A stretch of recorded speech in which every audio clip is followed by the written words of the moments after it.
Editor's foreword. Adorno took down two titles for the book he had been making notes towards in a notebook he referred to as the Black Book, Die Wahraufführung True Performance and Reproduktionstheorie. Ein Musikphilosophischer Versuch Reproduktionstheorie, a music philosophical investigation. Both titles are, as it were, located at the extremes of a theory of interpretation, on the one hand the sensual presentation of music, and on the other hand those aspects of the notated composition that serve its interpretation and representation and are contingent on it. They terminate in the recognition of the objective content of that which has been composed, and this insight is the precondition for its correct reproduction. This led Adorno early on to view musical reproduction as a form of its own whose measure is not necessarily placed in the hands of the reproducer, as he writes at the start of his essay Zum Problem der Reproduction from 1925. Yet, if reproduction is an autonomous form, then it does not follow directly from a composition, it is not the mere execution of a binding notation with its own objective validity, but rather the scene of the confrontation, only seemingly placated through the fixing of music in writing, between the forces upon which musical form is based. If neither the performer nor the composition supplies the standard for presentation, then this presentation is not independent of what has been composed. Musical interpretation must become a form of insight in order for that insight which, according to Adorno, is immanent in musical works to emerge. This is at once the precondition for being able to distinguish between correct and incorrect interpretation for specific reasons, and for the possibility of elevating musical presentation, in its emphatic sense, beyond a mere execution of the musical text. In Adorno's view, which stands in equal opposition to both historical objectivism and the irrationalism of subjective empathy, reproduction became the problem of modernity because works do not remain identical throughout history, but rather change objectively, indeed even disintegrate within it. Referring to this thesis, which formed the point of departure for his reflections in the 1920s, Adorno writes in one of his notes that it should not be invoked, but rather supported. And it was precisely this that was to be the aim of the completed theory of musical reproduction. Adorno began work on the book, which he and Rudolf Kalisk were still intending to write together as late as 1935. The first conversations on the subject must already have taken place in the 1920s, when Adorno was writing for the Viennese journals Musikblätter de Anbruch and Pult and Taxstock, in Los Angeles in 1946, having completed, albeit not published, The Dialectic of Enlightenment, in close collaboration with Max Horkheimer, the part of the philosophy of modern music devoted to Schoenberg, the book composing for the films, co-authored with Hans Eisler, and most of his book of aphorisms entitled Minima Moralia. These substantial works from the years 1940 to 5 had been written under the strain of the numerous exhausting duties arising from the research projects at the Institute for Social Research. During 1945 and 1946 the strain reduced somewhat, and Adorno was able to turn to projects of his own once more, and also to practice the piano systematically and make music with others again, so that the process of structuring the book on musical reproduction, which Adorno began on June 21, 1946, documents the justified hope of developing the study as far as possible, or perhaps even finishing it.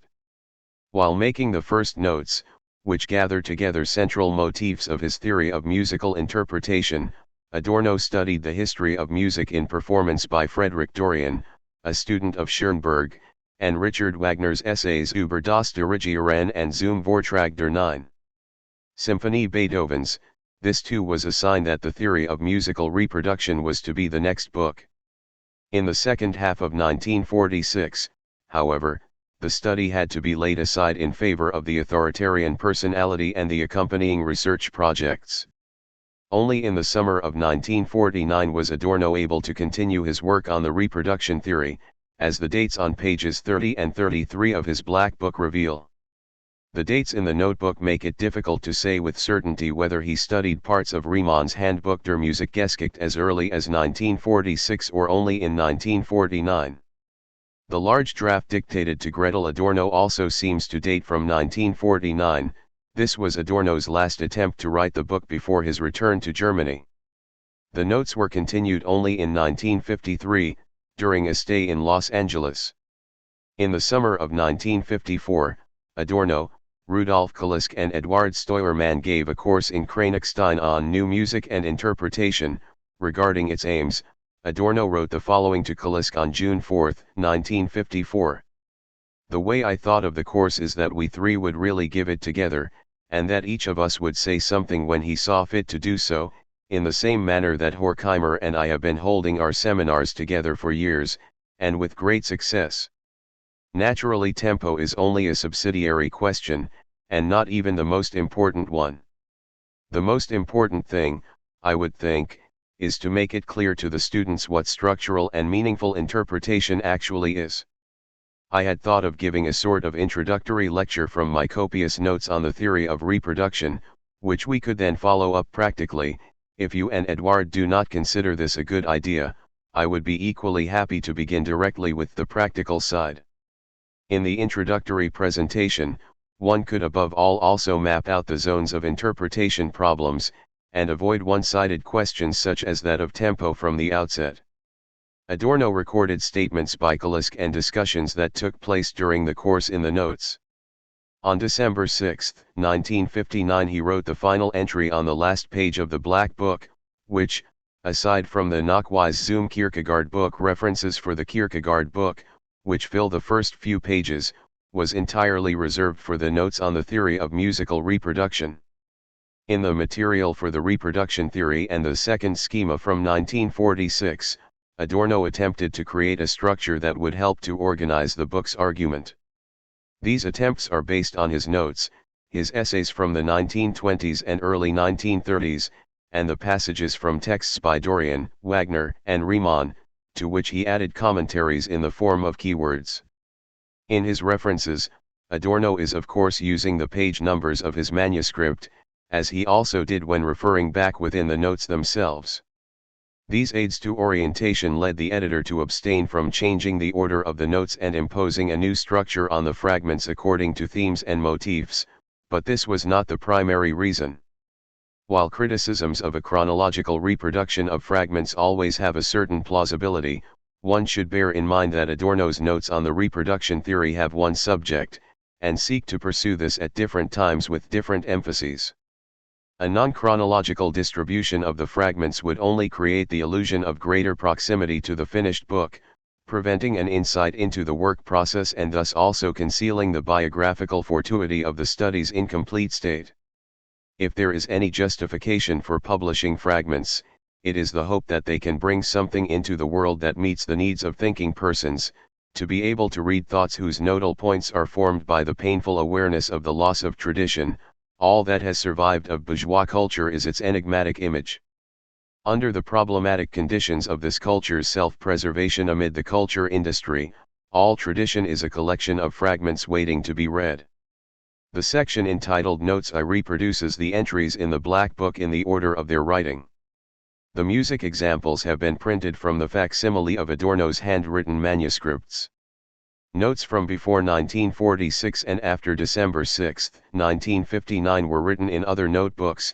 When he did not have the Black Book with him, he occasionally also entered notes on the reproduction theory in his current notebook. These notes have been collected under the title Notes 2, the respective provenance is indicated in smaller type under each note. The two notes preserved as typescripts have been assigned the abbreviation TS followed by the page number from the archive. Regarding the editorial methods used here, it is worth mentioning that all abbreviations in Adorno's handwritten manuscripts, except the more obvious ones, have been removed in favor of the full words in order to avoid unnecessary obstructions to reading. Only the conventional abbreviations P for piano, PP for pianissimo, F for forte, FF for fortissimo, MF for mezzo forte and SF for sforzato have been retained. As it is not in the nature of private notes to be fully resolved or uniform, there have been as few changes to Adorno's orthography as to his punctuation, at the most some uncommented changes in the case of misspelling. Words underlined by Adorno have been reproduced in italics. Comments have been given in italics in square brackets, additions or corrections by the editor, as well as translations of particular words or titles, appear in Roman type in square brackets. In the case of passages from Dorian's book, Wagner's essays, and Riemann's handbook, listed by Adorno in the notes with page number and brief keywords, the editor decided, for greater ease of reading, to place the quotations in italics within the main text, following the page number and keywords, where it seemed justified on account of their commentary nature. As with Wagner, they have been placed before the keywords.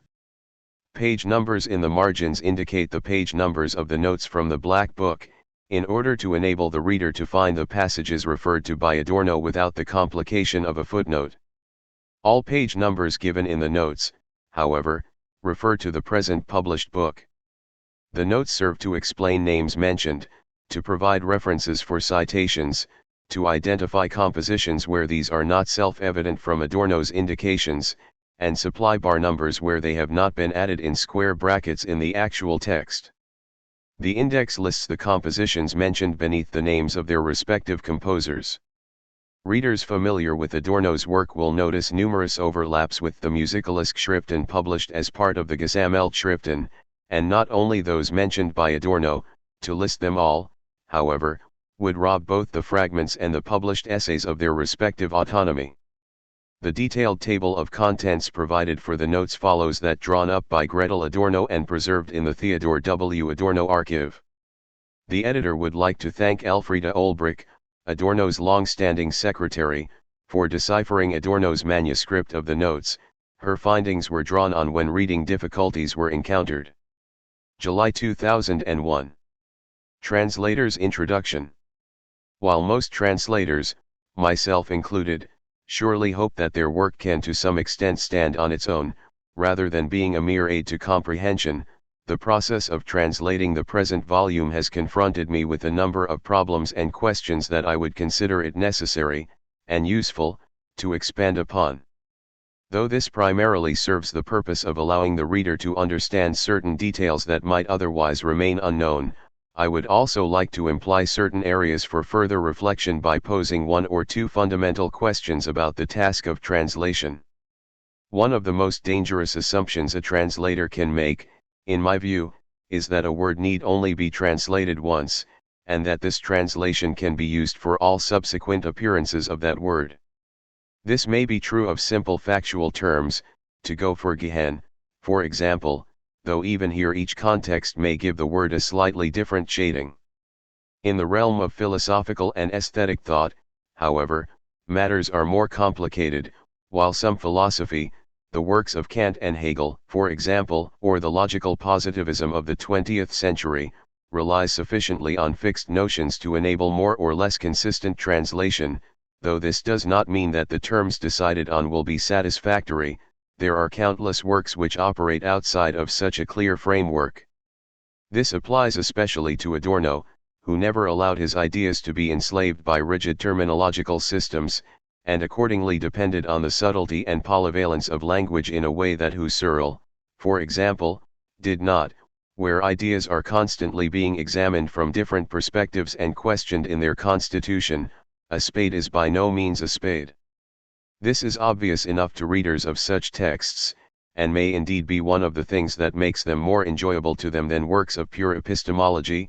For example, it is in translating them, however, that this polyvalence becomes problematic. Native readers of English understand the ways in which an English word can have a variety of discrete, clearly definable meanings, some of them perhaps specialized ones, and will normally be able to decide which is intended. Native readers of German also understand this, of course, but their mode of reading is different in one fundamental respect. Unlike English, German is relatively self-sufficient in its etymological reservoir. By this I mean that, rather than drawing on Latin and Greek for a large part of its word formation, it more often forms words, both prefix and stem, from Germanic elements also present as independent words in the language.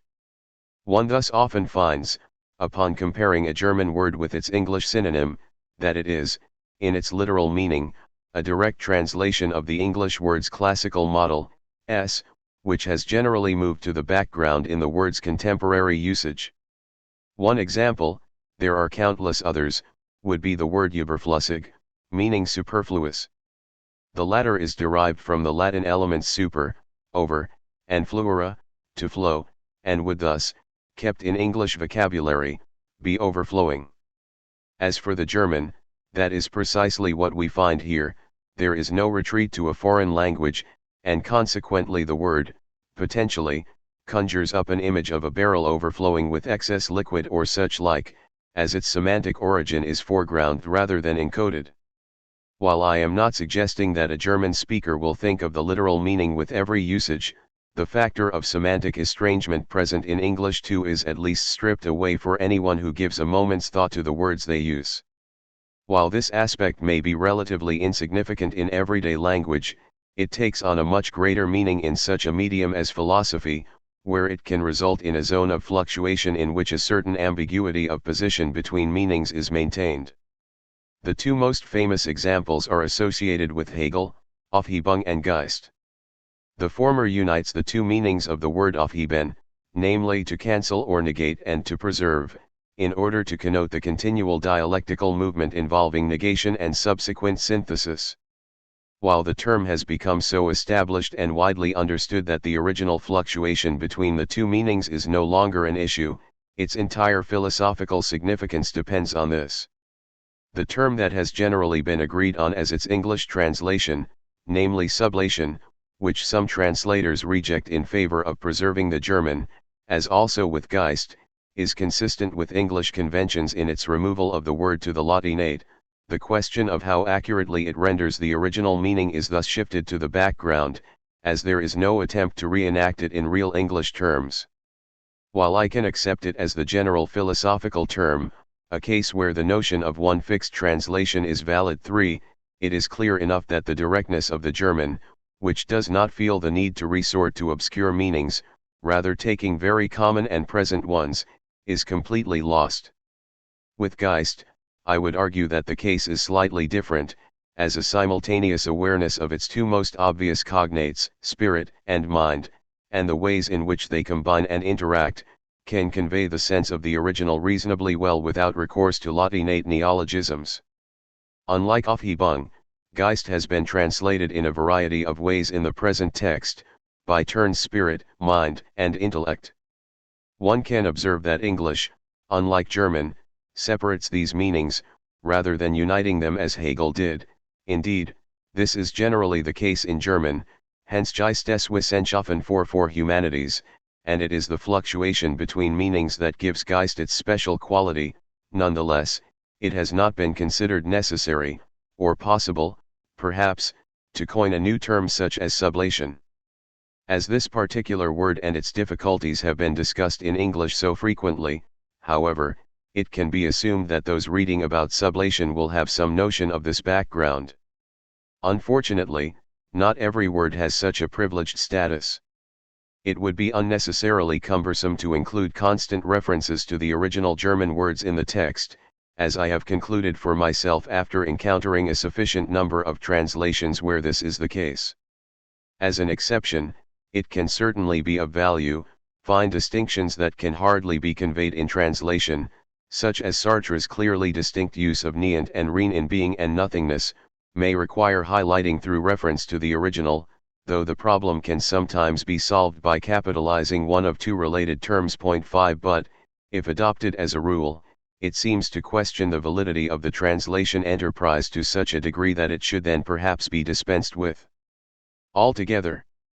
If half the text is in the original language anyway, then the reader may as well resort to the original version. Rather than filling the translation with references to original terms, then, I now offer a list of some of the more slippery words used frequently by Adorno, in the hope of at least sharpening the reader's awareness somewhat by commenting on their meaning, and translation, while still enabling a fluent reading of the translation. Aufgehen, an especially difficult word, in my opinion. It can mean to be fulfilled, to add up, or to be subsumed. It refers to a form of resolution, perhaps in a musical form whose proportions are so well judged that everything works out. Alternatively, it can be a reference to the manner in which details are subsumed and dissolved within a whole. Where it is employed as a noun, I have used fulfillment, though its uses are varied. For example, the mark of poor interpretation is its fulfillment in the representation of whatever is present. This particular fulfillment is not a successful resolution, but rather a contentment on the part of an interpretation to exhaust itself in an incomplete task. Darstellion. This word means presentation and representation. In Adorno's usage, it often implies both at once.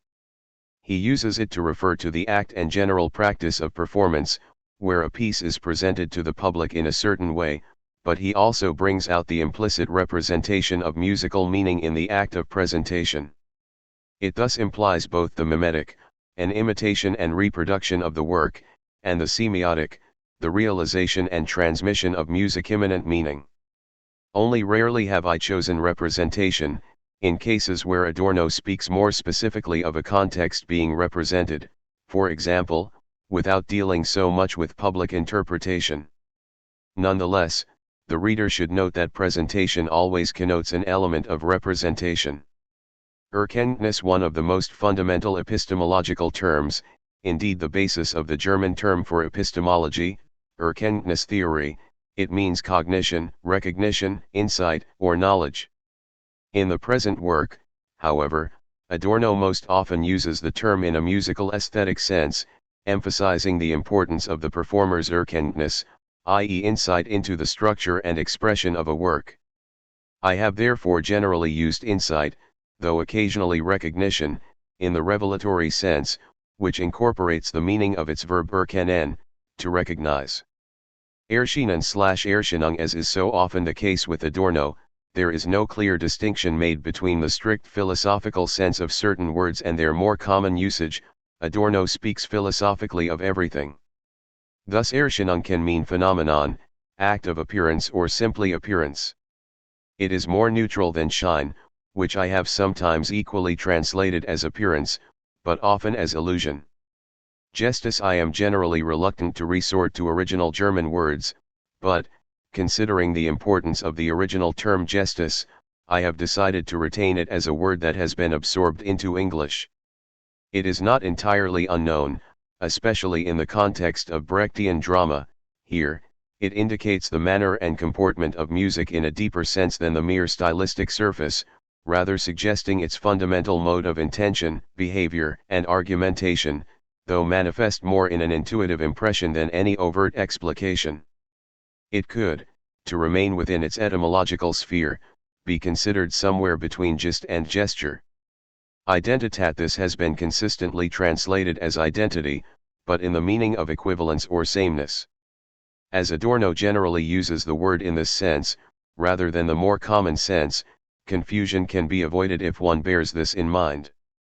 Imagination. The reader should be especially aware of the background in this case, as this word is translated here as imagination, but in a different sense to the standard usage.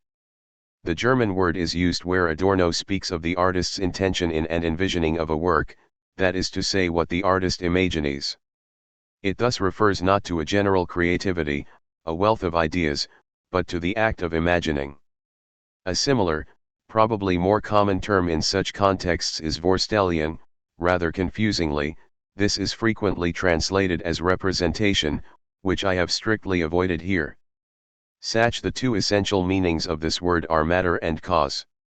Adorno frequently speaks of die Sache selbst, the matter itself, when emphasizing the importance of making interpretative decisions on the basis of the actual material and status of the work, rather than imposing predefined standards or styles.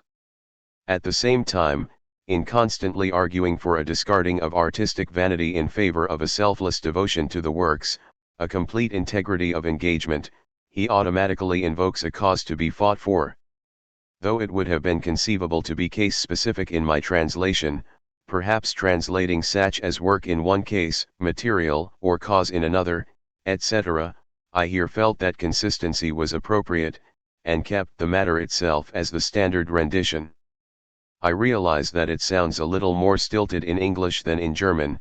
At the same time, however, the extent of Adorno's use of the original phrase does somewhat exceed standard German usage. Sin unproblematic enough in its direct correspondence to sense, it perhaps still requires a modicum of elucidation. Adorno speaks of musical sin a little more often than one would speak of musical sense, and also makes frequent use of the opposed adjectives sinval and sinlos. In many such instances one would, I think, speak in English of musical meaning, and accordingly translate sinlos as meaningless. Although I have certainly not translated sinval as senseful, in order to avoid implying that Adorno himself uses any such unconventional term, I have chosen senseless over meaningless. The words sinval and sinlos imply, as well as the presence or absence of semantic sense, a productive or futile enterprise. Thus, if Adorno speaks of die einzig sinval interpretation, for example, he is implying both the only semantically meaningful interpretation and the only interpretation worth carrying out. For sinlos, meaningless struck me as too general, a simple negation of any value. Adorno often uses it to emphasize how a particular performance or school of interpretation renders the musical surface with great expertise, but in a way that lacks any sense, that is to say both music-immanent logic and structure and, consequently, coherent expression. Though senseless is not a word generally associated with such thoughts on music, it seemed the most consistent choice. Wiedergabe has been consistently translated as rendition. The literal meaning is probably best summarized as reproduction through action, which is why it is also the name for the play button on hi-fi equipment. Zusammenhang again, a word whose meanings exist less in an either/, or than in a both/ and state. Its conventional meaning, which is also the primary meaning here, is context. Its literal meaning reveals what creates a context, a hanging together, Zusammenhängen, i.e. a coherent relationship among diverse elements. Adorno sometimes shifts very fluently between more specific comments on the musical context and demands for coherence in his use of Zusammenhang, in such a way that it is often debatable which of the two meanings is more present, indeed whether one of them actually dominates. Fortunately, however, the two are close enough to prevent any gross semantic deviation where I may have misjudged. United, as they usually are here in the original, they reinforce Adorno's absolutism, his uncompromising demand for attention to every detail and the implications it has for the sense of an entire piece. This is probably not a list of all the words that may cause confusion, it covers the essentials, however, and will hopefully contribute productively to the reader's general approach to the text. No translation can ever be fully satisfactory, while there can be rare, inspiring occasions when the translation of a sentence actually seems to enrich, rather than tamper with, its meaning. It is often a matter of limiting the damage. But rather than lamenting, as countless translators have done in the past, the eternally untranslatable nature of texts such as those by Adorno, Derrida, Deleuze, and others, whose use of language is both specialized and idiosyncratic, I would suggest that everything which means can be translated.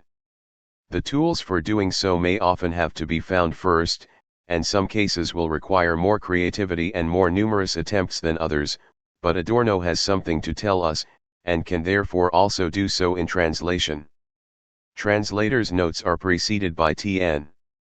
Wielandhoven. March 2005. Notes.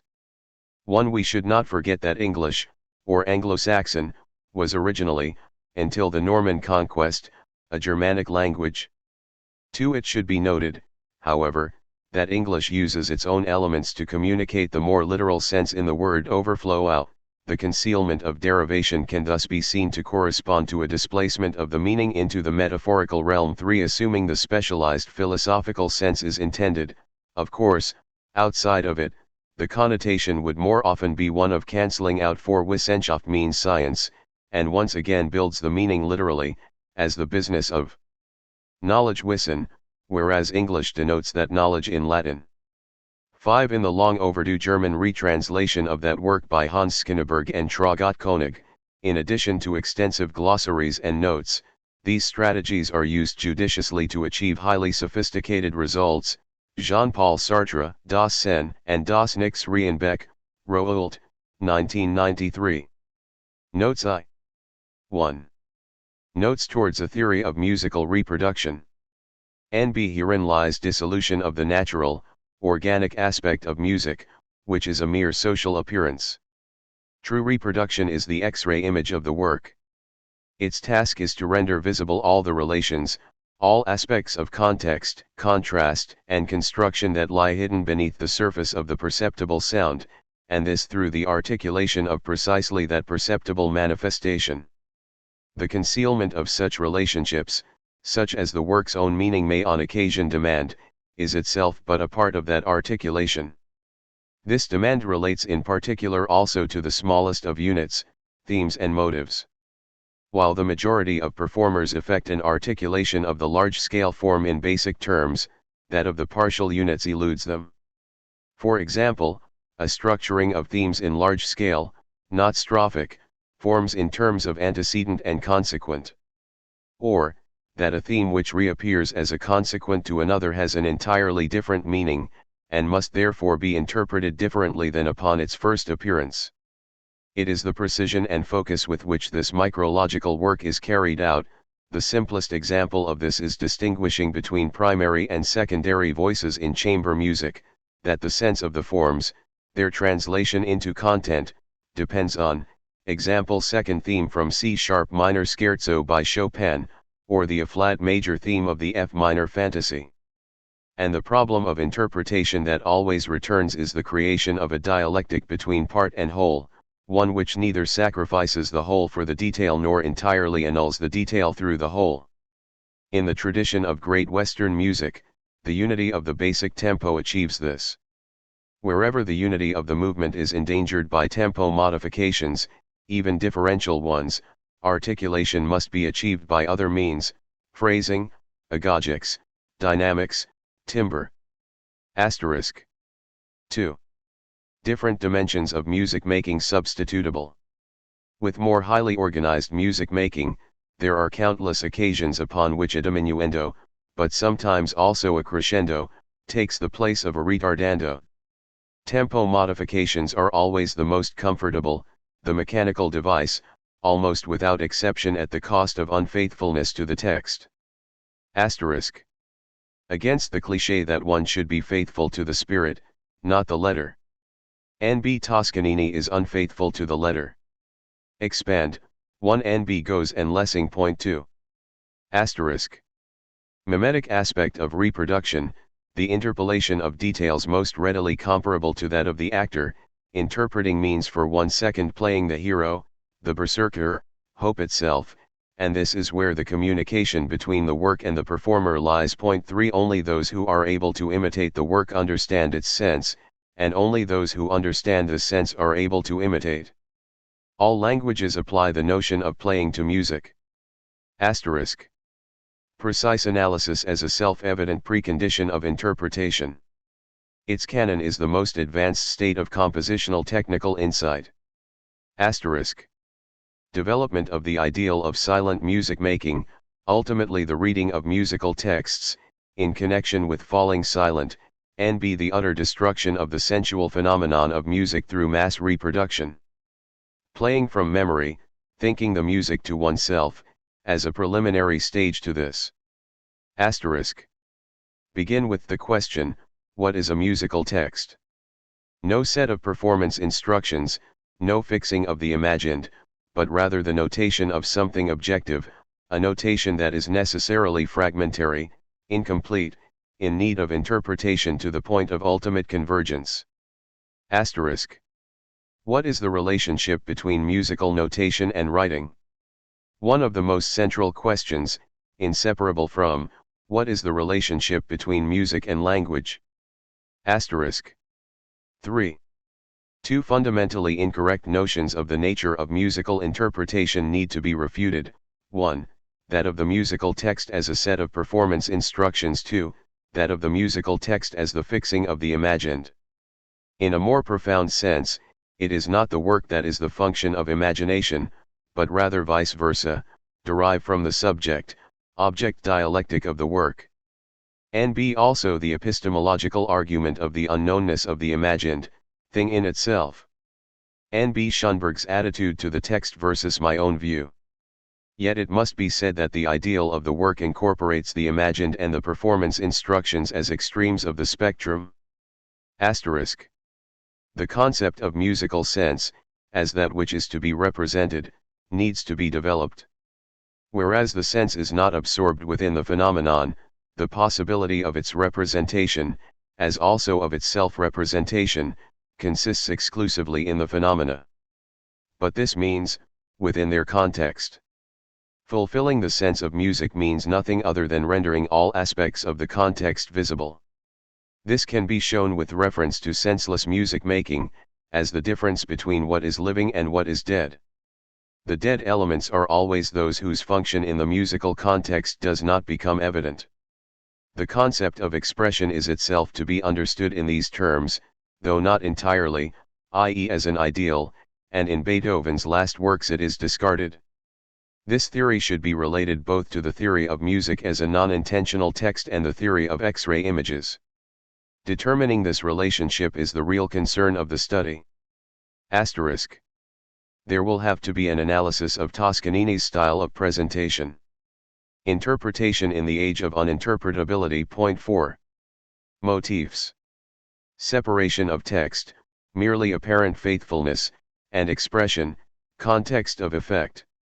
Streamlining, fetishism of smooth functioning without musical sense and construction. Additional note in the left margin: functioning comes to replace function. Relates to the compositions in the same manner that Zweig's biographies of writers relate to the writing. 4. Galvanization of the uninterpretable as effect. Music becomes a form of consumption and an educational artifact at the same time. Function of naivete, infiltration of music by barbarism. Sibelius. Point 5. The motifs of the conducting essay from Ambrosch 6 should be treated in this context. Asterisk. The dignity of the musical text lies in its non-intentionality. It signifies the ideal of the sound, not its meaning. Compared to the visual phenomenon, which is, and the verbal text, which signifies, the musical text constitutes a third element, to be derived as a memorial trace of the ephemeral sound, not as a fixing of its lasting meaning. The expression of music is not an intention, but rather mimic 7 imitative.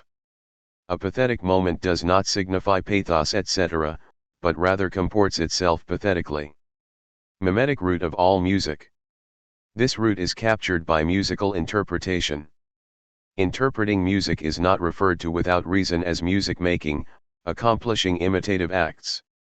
Would interpretation then accordingly be the imitation of the text, its image? Perhaps this is the philosophical sense of the X-ray image, to imitate all that is hidden. Actors and musicians. Asterisk. Introduce the mere reading of music as a conceptual extreme. Perhaps, as a residue of unsublimated mimesis, the making of music is already no less infantile than reading aloud, comes to the fore. Inquire. Silent reading as the legacy and conclusion of interpretation. It is this possibility, playing complex chamber music from memory, as inaugurated by Kalis-Gate and as asserting the absolute primacy of the text over its imitation, in comparison to which essentially all music making already sounds antiquated. In the realm of composition, the works of Anton Webern are decidedly close to this idea. Cf. Schumann 9. Asterisk. 5. 2 statements made by Kalis-Gate. Even the virtuosic conducting arts of Bruno Walter were not able to incite the NBC orchestra to imprecision. The best thing about the cellist A.10 was his ugly tone. A critique of the culinary element of musical interpretation should be carried out dialectically. It is not simply to be negated, but is only captured as something negated. The negation of the beautiful tone is the true achievement of all musical mimesis. This is what characteristic means.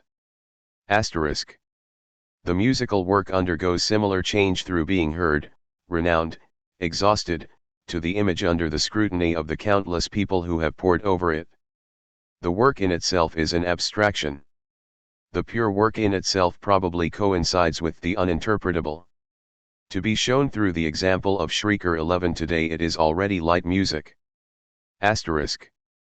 The mimetic characters in the works are historical ciphers, and they escape from them.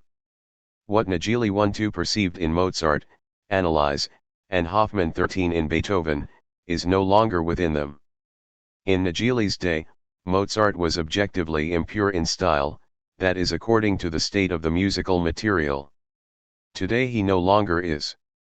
The historical change affecting the works as such always ensues in relation to the state of the material, one of the most important categories.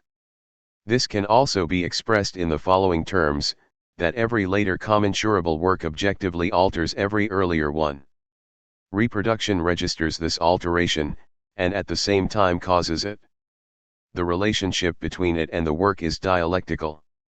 Asterisk. Not only do characters escape from the works, new ones also develop. The empire classicist element in Beethoven that disappeared from Romanticism, which considered him one of its own, has today been translated into the very same constructive, economic, and integral properties that are central to true interpretation. This unfolding in time is true, more than of any other, of Bach. Asterisk. 6. Records of such famed and indeed authentic performers as Joachim 14, Sarasate 15, even Paderewski 16 have actually taken on the character of inadequacy. Joachim's quartet, which established the style of Beethoven interpretation, would today probably seem like a German provincial ensemble, and Liszt like the parody of a virtuoso.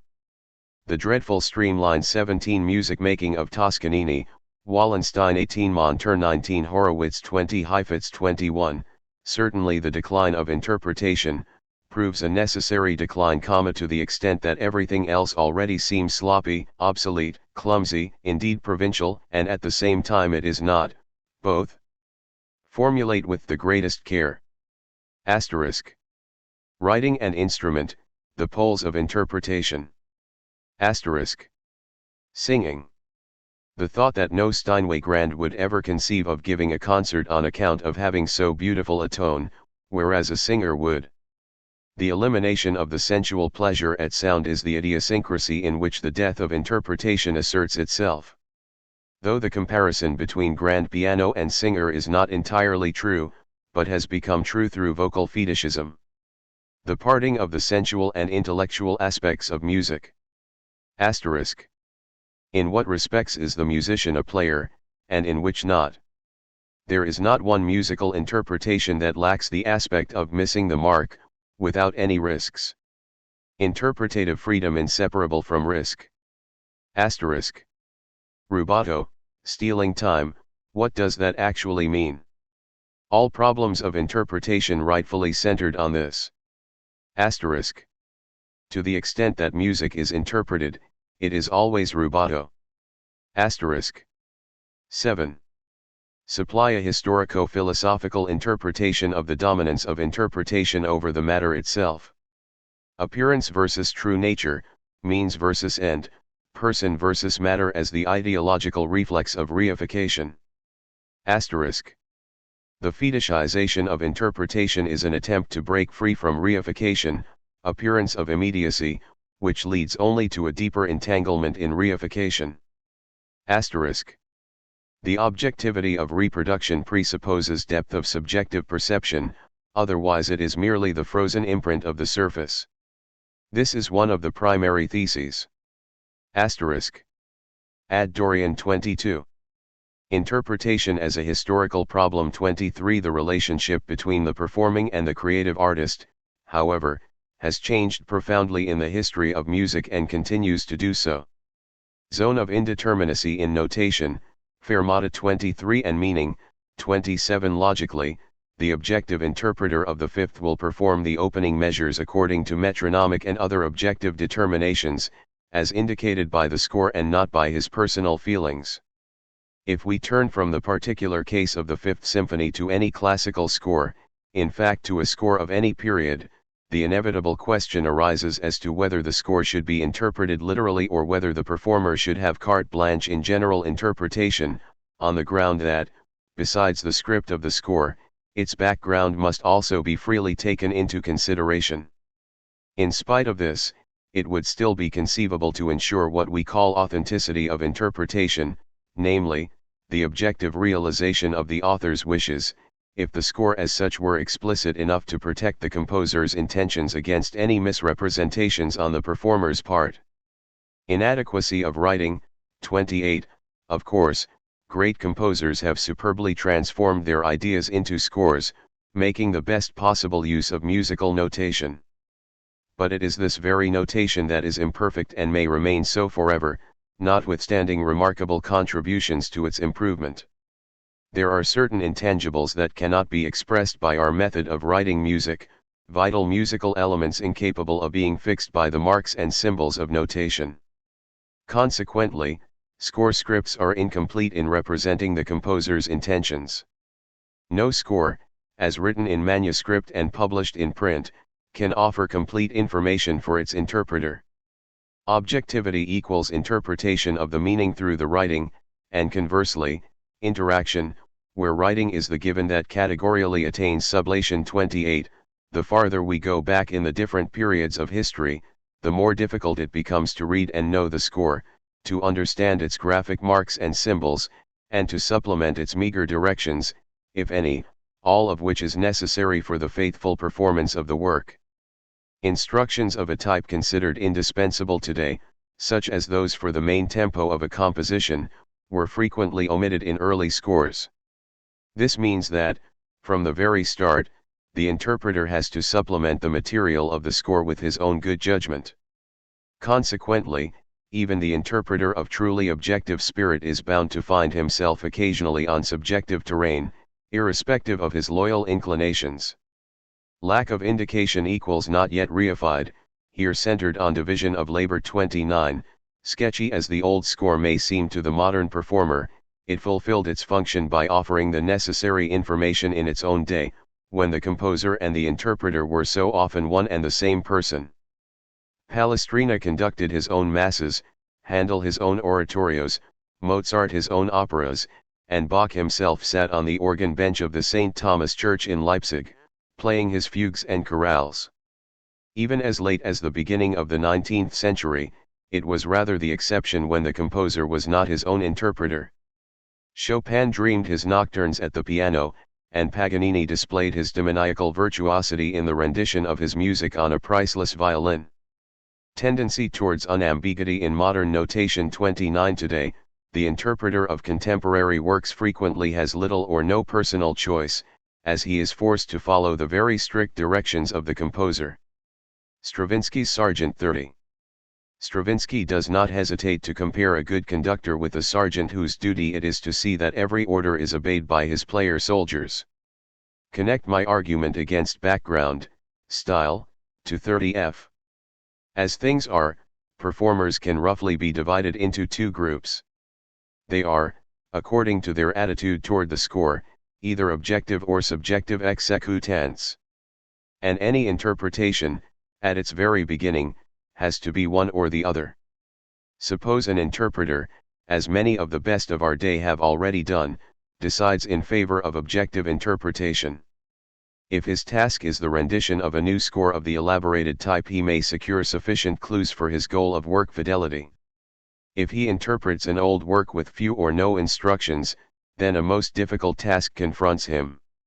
He must, because of the elasticity of the old score, reconstruct the work in terms of its musical background. As every score is an integral part of the age in which it is created, every detail of its performance depends upon knowledge of the manners and customs of a particular period.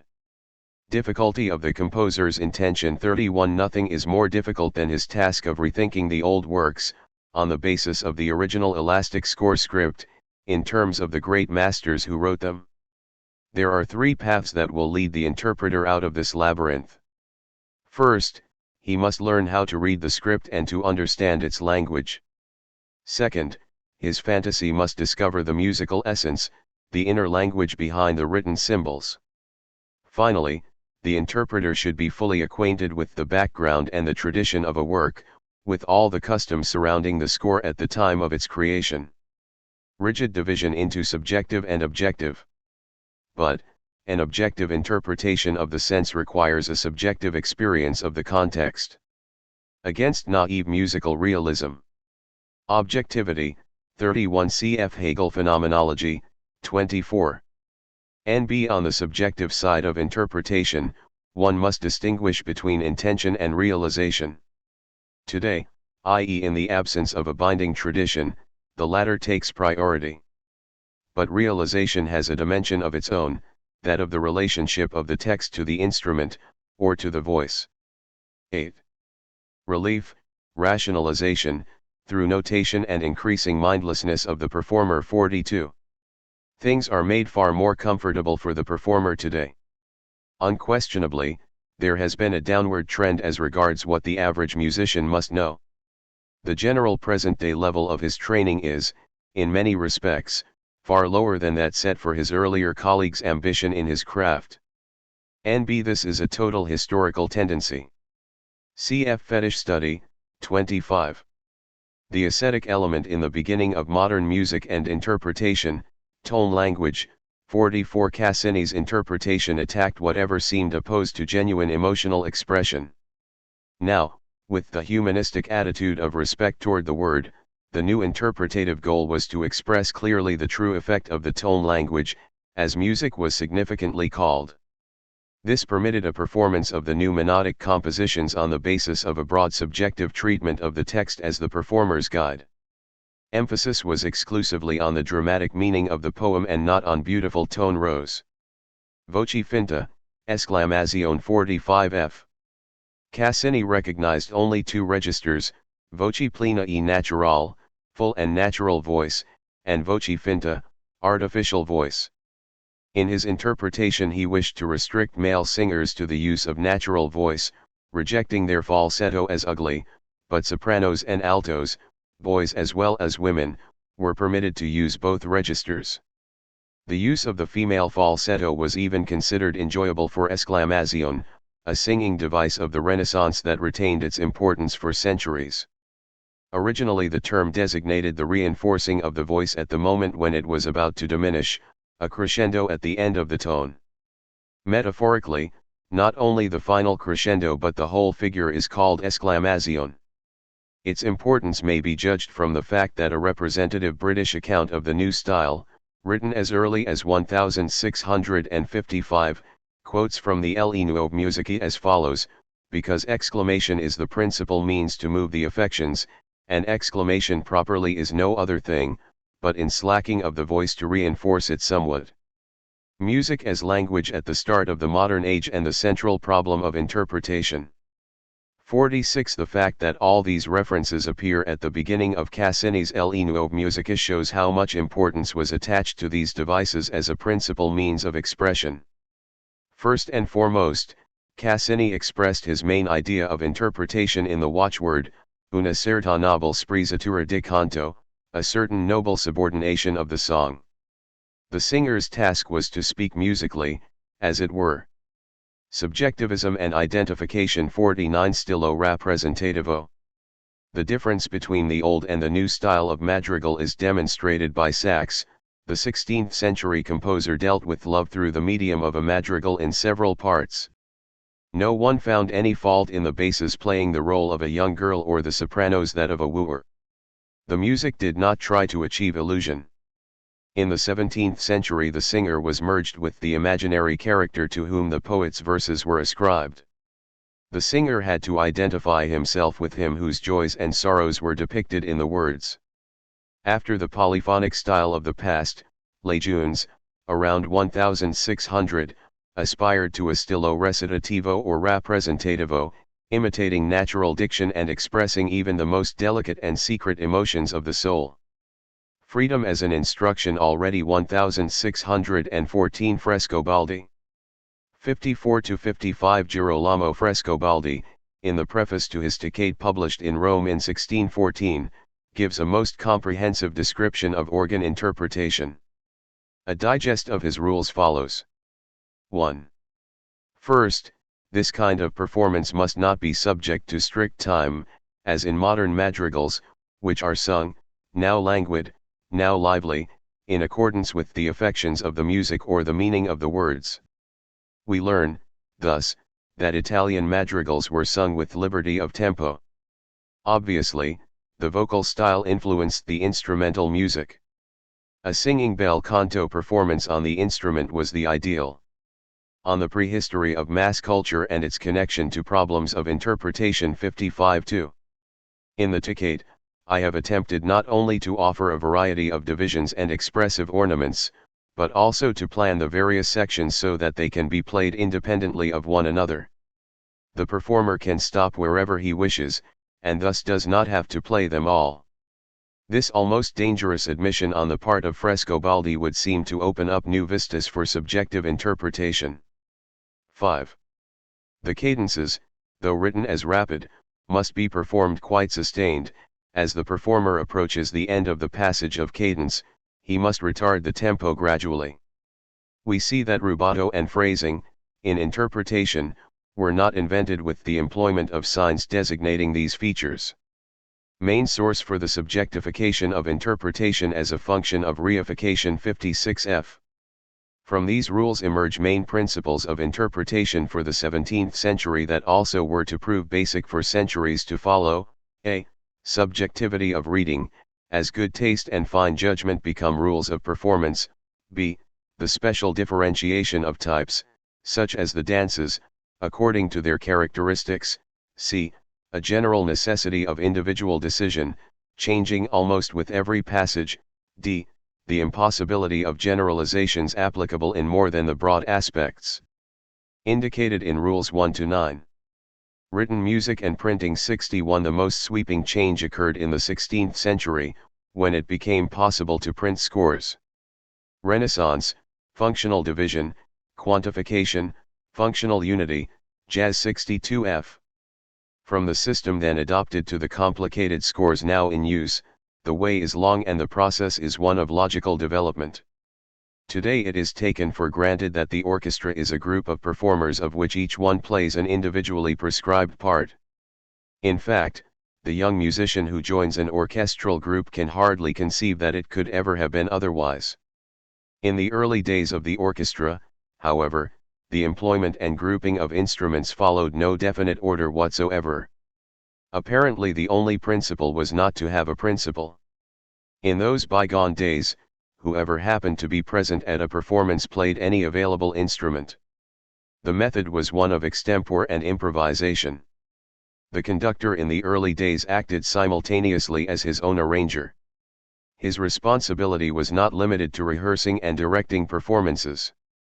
First of all, he had to adjust the residential facta, that is, the composer's written score and its tone rose, to the vocal and instrumental forces at hand. How such a metamorphosis of an original score into a variety of versions was brought about, is demonstrated in Syntagma Musicum, a treatise published in 1619 at Wolfenbüttel, Germany, and containing invaluable information in many respects. We observe here the method called variatio per choros, variations designed for two contrasting choirs. Emancipation of the violin from the voice. 66. Monteverdi also fully realized the potentialities of the violin as the leading melodic instrument of the orchestra. Augmenting its compass from the third to the fifth position, he progressed from the point where the vocal mind of Gabrieli stopped. In other words, he liberated the violin from its function as a substitute for the soprano, and made it an independent orchestral instrument with individual expression. Absolutist style of presentation, stamping 69. Here, in front of his musicians and visible to all, stood Maître Jean-Baptiste Lully, pounding the beat with a heavy, decorated stick, a musical commander with military manners, insisting upon instrumental discipline and utmost rhythmical precision. Generations later, Jean-Jacques Rousseau protested against the noisy beating of conductors in the theatre. Rationalist that this philosopher-musician was, he finally became resigned to the idea that without the noise the measure of the music could not be distinctly felt by the singers and orchestra players. Reification of composition, N.B. Beethoven's shorthand, 2670. The 19th century opera composer Halévy pictured Lully sitting in his studio inventing only melodies and basso continuo, while two favorite apprentices, Lalisette and Colas, took one sheet after another from the hand of their master to finish the orchestration, the first assembly line system in musical history. Convention governs divergence from notation plus execution. 72f. In the following illustration, Muffet clarifies the considerable contrast that existed between notation and performance. We see how rhythm is altered in the performance, script and execution are strikingly inconsistent. Such discrepancies cannot be comprehended from the modern point of view, with its striving for utmost clarity in notation.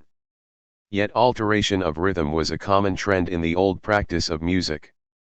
Therefore, the present-day interpreter, eager to perform these old masterpieces correctly, must reorientate himself in the intricate notation of this music. If the composer wrote those rhythmic patterns as he did, differently from the way they were to sound, he depended on the performer's knowledge of tradition. No Bach tradition 76f. There is clearly a void of 100 years in which Bach's scores were rarely played, and consequently no tradition of Bach performance could be handed down from the 18th to the 19th century. Add Bach, problem of the exploitation of later resources for earlier music 81 at the same time. To obtain a completely authentic picture of the problems in performing Bach, we must not overlook the facts: first, that today's performances take place in large concert halls and not in the St. Thomas Church, and that therefore the acoustics are different; second, that the master himself might have welcomed an opportunity of increased equipment. The question remains, however, how far he might have gone had he had the facilities of today's conductors. Could he, in his wildest dreams, have imagined the vast orchestral forces that perform today? NB double stand against willfulness and historicism, derive from the internal history of the works. The functional ornament, good idea of Dorian's, with many further consequences. The function of all that is accidental. Point 27. The performance itself is accidental, after all, in a manner of speaking, the ornamentation of the text that is entirely subsumed by the text, as it were. The reading of the ornament is the schema of all music's decoding. Ad 89, to put it paradoxically, ornaments are functional. In other words, they are neither mere embellishments nor musical tapestry. 9. On the key character of ornaments, add figured bass. 91f. Bach's greatest son, with his Versuch über die Art das Klavier zu spielen, contributed to the musical world something of far more than academic and musicological importance. This volume, coming as it does directly from the workshop of the practical musician, offers us in fact a veritable encyclopedia of the interpretative problems of its period. They contain a realization not only of the style and interpretation of the two great Baroque masters, Handel and Johann Sebastian Bach, but also of all preceding and contemporary instrumental styles as expressed in English, French and Italian scores. Thus, the eclectic quality of the treatise becomes obvious and proves to be one of the great advantages of the Versuch. For all these historical and practical reasons, it is convenient to use this treatise as a ground plan for our presentation of ornaments. In the following pages, the different types of graces will be taken up in accordance with Philip Emanuel's 9 chapters on Manieren. Standardization of dance 107. In dance music, likewise, ambiguity surrounds the meaning of different type names, and to a surprisingly intensified degree, surprising because, naturally, the dance music accompanied specific step patterns that were inevitably standardized, as in the case of minuet. Pulse and tempo 115. Not only in the ever-changing minuet, but in all the other fluctuating dance forms, the first and principal question to be settled is, what is the correct tempo? It was the methodical mind of Quantz that solved this problem half a century before the advent of Maelzel's invention. In his Versuch einer Anweisung die Flotte Traversier zu spielen, Quantz presents a method based on the human pulse. He assumed that there are 80 beats to the minute. This figure, in turn, is analogous to 80 time units on the metronome. Taking full advantage of Quantz's scheme, we easily translate his pulsations into the standard units of Maelzel's metronome. By mutual adjustment, any tempo can be stated precisely, eliminating ambiguity. Account of the accelerando in the Rococo, 116f, ad new tempi, a cross-section of rather confusing couranti designations can be gleaned from the following: swift courantos, Shakespeare, largo, bassini, rather quickly, kana, pompously, quants. The reason for the variety of modes is the fact that the old dance has practically nothing in common with the later types called by the same name. As the Rococo lightened everything up, so the stately court couranti gradually developed a moderate and eventually a fast tempo. Effektenlehre, the mimetic element of interpretation and the context of their effect. 139 modern renditions of 18th century music, aspiring to recall the spirit of that old time, cannot ignore substantially the ramifications of the Effektenlehre. Today it must be remembered that its laws controlled the old interpretation and that every 18th century performer was expected to obey its rules. Reviewing first the general statements of various authorities, we learn that the musical expression of human emotions emerges as the final goal of interpretation. Recognition and imitation of the effect. 140 unequivocally, Quantz demands that the performer recognize the affections expressed in a piece, always keeping his rendition in conformity with them. Thus, only interpretations based on an appropriate scrutiny of the affections, and their suitable musical application, are sanctioned. Interpretation as imitation. 144 as Lolin in his supervision in violin playing, Sulzer in his general theory, and others have concluded, it is only when the performer fully experiences the composer's feeling that he is capable of arousing the corresponding emotion in those who listen to his performance. Crescendo, unity of composition and interpretation. 149 however, beginning with Gemelli, the choice of modulation to piano or forte, crescendo or decrescendo endo, no longer resided in the will of the performer, but had to be sought in the instructions of the composer himself. Crescendo as a speciality, division of labor. 151 The difference between the earlier interpretations and those of Mannheim, as Rosamund Harding, G. Schönemann, and others show, is that an already recognized type of dynamic performance achieved a new tone poetic effect and finally became a speciality, celebrated through the splendor of the Mannheim orchestral renditions. End of figured bass and end of interpretative freedom. 157 The comparison of the classical score with its predecessor reveals a further departure, the basso continuo has vanished from the script. In the orchestral and vocal scores of pre-classical times, we see the figured bass part as an inevitable characteristic of concerted rendition. Thus, the keyboard part was executed ad libitum, interpreted in an improvisatory way. But improvisation, as the art of making music extemporaneously, ceases to be a factor in classical interpretation. Dorian's undialectical view of subject and object. 157 If interpretation as a subjective art could not become fully entrenched in music prior to the Renaissance and the awakening of individualized expression, then objective interpretation found its logical inception in the classical score. It is only since the latter part of the 18th century that sufficient clues had been made available, by the new classical script, to provide all the information necessary for a performance of work fidelity. Phrasing. 159, NB Phrasing. One of the core problems of sense. Phrasing is a feature common to both speech and music, it serves the same purpose in the language of words as in the language of tones. What may be called articulation in music is equivalent to diction in speech. Thus it is clear that phrasing occurs everywhere, in the tune of the Torch Singer and in the aria of Caruso, in the speech of the idiot and in that of Shakespeare.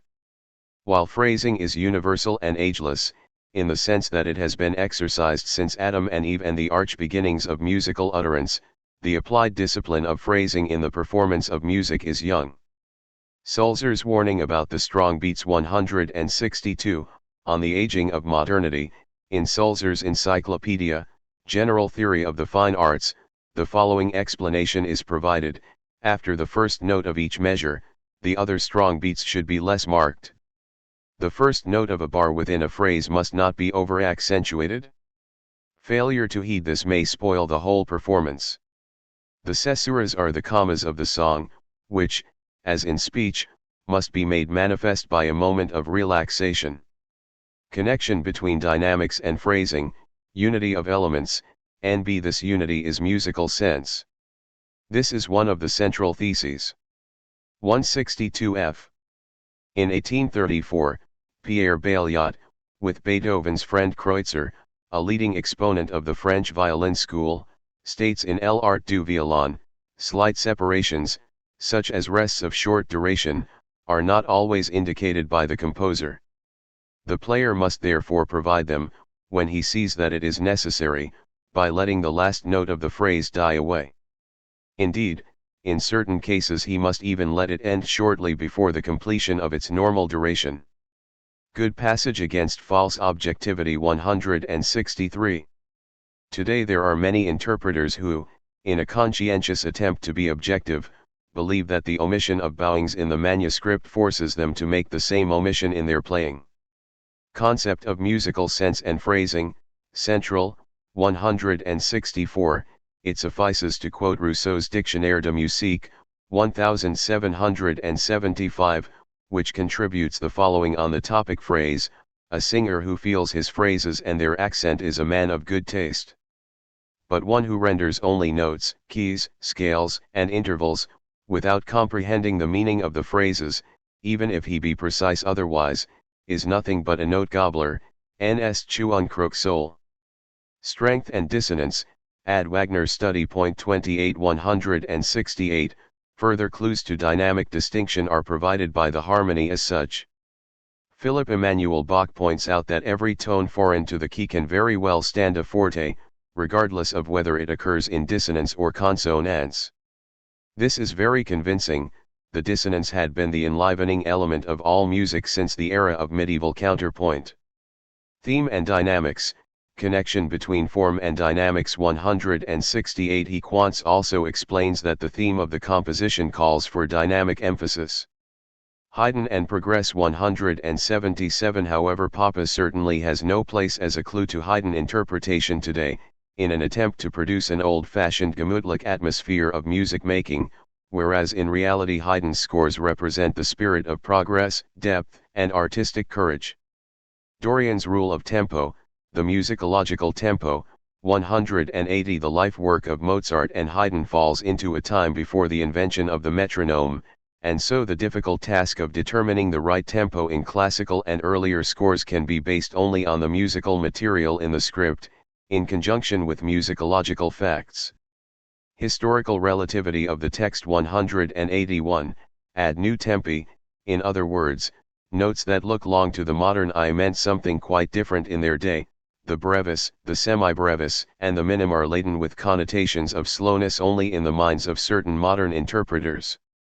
Acceleration through repetition, ad historicity of tempo 185f. Hence Quantz's precept, when a composition, especially a fast one, is repeated, for instance, an allegro of a concerto or a symphony, it must be somewhat quicker the second time, in order not to put the listener to sleep. On the contrary, it is almost a criterion of acceptable classical performance that the tempo primo be resumed at every recapitulation. N.B. The abstractness of the term espressivo must be retrieved. It relates not to the expression of something determinate, but rather to the speech character of music. Mozart's rubato 189, criticize, Dorian, p. 188, cites from a letter by Mozart of October 24, 1777. No one seems to understand the tempo rubato in an adagio, where the left hand does not know anything about it. First, it now becomes clear that Mozart himself played rubato, a discovery of great importance, since the majority of acclaimed performers strictly avoid the rubato as absurd in Mozart, which in turn is in keeping with the point of view of the dictionary on this very problem. Second, an insight is gained into the specific rubato technique of Mozart, according to his own description. The master himself discloses the secret, the left hand does not know anything about it. This, as will become apparent later, is the foundation of any rubato playing. Moreover, if one substitutes melody for the right hand and accompaniment for the left hand, it becomes a general prescription for performing music rubato. Rubato as expression 190. The purpose of his peer Francesco Tosi's technique of robbed time was expression. Rubato was thus used where a particular phrase required special expressive emphasis. 10. NB The problem of interpretation lies in the dialectic of expression and construction. Beethoven's ambivalence towards the metronome 198 on the manuscript of his song Nord oder Süd, Beethoven wrote the notation, 100 according to Maelzel. But this must be applicable only to the first measures, for feeling also has its tempo and this cannot be entirely expressed in this figure. NB Dual nature of reification. Protest of life. Cf. later Debussy Bergson 300. Espressivo as retardando 207 we can find nowhere in Beethoven a specifically prescribed rubato. As we shall see in a later section, the literal instruction, tempo rubato, was introduced by Chopin. Yet there are evidently passages where the aggregate of Beethoven's markings amounts to what the rubato instruction represents in later periods, a variation of time with gradual modification. For example, in the opening movement of Opus 111, the original instruction, Allegro con brio ed appassionato, dissolves completely upon the very first appearance of the second theme. Here, Meno Allegro appears in the second half of the measure, followed by two measures marked retardando. Element of imagination and fidelity 220 in striking contrast to the attitude of willfulness toward the score, there also prevails, during the 19th century, the contrasting thought of allegiance to the score. The original manuscript 224. One of the most characteristic features in modern interpretation is the increasing tendency to turn to the original manuscripts of great composers as the dependable basis for proper rendition. Studying the composer's manuscript, rather than the printed edition, is the ideal way of approaching a master's score. Schumann's Critique 224f. Nevertheless, while Schumann stresses the objective approach by insisting upon reference to the manuscript, he at the same time warns the interpreter against blind acceptance of every detail of the manuscript and against an exaggeration of the conception of objectivity. Character through musical content 227 Central, NB Find passage in Schumann, in the composer's own view, then, the Schumann interpreter must, first of all, grasp the character of his scores from the musical content, from the very structure of the score. If we trace Schumann's ideology further, we see how he stamps himself as an aesthete of the Effektenlehre, with the following viewpoint on tempo: you know how I dislike quarreling about tempo, and how for me only the inner measure of the movement is conclusive. Thus, an allegro of one who is cold by nature always sounds lazier than a slow tempo by one of sanguine temperament. With the orchestra, however, the proportions are decisive. Stronger and denser masses are capable of bringing out the detail as well as the whole with more emphasis and importance, whereas, with smaller and finer units, one must compensate for the lack of resonance by pushing forward in the tempo. Wagner's supple tempi, ad vitalism. Functional rubato 239. Another observer of Chopin's time variation is Ignaz Moscheles, who explains Chopin's rubato as a specified means of gliding over harsh modulations in a fairy-like way with delicate fingers. Thus, rubato was applied in a purely functional way, so unlike the abuse of it by many modern executants with whom it degenerates from slight variation into a disregard of time, a vulgarized license of meter and confusion of rhythm smuggled into the Chopin performance in the guise of so-called tradition. Objective interpretation precisely of subjectivist music 246f. In spite of the obvious emphasis on the composer's subjective experience, there is, in his expressed views, an insistence on objectivity in interpretation. It is strictly demanded that the interpreter regard himself as nothing more than the loyal medium of the composer. Tempo as a central problem 280. Taking literally Beethoven's word tempo is the body of performance, Wagner demonstrates how the technique of correct interpretation centers around the setting of the right tempo. Extreme adagio plus allegro. Tempo variation in Wagner 281f. The true adagio can hardly be played too slowly, the naive allegro is usually a quick alla breve. After considering the problem of tempo primo, Wagner approaches that of tempo modification, bitterly complaining that the technique of time variation was utterly unknown to performers. But to his mind this very factor was the vital principle of all music making. Meistersinger Prelude 282. For the modern interpreter, the composer's own illustration of the proper rendering of his Meistersinger Prelude, in a flexible 4/4 time, is most important. Here modifications serve the purpose of exposing discriminately the diverse themes as interwoven in the polyphonic web. Wagner in favor of tempo modifications 283. Wagner demands tempo changes in the course of the opening movement, yet this was generally treated by conductors as a single unit. The subjective element of objective interpretation, against Dorian 284, summing up, we realize that Wagner's interpretative ideology is that of his age. All the traits of Romanticism are embodied in this one great mind. Extreme subjectivity seeks the strange company of a passionate striving for extreme loyalty. Dorian's undialectical view 285f. The fact is, Verdi went even farther in emphasizing radical objectivity of rendition than did Wagner. Not torn like the latter between antagonistic ideologies, of work fidelity on the one hand, and the claim to the interpreter's right to recreate on the other, Verdi was most tyrannical in demanding unconditional obedience to his scores. Against the opposition theatrical/historical 293. Bülow believed, however, in a third power also, namely, in himself. And so he sails in completely subjective waters, recklessly changing eternal words, such as Bach's chromatic fantasy, and showing, in his editing of Scarlatti or Beethoven, his own theatrical showmanship rather than a true historical approach. Virtuoso and circus, control over nature, 299. The attraction of the virtuoso for the public is very much like that of the circus for the crowd. There is always hope that something dangerous may happen. Emissae may play the violin with conductor Collinet on his shoulders, or Empogno may conclude his piece by lifting the piano with his teeth. Claude Debussy, La Revue Blanche, May 1, 1901.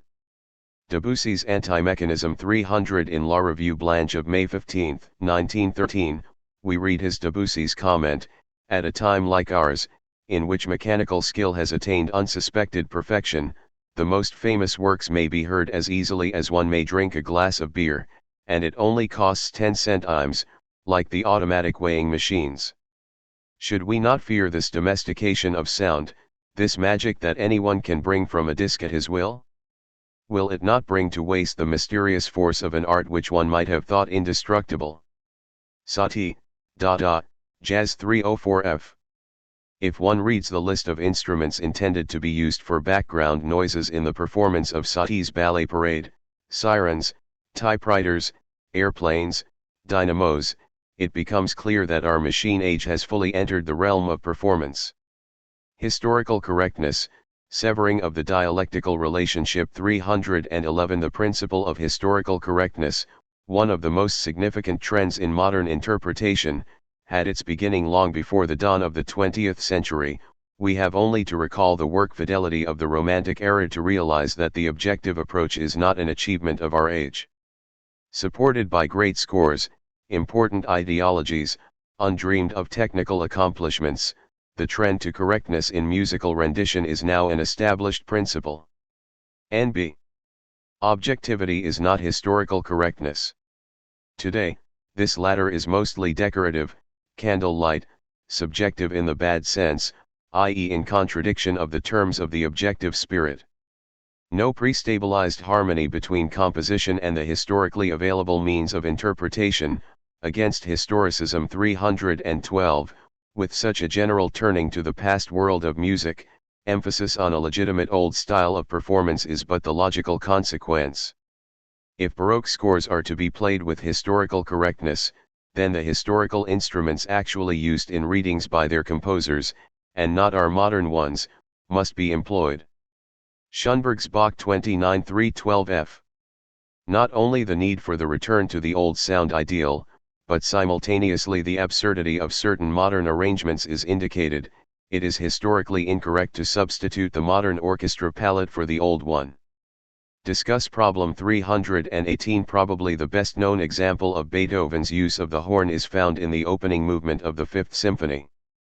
In the 59th measure, the theme is given to the horns, the analogous passage of the recapitulation, however, is given only to the bassoons.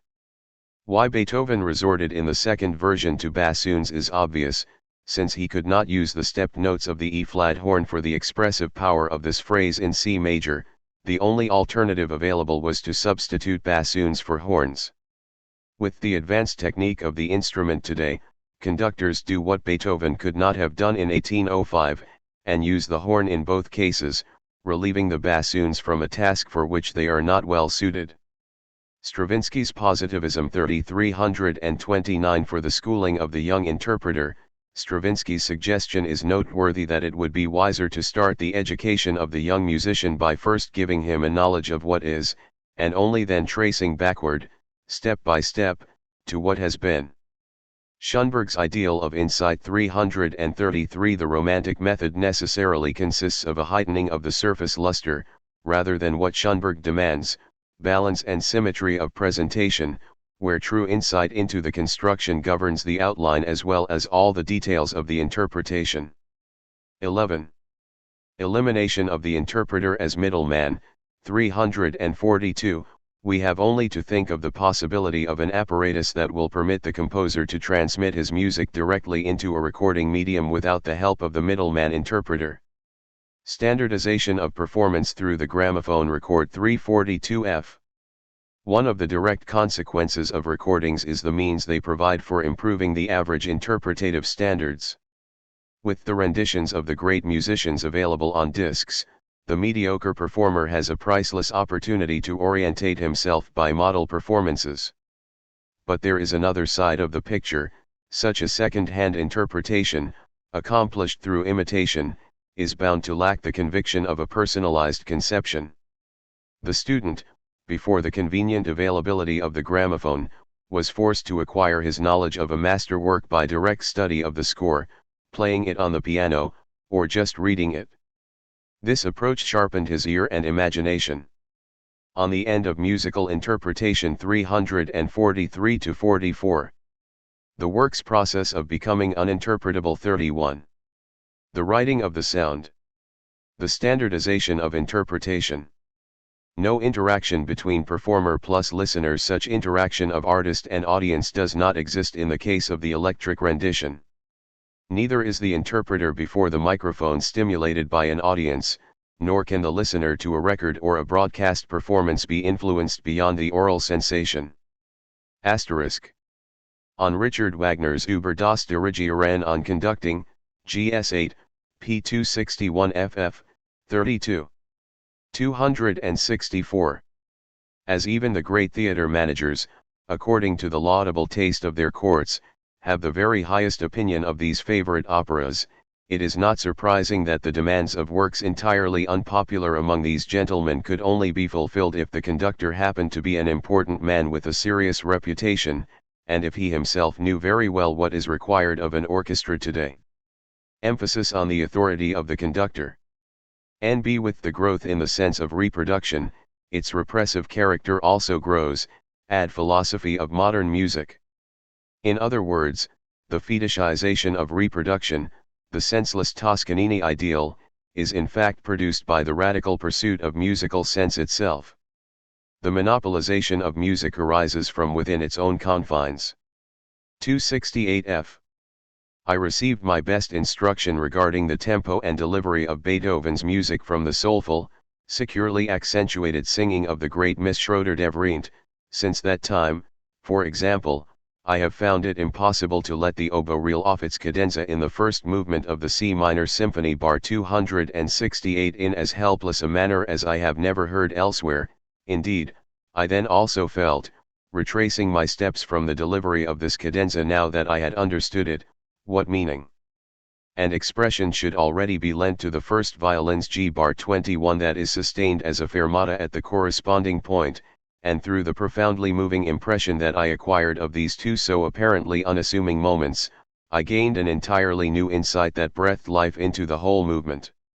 Retrospective interpretation, starting from the oboe cadenza in the fifth, i.e. totality as looking forwards and backwards. The meaningful interpretation transcends the mere present. The mark of poor interpretation is its fulfillment in the representation of whatever is present, the positivistic withering of memory. Definition of effect as mere present. Cf. Wagner's Cause Without Effect 33, N.B. Wagner contradicts this p. 285. None of our conductors dare to afford the adagio this quality to the proper degree. From the very start they are on the lookout for some figuration within it so that they can then set the tempo according to the supposed movement of the same. 269. From a very early age, the orchestral performances of our classical instrumental music left me with a marked feeling of dissatisfaction, and this feeling has returned whenever I have attended such performances in recent times. Things that seemed infused with such soulful expression at the piano, or while reading the score, were barely recognizable to me as they rushed past listeners, for the most part quite unnoticed. Infused with soulful expression, musical sense first of all defined by expression for Wagner. 271.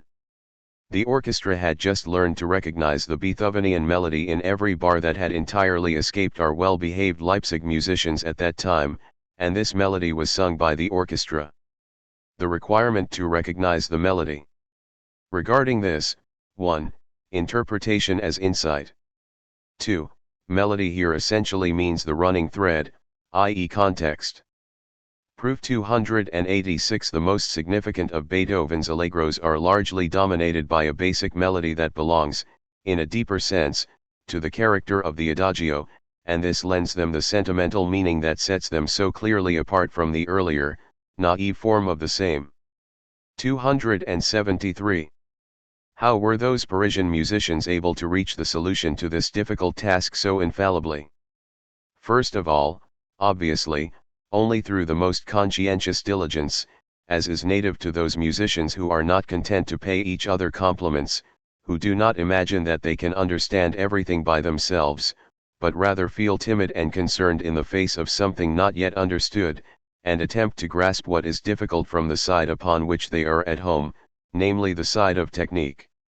On the interaction involved in true interpretation, grasp what is difficult from the side of technique. Through a conversion of representational problems into technical ones, the subjective element of interpretation asserts itself by necessity. Reification, subjectivity. But therein at the same time the positivistic element so characteristic of the progressive Wagner, separation of meaning and technique, therefore Gesamtkunstwerk etc. 274. But only a correct grasp of the melos also dictates the correct tempo. The two are inseparable, one conditions the other. If one wishes to provide a summary of all that is required of a conductor for the correct performance of a musical work, it lies in his always supplying the correct tempo, for the choice and determination of the same allow us to recognize immediately whether the conductor has understood the musical work or not. The correct tempo almost guides good musicians, once they have become closely acquainted with the musical work, towards the correct delivery, for the former is already based on a recognition of the latter on the part of the conductor. But the difficulty of determining the correct tempo becomes clear from the fact that the correct tempo can only be found through a recognition of the correct delivery. 12. Tempo as a function of the melos, context, and a criterion for understanding. The mutually contradictory statements made by Wagner show contradiction. At the bottom of the page are the most precise expression of a dialectical state of affairs, which the anti-Hegelian Wagner would have been the last to admit. 275. In this, the musicians of old had such a good instinct that, like Haydn and Mozart, they were normally very general in their tempo indications, placing andante between allegro and adagio, with its most simple of increases by degrees, covered almost everything they considered necessary. With S. Bach, we finally encounter an almost complete absence of tempo indications, which for true musical sense is the most correct of all. For this sense might well ask itself, if someone does not understand my theme, my figuration, its character and expression, what good can one of these Italian tempo indications still do for him? To speak from my own very personal experience, I shall mention that the early operas I had performed at various theaters contained quite elaborate tempo indications, which I proceeded to fix infallibly, or so I thought, through the metronome. Now, whenever I heard a ridiculous tempo in a performance, for example of my Tannhauser, the persons in question defended themselves against my recriminations by assuring me that they had followed my metronome indication with the utmost scrupulousness. From this, I saw how unreliable a means mathematics is in music, and henceforth not only left the metronome off, but also restricted my instructions for the main tempi to very general indications, being meticulous only about the modifications of these tempi, as our conductors know next to nothing about these. The romantic thesis of the primacy of sense over notation. Wagner's centerpiece, the theory of tempo modification, is directly contingent upon this. 282. Herein lies that most crucial aspect, which we must seek to understand very clearly if we are to move beyond a rendition of our classical works of music that is so often neglected and spoiled through bad habits towards a fruitful communication.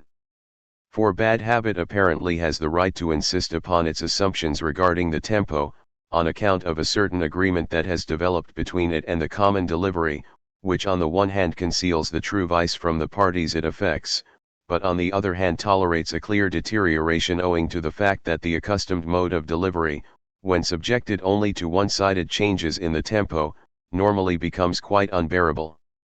Wagner's concession of the relative, historical, validity of incorrect interpretation, as second nature, has very far-reaching consequences. To clarify this through the most simple of examples, I shall choose the opening of the C minor symphony by Beethoven. Our conductors pass over the fermata in the second bar after lingering there briefly, and linger thus almost entirely for the purpose of directing the musician's concentration towards a precise rendition of the figure in the third bar. The note E-flat is not normally sustained any longer than the duration of a forte on stringed instruments when played with a careless bow. Now let us assume that Beethoven's voice called out to a conductor from the grave, "Will you hold my fermata long and grimly?"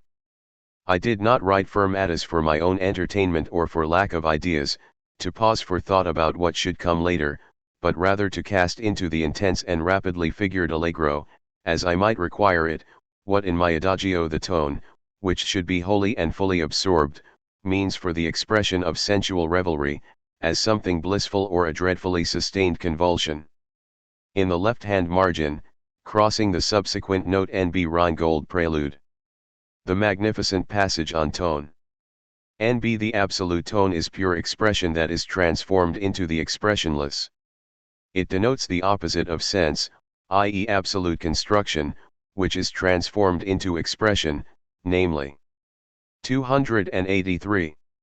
And now pay attention to the specific thematic intention I had with this sustained E-flat after three turbulent short notes, and what I want to say with all the equally sustained notes in what follows. The expressive sense as thematic intention. But this evenly sustained tone is the basis for all dynamics, in the orchestra as in singing. Only by taking it as a point of departure can one reach all those modifications whose diversity determines the character of the delivery in the first place. The even tone. Without this basis the evenly sustained tone an orchestra may make much noise, but without any force, and herein lies a first characteristic of the weakness of most of our orchestral performances. Wagner against weakness, within limits, ideal of monumentality. 285. Here, then, the adagio stands opposite the allegro, like the sustained tone of figural motion. The sustained tone dictates the rules of the tempo adagio. Here, rhythm melts away into the life of the tone, which belongs to itself and is content with itself. The famous passage on adagio and the pure tone. 286. B. Walter's theory 34 of the adagio character of cantabile themes. Even in the allegro, examining precisely its defining motives, it is always the song borrowed from the adagio that dominates. Misunderstanding of the eroica theme, expand. Adorno noted in the margin of Wagner's essay, next to the music example showing the first subject of the first movement of the eroica, this is not an adagio melody, not a melody at all. 287. Here in the finale of Mozart's E-flat major symphony and that of Beethoven's A-flat major symphony, the purely rhythmic movement celebrates its orgies, to a certain degree, and therefore these allegro movements cannot be taken determinately or fast enough. Whatever lies between these extremes, however, is subject to the law of mutual relations, and these laws cannot be grasped delicately or variedly enough. For they are, at a profound level, the same ones that modified the sustained tone itself in every conceivable nuance.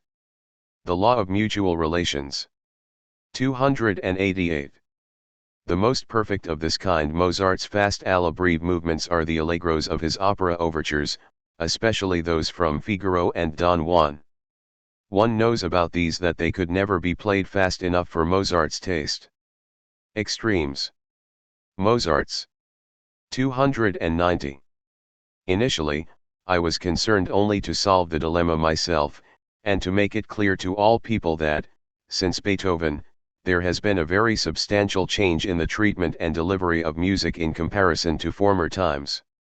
Things that used to be held apart in single forms complete in themselves, each living their own life, are here kept together and developed with reference to one another, at least in terms of their innermost main motives, in the most contrasting of forms, and enclosed by these very forms. Naturally this must also be taken into account in the manner of delivery, and the most important way to ensure this is for the tempo to be no less delicate than the thematic fabric itself, which should convey itself through the tempo according to its movement. Main evidence in Wagner for the historical character of interpretation. Since Beethoven, there has been a very substantial change in the treatment and delivery of music in comparison to former times. 292-93. The real weakness of variation form as the basis of a movement, however, becomes apparent when starkly contrasting parts are juxtaposed without any connection or mediation. The most unpleasant effect of this careless juxtaposition can be experienced when, after the quietly measured theme, an inexplicably gay first variation immediately enters. The first variation of the uniquely wonderful theme in the second movement of the great A major sonata for piano and violin by Beethoven Op. 47 has always driven me to the point of outrage at any further music listening, as I have never heard a virtuoso treat it any differently than is merited by a first variation serving the purpose of gymnastic production. So it would therefore seem natural for the performer, who, in such a case as the Kreutzer Sonata, demands the honor of representing the musician entirely, to attempt to establish a gentle connection between the entry of this first variation and the mood of the theme that has just ended, by showing a certain consideration with regard to the tempo through an initially mild indication of the new character in which, according to the unalterable opinion of pianists and violinists, this variation enters. If this were to be carried out with the proper artistic sense, then the first part of this variation, for example, would itself create the gradual transition to the newer, more lively attitude, thus also gaining, quite aside from all that is otherwise interesting in this part, this particular charm of a pleasantly ingratiating, but in fact not insignificant, change of the basic character established in the theme. Wagner's mania for transition. He is incapable of understanding contrast as a means of creating context. It is precisely this common sense of mediation as something gradual that leads to a distortion of interpretation. C# minor quartet Op. 131 by Beethoven. N.B. Everything overdefined in Wagner, the musical drama embodies totality as tautology. 35. 294. This allegro, the second movement, marked allegro molto vivace, of Op. 131, which is separated from the first only by a fermata, thus directly follows an adagio of a dream-like melancholy perhaps unlike any other by the master. The question here is now clearly how the theme of the second movement is to approach the frozen melancholy of the immediately preceding adagio ending, as it were to emerge from within it, so that it does not injure our sentiment more than engaging it through the abruptness of its entry. Entirely appropriately, this new theme is also initially presented in an unbroken pp, precisely in the manner of a delicate, barely recognizable vision, and soon melts away into a fading ritardando. Only then is it animated, so to speak, to reveal its true self, and through the crescendo enters the sphere unique to it. Here it is clearly a delicate task for the performer, appropriate to the sufficiently clear character of this allegro, also to modify its first entrance through the tempo. Adorno notes along the edge of the musical example NB, as the connection has already been established by motivic means, it would be pleonastic also to keep the tempo constant. It would be distasteful. Criticize the example of the C-sharp minor quartet. 298. Once I had thus given the introductory adagio of the Frascutes overture back its grimly mysterious dignity, I allowed the wild motion of the allegro free rein in its passion, being in no way restricted by consideration for the gentler delivery of the delicate second subject, as I was entirely sure that I would be able to curb the tempo sufficiently once more for it imperceptibly to reach the correct level for this theme. Furtwängler as Wagner's air. 299. In order no longer to interrupt my account of that performance of the Frascutes overture with the Vienna Orchestra, I shall now continue by relating how, after the utmost heightening of the tempo, I used the drawn-out song of the clarinet, entirely derived from the adagio. To restrain the tempo imperceptibly from here on, where all figural movement dissolves into sustained, or trembling, notes, sufficiently for it to arrive, despite the more active intermediate figure. In E-flat major, with the cantilena thus beautifully prepared, in the mildest nuance of the still constant main tempo. The element of reason in Wagner's modifications. 299 ff. This passage follows on directly from the one cited in the preceding note. If I now insisted that this theme should be rendered at an even piano, that is to say without the usual accentuation of the ascending figure, and also with even phrasing, so not. Then this admittedly had to be discussed with the otherwise so excellent musicians first. But the effect of this delivery was then so conspicuous that, when the tempo subsequently increases imperceptibly with the pulsating, I needed only to make the quietest suggestion of this motion to find the entire orchestra equally showing the most insightful enthusiasm for the return of that most energetic nuance of the main tempo and the subsequent fortissimo. 13. The superb analysis of the interpretation of the Frascutes overture, especially 299 below.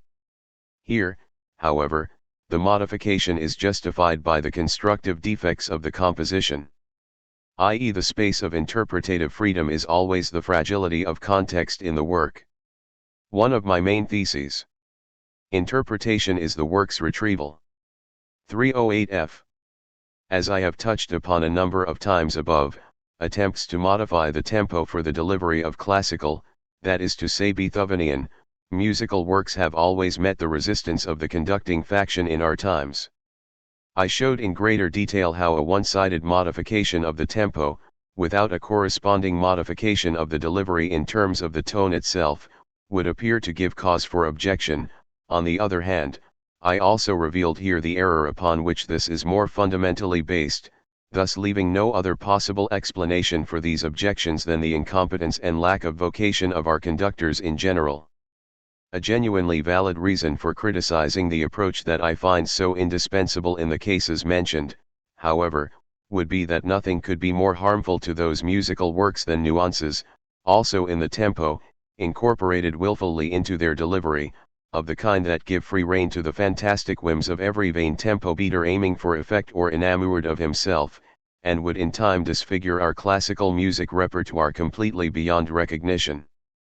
Of course, all that can be said in response to this is that our music must indeed be in a sorry situation for such fears to arise, as this at the same time reveals that people no longer believe in the power of true artistic consciousness, which would immediately defeat such acts of willfulness, in our collective artistic states.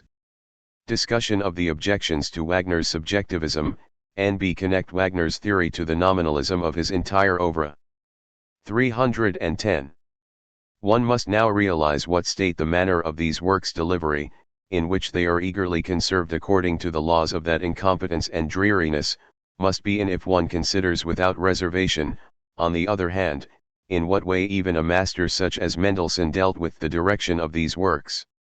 And I shall therefore subject this sanctimonious rejection of that spirit which I have termed the correct one for the performance of our great music to closer examination, in order to show in all its poverty the peculiarly recalcitrant spirit which that defensiveness feeds off, and above all to remove the aura of sanctity which it presumes to place around itself as the chaste German artistic spirit. For it is this spirit that inhibits any free progress in our musical life, that keeps every breath of fresh air at a distance from its atmosphere, and which could in time truly blur our glorious German music into a colorless, indeed ridiculous ghost.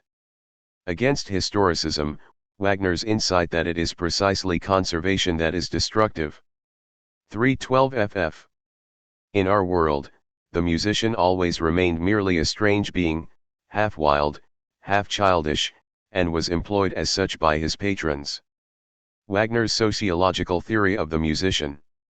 The new, elegant performer as an agent of circulation, anti-Semitic theory, as a parasite upon the work. Educatedness just as the Jews, for example, have remained strangers to our trade life, our newer musical conductors have not come from the class of musical craftsmen, which was repugnant to them already on account of the strict proper work it entails. This new conductor instead placed himself immediately at the top of the musicians' guilds, just as the banker does with our trade partnerships. To do so, he had to bring something from the start, something which the musician coming from the bottom precisely lacked, or which he could gain only with the greatest difficulty, and rarely to a sufficient degree, just as the banker brings capital with him. This new type of musician brought educatedness. Consider very closely. 314. In general, it is a primary characteristic of this educatedness that it does not dwell intensely on anything, does not immerse itself profoundly in anything, or also, as one says, does not make a meal of anything. It therefore avoids all that is monstrous, divine, or demonic, simply because it cannot find anything in it to imitate, which is why it is common for this educatedness to speak, for example, of excesses, exaggerations etc., which has in turn given rise to a new aesthetic that professes to be influenced by Goethe, claiming that he was also averse to all things monstrous, and therefore invented such a beautiful, calm clarity. Here, then, we find the harmlessness of art being praised, while Schiller, who was too intense upon occasions, is treated with a certain degree of contempt, and thus, in prudent accordance with the Philistine of our times, a whole new idea of classicism is being developed, one which in other artistic fields the Greeks are finally also drawn into, on account of their being so well attuned to clear, transparent gaiety. Educatedness as conformism, harmlessness. 315. Here it only remains for me to explain the merry Greek quality of this passing over things so urgently recommended by Mendelssohn. Mendelssohn's aim was, to hide the inevitable weaknesses in the performance, perhaps also in what is being performed, with those his followers and successors. However, this is joined by that quite particular motive for their educatedness, namely, to conceal things in general, to cause no fuss. Conformist performance as concealment, opposite of X-ray photography, N.B., ideological character of positivism in particular. 316. A large part of their education has always consisted in taking as great a care over their comportment as one who is burdened with the natural impediment of a stammer or a lisp, and who must avoid any arousal in his announcement, lest he descend into the most improper stuttering or bubbling. The German is stiff and awkward when he seeks to appear well-mannered, but he is sublime and superior to all others when he catches fire. Are we supposed now to restrain this for the sake of those people? Wagner's insight into the classicist style of presentation as repressed mimesis. 317. First of all, and most importantly for our investigation, the success of this negative maxim showed itself precisely in the delivery of our classical music. This was now determined solely by the fear of descending into the drastic. Fear of descending into the drastic, superb. It was only the great Franz Liszt who fulfilled my desire to hear Bach. Certainly, Bach in particular was also cultivated there, for here, where there was no modern effect or Beethovenian intensity, that joyfully smooth, entirely insipid manner of delivery could seemingly be conveyed particularly well. I once requested a performance of the eighth prelude and fugue from the first part of the Well-Tempered Clavier, E-flat minor, from one of the most renowned older musicians and comrades of Mendelssohn, because this piece had always exercised a particularly magical attraction upon me. I must confess, I had seldom experienced such a shock as I received upon the cordial fulfillment of this request of mine. For there was then certainly no trace of a sinister German Gothic style or any such humbug.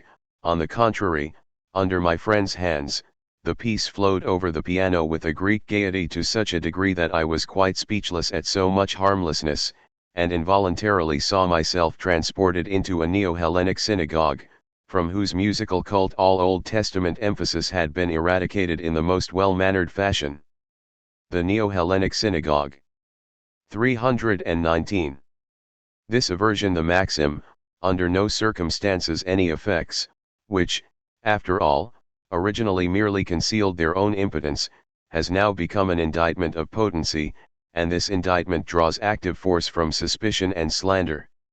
The breeding ground upon which all this prospers is the poor spirit of German Philistinism, of a sense that is caught at the pettiest level of being, and which we have seen also to encompass our musical life. Objectivism as resentment, Nietzsche-like theory. Trebskin, cf. Newman 4, 33736. 321. Some time ago, a South German newspaper editor accused me of pietistic tendencies in my theories on art. The man clearly had no idea what he was saying, he was simply looking for a scathing word.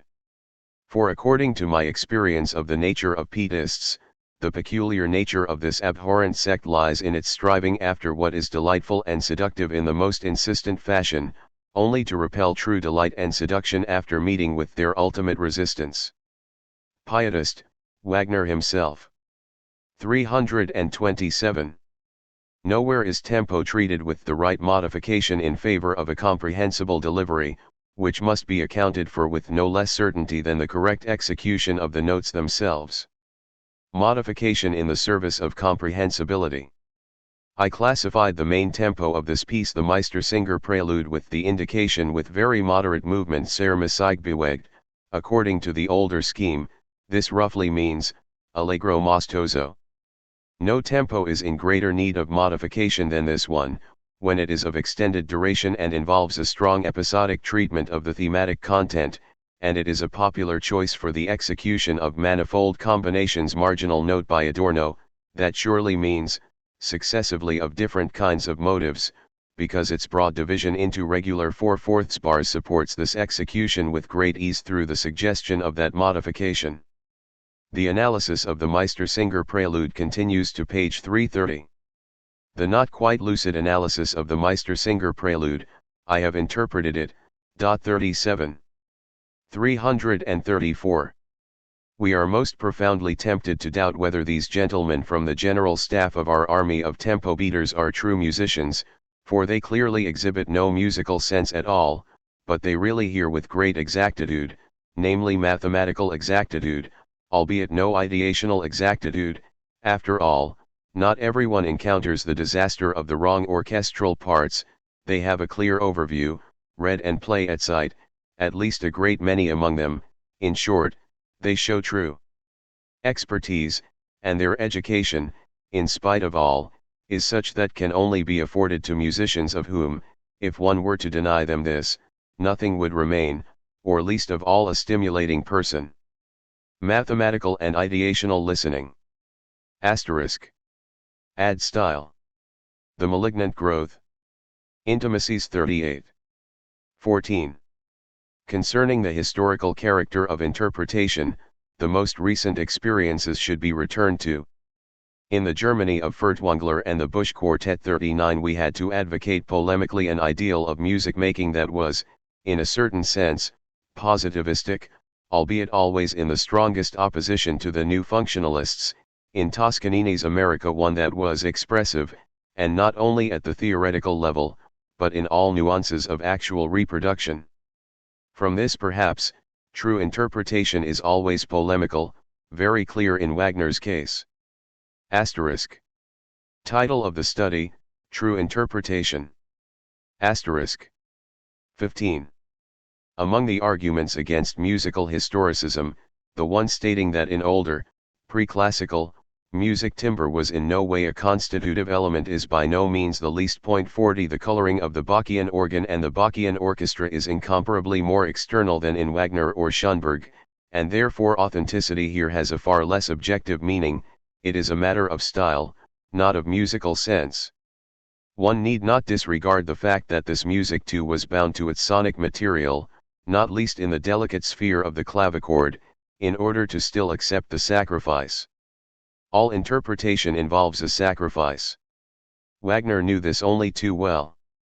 He demanded valve instruments even for music written for natural brass, and in this sense retouched Beethoven 41 while in the foreword to the Tristan score he concedes the loss of true horn character through the chromatic mechanism.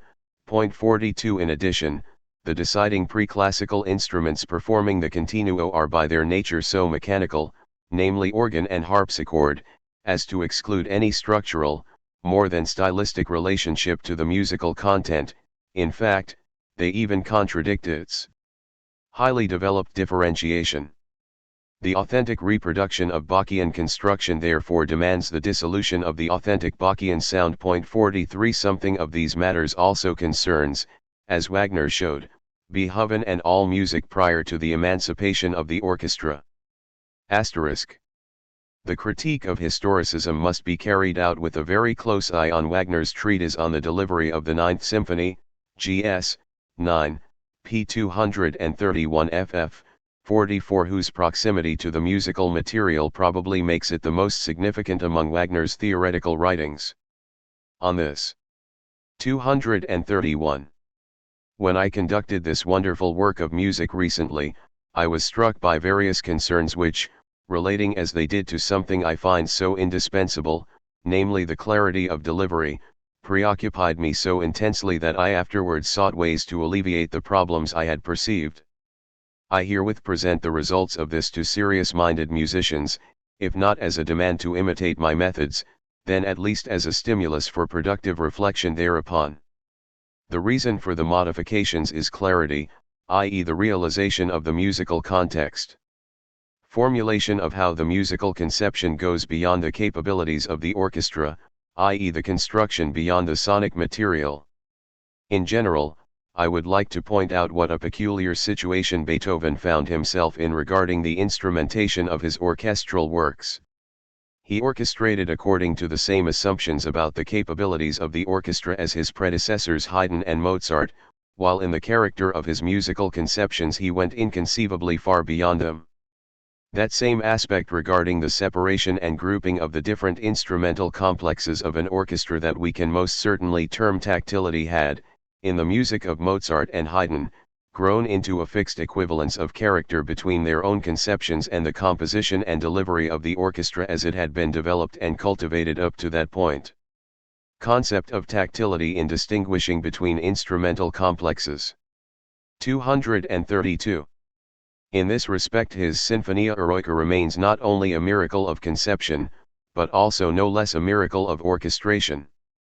Only here, he already imposed a mode of delivery upon the orchestra that it has been unable to master to this day, for the delivery on the part of the orchestra had to be no less brilliant than was the orchestral conception of the master itself. From this point, from the first performance of the Eroica, therefore, begin the difficulties for an assessment of these symphonies, indeed even hindrances to their enjoyment, the musicians of old never having been quite able to partake of this enjoyment. These works lacked clarity of execution, because the achievement of this clarity was no longer guaranteed, as it was for Haydn and Mozart, by the orchestral organism employed, but could only arise through a musically brilliant performance by each individual instrumentalist and their conductor extending to the point of virtuosity. Objection to the lack of clarity in the instrumental realization of Beethoven's works since the Eroica. 233. This is the reason, for example, for that demand which became so quintessentially Beethovenian, namely a crescendo that does not culminate in a forte at its highest point, but suddenly switches to piano.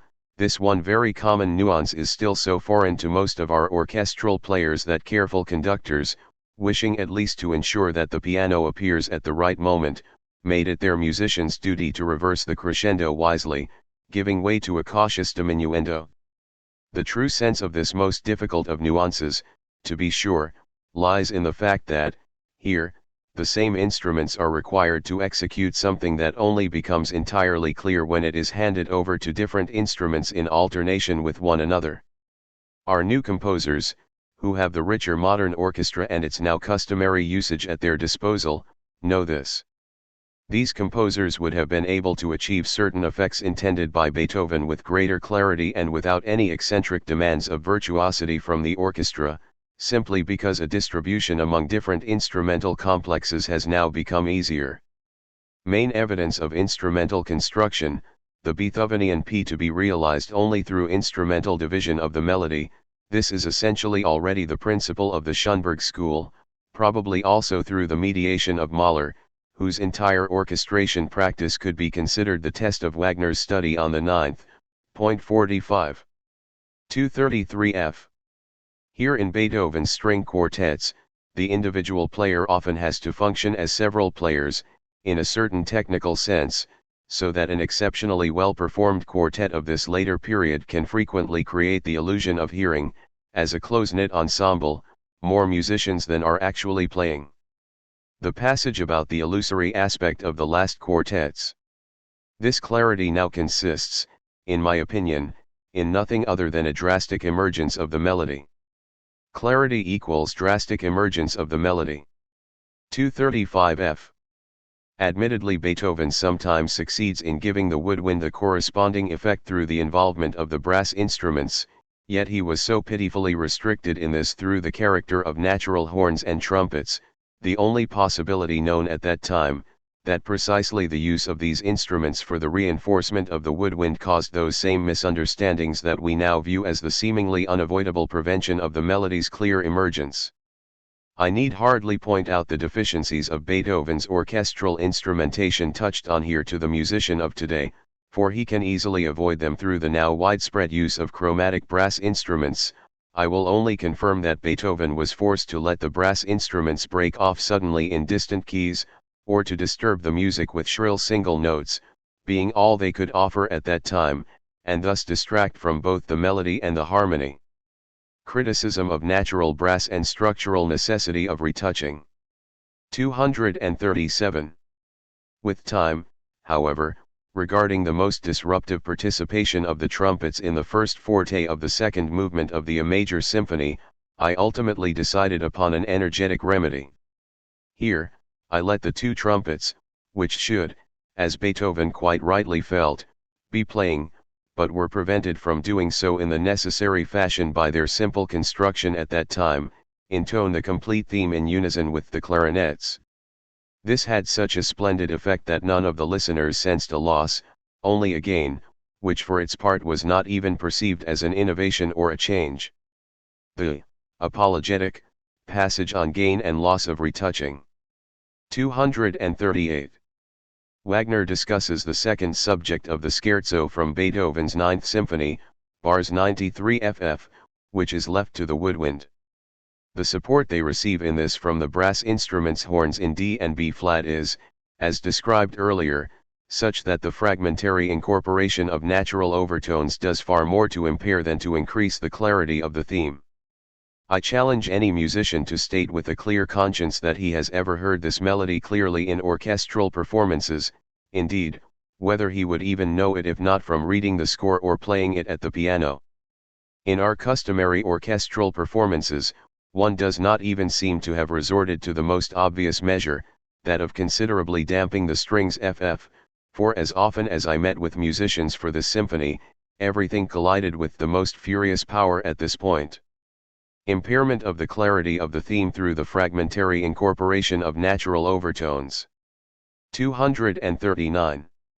Experience never confirmed my assumption, however, or only very inadequately, for the woodwind instruments were always expected to produce an incisive energy of tone that will always, at least in the sense of the arrangement found here in the second subject of the scherzo of the ninth, go against their character.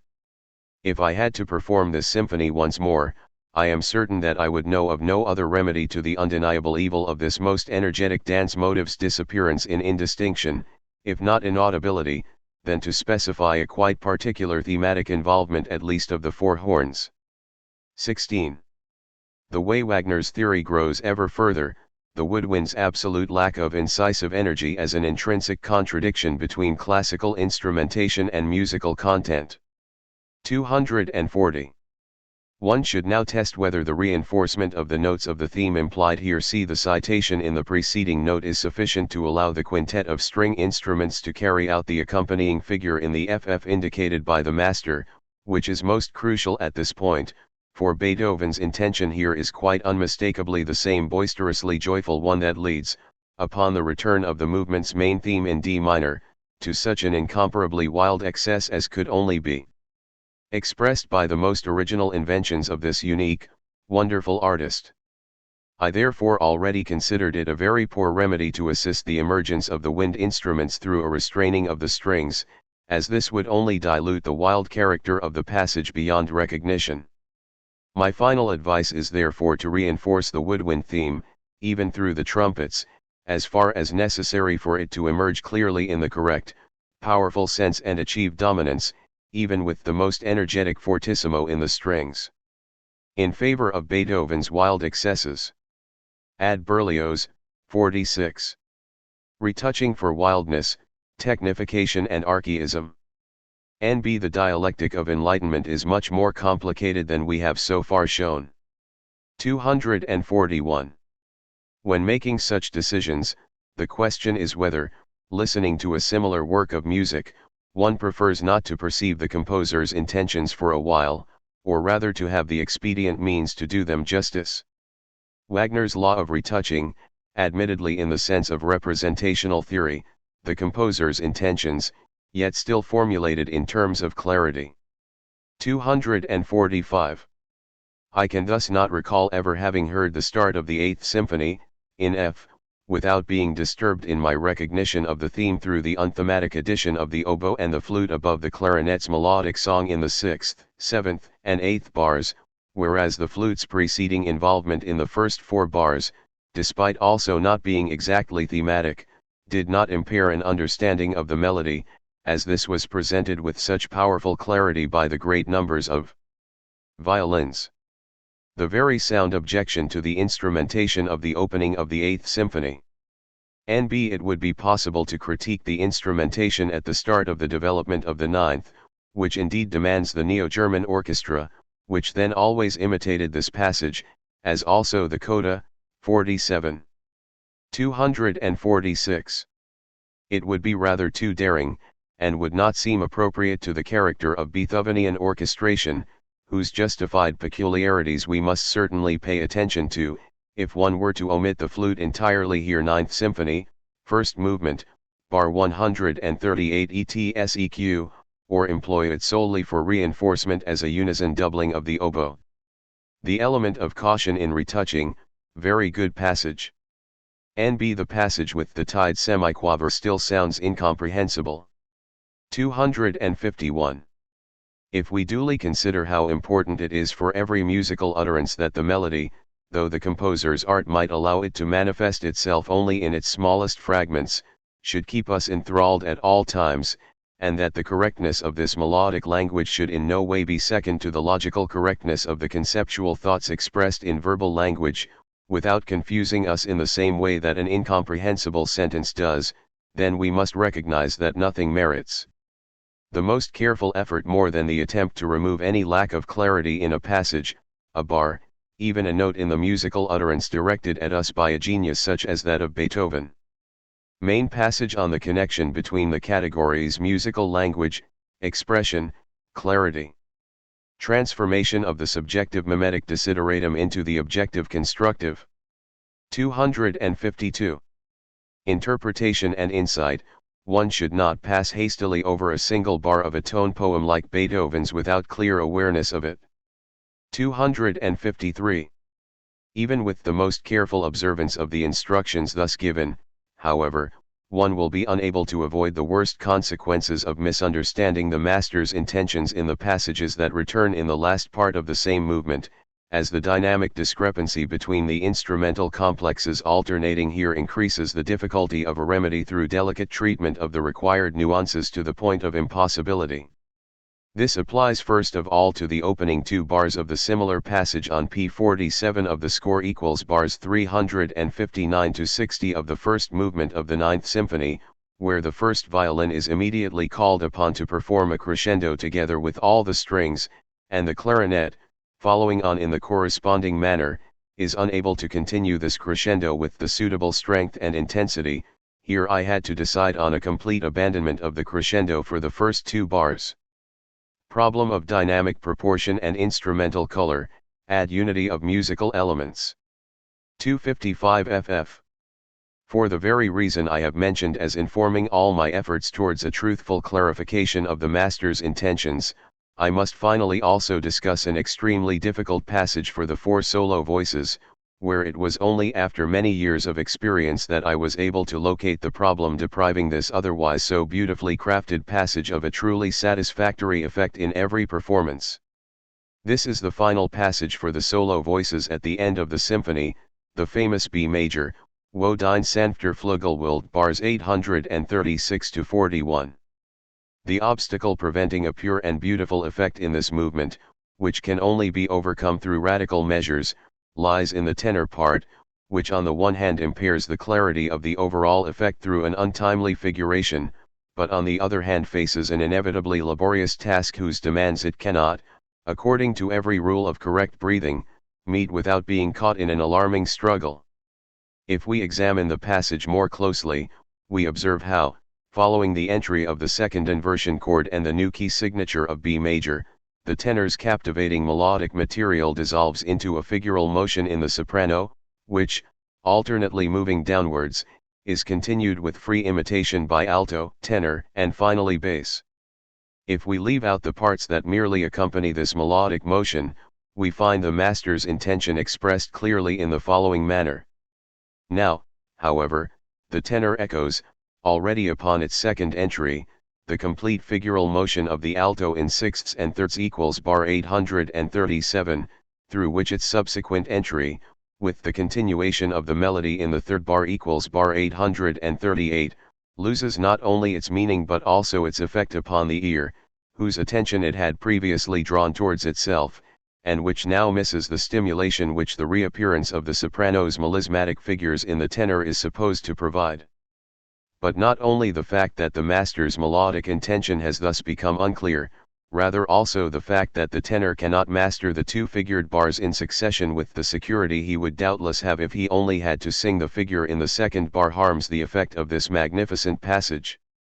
I therefore decided, after long deliberation, henceforth to spare the tenor the difficult figuration that precedes his main entry as an echo of the alto voice, allocating to him only its principal harmonic pitches, according to which he would then sing as follows. I am convinced that every tenor who formerly had to torment himself fruitlessly with this passage as long as he had to sing this instead, will be very grateful to me, and now render all the more beautifully the melodic motion that truly suits him, to which I would advise him to lend the following dynamic nuance, in order fully to master its correct expression. 17. The dialectic of retouching. The change to the B major solo quartet passage from the finale of the Ninth Symphony. The demand for a clarification of the composition here leads to a decisive infringement upon it. If true interpretation is the work's retrieval, then it is at once also its dissolution. The realization of Wagner's demand for a performance corresponding purely to the music's sense destroys the work, and unconditionally every work, because the insight serving as the ideal of interpretation by necessity offers, at the same time, the evidence for the fragility of this sense, and in Beethoven's last works the fragility of sense is itself an element of this sense. The tenor's confusing bar before it takes up the thread imitatively, highly characteristic of the very late Beethoven, should be retrieved. It is a deciding factor here that there is no boundary between legitimate intervention and abuse. Its establishment is nothing other than the middle course of conformism.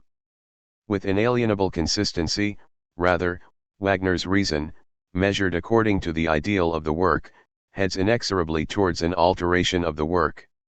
The work changes and disintegrates before the ideal of its own truth, this is the secret of its inner historicity. Asterisk. Interpretation concerns the presentation of the dialectical image of the composition. The reflection upon Der Verskoot's point 48 in 1820 people did not believe in ghosts any more, indeed presumably less, than today. Nonetheless, the illusionary reproduction of the Wolfsglen Wolfsklugt, which even children would laugh at today, was possible at that time. And not only because of the death of fantasy, which was then still able to conceive the spirit world without any empirical reality, while today it would only be tolerable as a fact. But rather, in fate tragedy Schicksal's drama and the romanticism of dark forces one in fact finds an expression of the enervation of the world's demystification. Romanticism feeds off the fright of the Enlightenment, and the fact that this fright, Hugo's Nouveau Frisson about Baudelaire and Poe 49 describes the boundary, died away is the reason for the laughable nature of the magical opera. The object of interpretation is the arousal of the fright inherent in each work. If it has disappeared, then the work is uninterpretable, yet at the same time requires interpretation. But this fright is the aura of the historical images unfolding objectively from the works. 18. The proof that works become uninterpretable should be developed with reference to opera direction, which is particularly sensitive in this respect. The Wolfsglen of Der Verskoots and the Swan of Lohengrin. Point 50 The Wild Hunt and the Swan, presented in sensory terms, are impossible, their apologia transforms the works into illustrated magazines.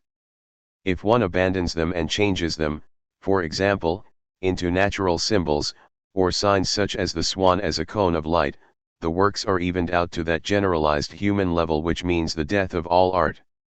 Even Wagner's operatic allegory of an extremely ahistorical philosophy clung tightly to the drastic theatrical illusion, and King Ludwig, who saw nothing in Lohengrin but the swan, understood more than the most spiritual interpretation. For the content, which by no means coincides with the supposed philosophy, is the historical image, its transience alone is the eternity of the work that contains history. The dialectical images reveal themselves through the props. But this also applies to the music, whose gestural characters, as the virtuoso imitates them, are the equivalent of the props. The ciphers of passion in the Appassionata, D. Albert humming along point 51 today, these gestures can only be invoked, furtwängler, and go against the construction. But if this latter alone remains, devoid of mimesis, if the work is interpreted in itself to a degree, then its content, which consists in its gesture for others, its historical aspect, sinks out of sight. The work that can be interpreted in itself is at the same time, by closing itself to the subject, objectively uninterpretable. L.A. June 16, 1946. Asterisk. 19. On the critique of historicism, the fact that the presubjective, the ontological inherent being ansic of music which the historically objective ideal strives for, is relished precisely as a stimulus in the most extreme case, just as Stravinsky emerged from the archaic sphere of stimuli in Debussy and Ravel. So, the form of reaction to historicism denies historicism's own content, its objectivity is a mere mask for subjectivity, whereas true objectivity traverses that very subjectivity. Usually, to be sure, the present objectivism is merely a manifestation of regression, the musical reflex of an anthropology that liquidates the subject because, and by the fact that, there is no society. Therefore, historico-philosophically, the aspect of resentment in objectivism. It reflects the untruth of the collective. The schema of the youth movement. Point 52. In music, the expressionless is expression. Point 53. Asterisk. The dialectic of retouching to be developed with reference to Wagner's study on the Ninth Symphony is complicated by the fact that it presupposes, in the coherence that is to be created by interpretation, and which thus dissolves the work, the concept of the integral work. First of all, however, this is native only to the German tradition, and even here not unconditionally so. Schubert or Bruckner make a mockery of this notion, and not only out of insufficiency, but owing to the content.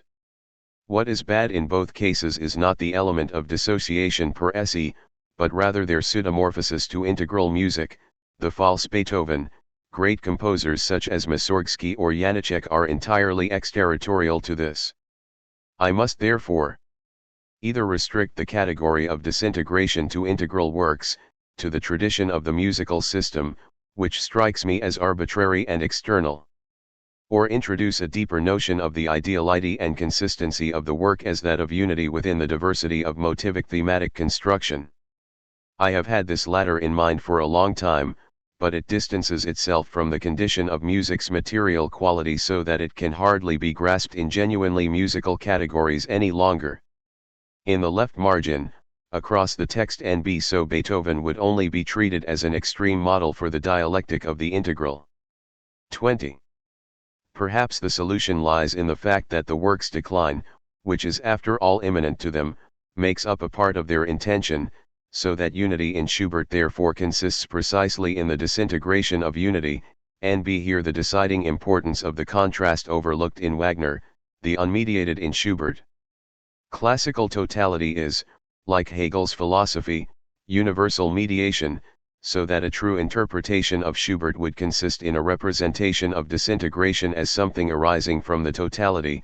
Epic totality is that which grows tired of itself, 54 falls asleep, dissociates itself. Admittedly, this presupposes Beethoven's theory, in particular that of epic character and late style. Asterisk. Reproduction is a form, place at the start, i.e. the work requires it without it following from the work. Concerning the older material, 3 conductors and Bruch 8, 7, p. 315 ff.55. Retrieval as invocation, only Furtwängler essay. Ad Nacht Musik.56. The works live on in their disintegration. Light Music 57. NB. The problem of 2 musical spheres should be addressed by the theory of reproduction. P2 Formula about freedom, insight, objectivity. 58. The thesis of the work's disintegration per se, their objective historical dynamics. 59 should not be conjured up, but rather justified. Asterisk. Concerning mechanization, both things must be mentioned, immanent necessity and objective, technical, inauthenticity. Asterisk. 21. 22. As long as so little is known about Greek music, statements on the origin of musical notation remain unproven suppositions. But a critique of the seemingly natural, reasonable attitude that musical notation arose as an aid to memory, to prevent living music, song, and dance, from being forgotten, is philosophically justified. Sources: the thesis is rationalistic, a projection of later needs onto the archaic. Aids to memory become necessary when the memory, in the face of the universal mediation of experience that severs the connection between subject and object, which leaves the powerful trace in the memory, becomes problematic, by being burdened with countless distant, not experienced information, and ultimately by a weakening of the memory, the organ for that which has been, through a complete adaptation to whatever is the case. Children require no aid to memory. It is not remembering through language that they find difficult, but rather its supporting concretion, namely writing. It cannot have been any different among primitive peoples. Whenever music is made in the traditional manner, without being bound to a fixed text, the memory proves strong. The rhythmic models retained by primitive peoples are so complex that no civilized person, other than the most highly trained musician, could hope to achieve the same. Still something of this in jazz. And the modifications in primitive and traditional music making, the former being the rudiment of the latter, are a function of the memory, not of its failure. What has passed is still so present that it does not become an estranged sediment, but lives on. Its change testifies to its presence. It is held onto identically and reified precisely as something forgotten, so it is easy enough to present notation as the enemy of remembering, of the memory itself, and as its reconstitution through destruction. Musical notation therefore cannot have come about as a mere aide-memoire, as the harmless preservation of an elusive substance. It rather points to precisely the disturbance of that organic state in which the memory is at home, and where the distinction between now and before is not firmly established. That means, to power. Musical notation is an element of discipline. It dispossesses the memory by supporting it. The cultic dances and songs are withdrawn from the unity of remembering and change. They are intended to be forgotten in order to fix themselves, to change into that identical repetition which defines the music of barbaric cultures. The tribe is supposed to divest itself of any spontaneity of expression. It is to obey, not to understand, and not to interfere. The origin of the musical text is identical to how it presents itself once more in the late maturity of art music, taboo. The first units of musical writing are the rigidly even drum beats of the barbarians, and perhaps musical writing per se is originally an imitation of those rhythmic disciplinary systems which themselves already spatialize temporal relations in music through the atemporal regularity of their divisions. Every written note is the image of a beat, the objectification of music, the conversion of the temporal flow into a spatial one, is not only formally a spatialization, but according to its original content, namely the spatialization of experience for the purpose of controlling it. All reification is a forgetting 60, making available what has passed at once makes it irretrievable. Therein lies the desperate utopia of all musical reproduction, to retrieve the irretrievable through availability. All music making is a recherche du temps perdu. NB notation thus belongs to the geometric musical category. It is antimimetic and anti-expressive already in its origin, and later develops in this state of being. But this entails no less than the dialectic of all music up to the point of its liquidation. It only became possible for music to develop through graphic mediation, reification, and availability. Musical writing is the organon of musical control over nature, and it was precisely here that musical subjectivity came about as a separation from the unconscious collective. The reification and independence of the musical text is the precondition for aesthetic freedom. At the same time, however, musical writing also contains the opposite to the musical, to its own content. Rationalization, the condition for all autonomous art, is at once its enemy. Notation always also regulates, inhibits, and suppresses whatever it notates and develops, and all musical reproduction labors at this. Formulated more precisely, the difference is constitutive to the very act of writing music down. The spatialization of the temporal is necessary, not simply empirically inadequate. Autonomy and fetishism are two sides of the same truth. Fidelity to the work is the obedience that ultimately destroys the work. It is only the social obedience of that fidelity that enabled music to oppose the existing society. It ultimately draws music into society's system, and relate everything much more specifically to writing, interpretation. June 20, 1946. Asterisk. 23. Playing the exact text from memory as a reconstruction of music's immanent aspect of memory. Already advocated by Schumann 61, find. Introduced into chamber music by Kalisk. Strict performance from memory is true freedom. Asterisk. Engagement with the relativism of musical interpretation, most likely according to changes undergone by the works. Relativism is always specific to the approach that transcends the matter itself, and dissolves as soon as its immanent laws are uncovered. This should be understood in the sense not of dogmatic absolutism, the complement to relativism, however, but rather of conceptual and terminological work. Develop more concretely. All musical work presupposes the possibility of distinguishing right and wrong, both for the composer and for the performer. The apperception of any musical sense consists precisely in this distinction, and with reference to this there is no difference for the musical experience between the elementary distinctions of right and wrong notes, which after all are not physical distinctions, but rather contain the whole categorical apparatus of music, and the assessment of the correct or incorrect rendition of an entire complex piece. Compared to that necessity of musical experience which determines itself, relativism is wholly abstract and external.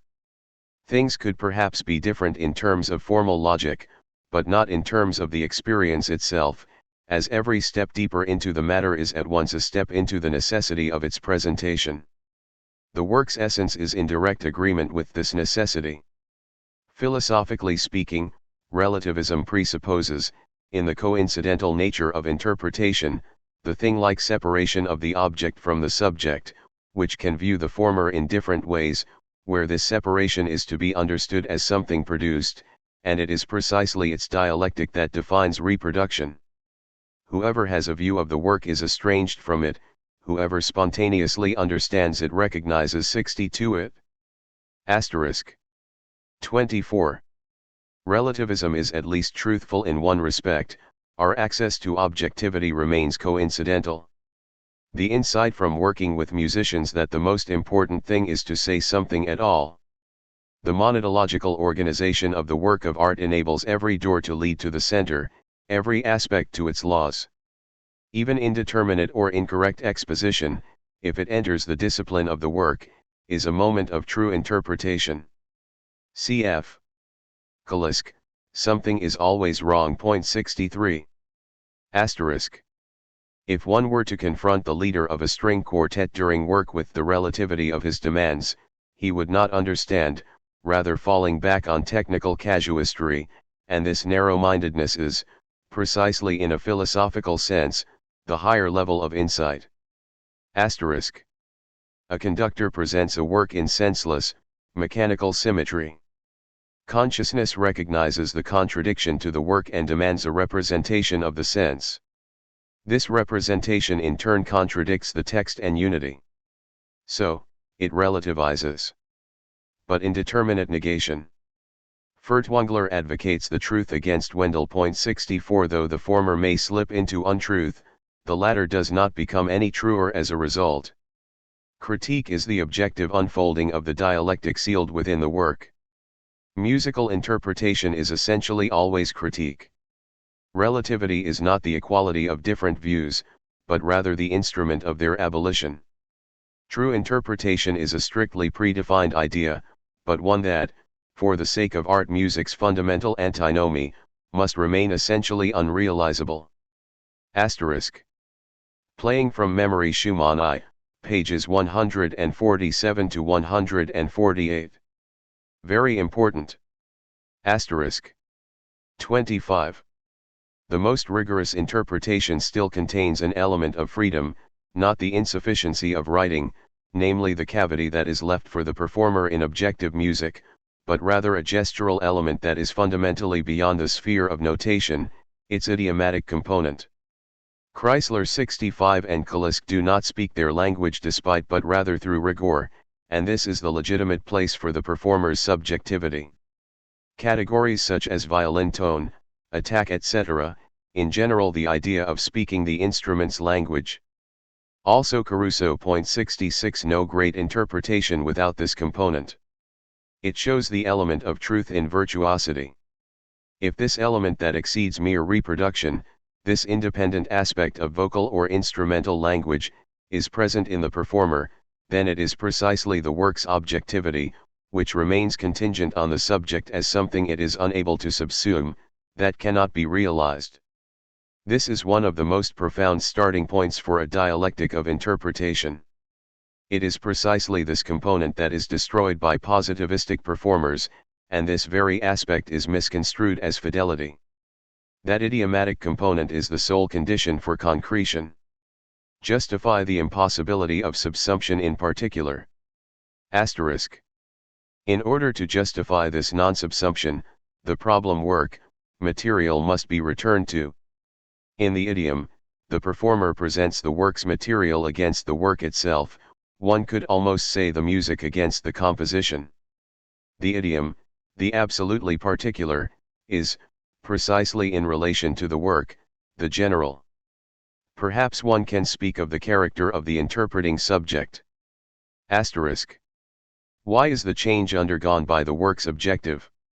The naive realistic work in itself is unrecognizable. Cf. It does not exist but rather only ever as a Benjamin. Relationship to the material s.x 67. Each work as a relationship to the material. The work as a social relationship. The work cannot be reconstructed. Reconstruction in particular has its arbitrary component. Recognizing the work as the opposite to its naive being in itself dissolves precisely this latter. The change of interpretation is not free, but rather subject to right and wrong. The change adheres to laws. The subjective component is contained in this, but not as something that can be separated from the matter itself, something contingent, rather something that coincides with it. Interpretation is no matter of taste. Where the question of taste is still the decisive one, the problem of interpretation has not yet been posed seriously. Asterisk. Add ancient musical notation. Riemann I, 1. 238 ff 68. 238. Presumed. We will reach the conclusion in our representation of the music of antiquity by discussing, at least in short, the nature of Greek musical notation, and seeking to develop an idea of its presumed development. Pitch intervals, the coupling of all the symbols in vocal notation with their equivalents in instrumental notation, and additionally in scale charts that leave no doubts as to the pitch intervals, makes the task of transcribing the ancient notations into our own system as easy as one could possibly wish. Instrumental notation older than vocal notation, the unanimous result of the different studies found in the books in this field that were published around the same time. Father Bellerman, Die Tonleitern und die Musiknoten der Griechen, the scales and musical notation of the Greeks 1847, and K. Fortlage, Das musikalische System der Griechen in seiner Urgestalt, the musical system of the Greeks in its original form 1847, is that the vocal notation was evidently calculated according to the relationships of the enharmonic tone system to begin with, whereas the instrumental notation seems instead to have been adapted to the system after the fact, originally having not an enharmonic but rather a diatonic basis. From this, one must naturally conclude that the instrumental notation, or at least elements thereof, is older than the vocal notation. 219. 26. Exploitation of the notation's appearance for heightened aesthetic effects.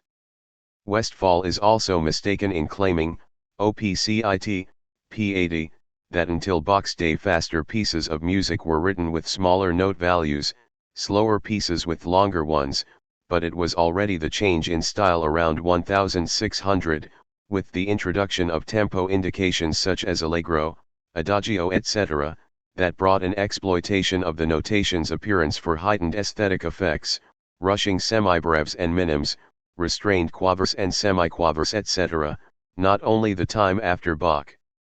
Cf. the entire passage. Rhythmic notation. According to Foetus, the fact that Aristoxenos already envisaged, just as we do today, the ordinary beat as the real foundation of rhythm is certain from the distinctions between monopodic, dipodic, and tripodic, tetrapodic and pentapodic verse formations, where 2, 3, 4 or 5 separate feet are joined together, and each individual foot becomes a beat. 4. Connection between the origin of music and sport etc. For the Greeks, not only poetry, music, and mime or dance formed a close unity, bodily force and skill also appeared to them in the light of artistic perfection. 5. Andrea, they thus attained virile seriousness, both through music and by developing their bodies, and for their martial training they moved according to the rhythm of a song. The best dancer, supposedly the best warrior, attributed to Socrates, the statement by Socrates cited in that very place in the Deipnosophists of Athenaeus, written at the start of the 3rd century AD, namely that the best dancer would also be the best warrior, indeed becomes comprehensible through this explanation. NB. The Greek artistic relationship to violence mirrors the origin of the artistic in the same. 8. There is already a Greek science of delivery. 69. E zeta alpha gamma gamma epsilon lambda tau iota kappa nu 70 exangel tekan. The use of facial expressions as hypocritique, that is to say acting, alongside singing and instrumental performance. 9. Riemann denies facial expressions the status of musical elements. In the sense of the stricter separation between the arts that we have today, the play of facial expressions, as mime and dance, does not belong to music in the strict sense any more than poetry, in fact, even less. For while language doubtless still contains certain musical elements in its musical sound, we cannot say the same of the facial expressions, which speak only to the eye. 31. The possibility that neumes arose from chironomy, i.e. the conductor's hand movements. It is even conceivable that mnemic notation is itself of Greek origin, having developed from chironomy, the hand movements of the choral conductor of antiquity, who directed the melodic movement and the corresponding movements of the chorus. Cf. 2. 84.71. As early as 1889, 6 years before the first volume of the Neumann Study N by Oskar Fleischer was published, Dom Makarov gave the third chapter of the introductory study on the facsimile edition of the Codex 390 from Streetgallen the heading Notation oratoire ou chironomique, and referred to the close connection between gestures and the raising or lowering of the voice, describes the accents as a way of tracing the outline of the pitch movement, pictography, and also places clear emphasis on the fact that in the Middle Ages, in both the Greek and the Roman Church, the conductor's hand movements were used to suggest the raising and lowering of the melody and, at the same time, the rhythm and the tempo, thus directing the chorus in a clear fashion. Part 272. 83. Kissemaker S. 73 Theory of the origin of neumes in accent markings, prosody. Also O. Fleischer 74 ed. de Kissemaker was the first, in his Histoire de l'harmonie au Moyen Age, 1852, p. 158, to suggest explicitly that neumes had developed from Greek accent markings, prosodies, of the Alexandrine grammarians, and this notion has not been abandoned since. It was taken up at particular length by Oskar Fleischer in his Neumann Study N, Parts 1-2, 1895-97, though the accumulation of all manner of obscure historical detail, he even brings in the Chinese and the Indians, seems to have been used there to conceal the lack of a genuine, rigorous proof. 84. Imitation of hand movements 75. 85. Central passage. Until finally, at the start of the 8th century, the Anglo-Saxon, Neumann Study N28, or Irishman, Ibid p. 68, Seelfried made the first attempt to develop melodic symbols, to be written above the texts, from the beating indications of chironomy, thus becoming the inventor of mnemic notation. Below, systems of accentuation Fleischer also goes on to develop, on the basis of an Irish treatise from the 16th century and an unspecified, Old Druid work of Franco-Gallic provenance, the theory that the Irish had their own ancient system of accentuation, which differed from that assigned by Fleischer to the Greeks and the Orient, with oscillations in seconds around a pitch center, in the use of thirds instead of seconds for the customary vocal inflections. NB If notation mimics music, then performance must mimic the written music. The clarification of musical notation is transformed mimesis. It is non-intentional. It is both rhythmic and melodic at once, add unity of elements. It is authoritarian, the air of the conductor. Even today, the conductor's hand still traces the line. 89. Riemann considers the question of the neumes origin a secondary one, criticize, therefore the question of the ultimate roots of mnemic notation is of secondary significance for us. We are interested not primarily in the nature and meaning of the musical symbols, but rather in the nature of the songs to which they are supposed to refer, and we have found sufficient cause to suppose that the songs had a wealth of melodic shaping already in the first centuries of Christendom to which the primitive stages of musical notation assumed by Kissemaker or Fleischer could in no sense do full justice. My hypothesis, in musical notation, the chironomic, mimetic, element has been joined by a second, significative element, and only through this latter could ambiguity be eliminated. C. 92. Mnemic notation was therefore not a genuine musical notation at all before it was connected to letter notation, via the stave. NB the same twofold root of Greek writing. 95. Direct vividness 76 of our musical notation. We then recognize with awe and wonder that the aspect of direct vividness, which lifts our musical notation of today to such celestial heights above all other forms of notation, is inherited from mnemic notation, that our notation is simply a form thereof that has been developed consistently throughout the centuries. The first precondition for a just assessment of the value of mnemes without lines is the assumption of a limited number of melodies passed on through direct transmission by singing and imitating. Their purpose lies not in fixing these melodies in a notation that determines every individual pitch, but rather in the particular manner of their adaptation to each respective text.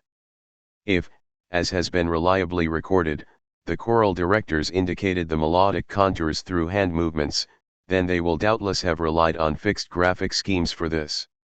It goes without saying, on the other hand, that not every singer in the chorus will also have owned a book with such notations, simply because of the costliness of the songbooks. The chorus learned the melodies in singing school, and also had to know the many texts from memory, but, for each performance, the chironymic choral director saw to it that the setting of the text was carried out in the manner appropriate to that particular case. For this purpose, however, a limited number of symbols would have been sufficient. Extremely important page 27. The use of mnemes presuppose direct transmission. Purpose of mnemic notation, not a fixing of the melodies, but rather adaptation to the text, cultic discipline. Main passage. Gestural presentation of the melody. NB so not simply the rhythm but also the melos was gestural, but that means non-intentional. 96. The symbol in musical notation as an accent marking. 4. In fact, the number of actual elements in mnemic notation was only small. First of all, there are those for single notes, for which it has been argued, no doubt correctly, that they derive from the accents used by the Alexandrine grammarians, or at least that they correspond to those in their idea. 77. 106f. Addition of Latin letter notation. It is beyond doubt that, in the 10th century, it became common practice for any instrumental notation, for organ, rhoda etc., to use the first letters of the alphabet. This began north of the Alps. The original meaning of the note letters was abdivga equals gdivgavk. NB my view, mnemic notation is not an unambiguous significative indication, but rather a regulative of tradition. The difficulties of deciphering, because one searches rationalistically for the wrong thing, unambiguity.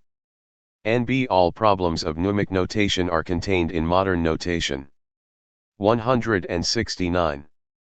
Guido's reform as the synthesis of mnemes and letter notation.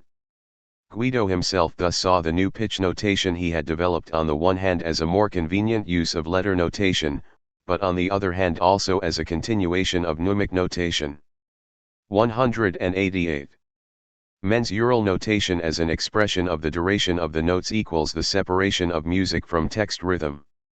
Rather, the practice of connecting different texts appears only at the same time as the complete emancipation of melody from the rhythm of the text, which allows quite different possibilities aside from connecting texts, for example the rendition of the same text in free temporal variation, or the juxtaposition of texts with entirely different structures. This emancipation became possible through a new reform in musical notation that expressed the duration of the individual notes through the shape of the symbols, i.e. by introducing into the notation an element that had been almost entirely foreign to it until then. It is entirely unclear what actually led to this complete revolution in compositional technique. 199. Influence of mensural notation on composing. One cannot simply say that the emancipation of musical rhythm from the immanent rhythm of the text through the introduction of duration values into the notation immediately constituted a form of artistic progress. But it is beyond doubt that it paved the way for it. Indeed, one will have to assume that the men who carried out this reform were clearly aware of opening up completely new possibilities for art. The reform was probably stimulated by the needs of instrumental music, which for lack of any textual rhythm required some means of fixing its rhythms if it hoped ever to move beyond free improvisation, or a retention of the few conventional rhythmic types required for the dances, to a greater freedom of shaping. Asterisk. True interpretation is the perfect imitation of musical writing. Asterisk. Ritter's theory etc. Origin of German tragic drama 212 ff.78. Asterisk. 2 elements of musical notation Riemann I, 1, 61. I already remarked, in my studies on the history of musical notation, 1878, upon the fact that the symbols in instrumental notation refer to 2 elements, which merged in earlier times. The symbols in the lower octave clearly refer to a diatonic scale with the first letters of the alphabet alpha beta gamma delta epsilon zeta eta theta equals G F E D C H A G 79, whereas those in the middle register classify the pitches with the initials of the names of the strings on the cithara, neat, parent, trite etc. It would seem logical to view the former notation as that of the allos players, and the latter as that of the citharists. Asterisk. NB. The mimic nature of music can be divided into expression, which enters pseudomorphosis with language intention materiality, and construction that holds onto the gestural aspect in its pure state, but as such, without expression, holds on without subjectivity, as it were, and objectifies. Music as art is an attempt to reconcile these elements, and this reconciliation is the purpose of reproduction, which transforms expression into construction and construction into expression. Asterisk. 28. Concerning intentionality in music and language. Every character in a word is like a grill through which meaning shines forth by breaking free of its sensual trace, its phonetic echo. Every note is the unconscious imprint of a sound, and gains a share in its meaning only through configuration. Asterisk. Deduce changes. The rigidity of the symbol misses the music's gestural character. The score's appearance misses the construction, careful towards 80, the end of the previous chapter. The written notes have an independent existence that is in motion. This is the subjective side, which music, because it is not unambiguous in itself, but reified only through the force of signification, continues to go against reification. 81. The arbitrariness of the relationship between notation and music makes each fluctuate in relation to the other. The immanent character of the music is always the present, precisely not eternal, i.e. the old musical symbols also apply to the now, which thus falls into them. The image does not directly reach the construction, for the latter only unfolds from the former. One must transform the symbols into imitation, and the image into insight. Neither is given per se in the writing, but rather deduced from it. The writing thus carries its dynamics within itself. The independent existence of the written notes, the fact that their morphological context changes. The configurations differ. The pure note in itself is a physical limit concept. What is writing and what is image changes. Proof, notehead and ligature. Ever more images become symbols, which in turn combine to form ever more new images. Time intervenes in the immanent sense of the works. Proof, the Schubert passages. Asterisk. 29. A theory of musical listening must be incorporated. In the production of music, listening is not the primary aspect. The sound is a reflex. Hearing it is the first stage of internalization, of spiritualization. In listening to the sound, listening is already posited as imagination, as the means of fixing it, of identifying it.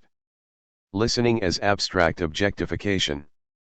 To clarify music means to transfer it to the level of inner meaning. Listening as the opposite of the mimetic, the true mediatory category of gesture and sense, sensory spiritualization.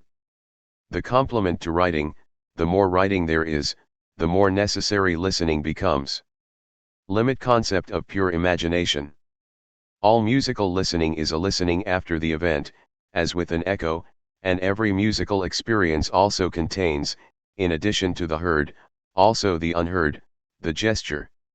This listening after the event forms part of interpretation, which takes the imagined as its point of departure and retroverts this into the gesture, which is in turn measured against that originally imagined. Even composing is not absolutely a matter of listening, not even in the sense of the inner, non-sensual listening function. Haydn or Stravinsky who write at the piano, Berg's poor ear. Composing as listening back to something. In interpretation, listening is the rational, the measure by which to check. Asterisk. There is such a thing as genuine textual polyvalence, i.e. several objectively immanent interpretations, but even the polyvalence is determinate, and historically it is in a state of disappearance. Asterisk. 30. It must transpire as one of the fundamental philosophical motifs in our work that objectivity of insight, and representation, does not demand a decrease in subjectivity, an abandonment thereof, but rather an increase in subjectivity. Imitation means that the subject gains all the more understanding of the object by adding to it.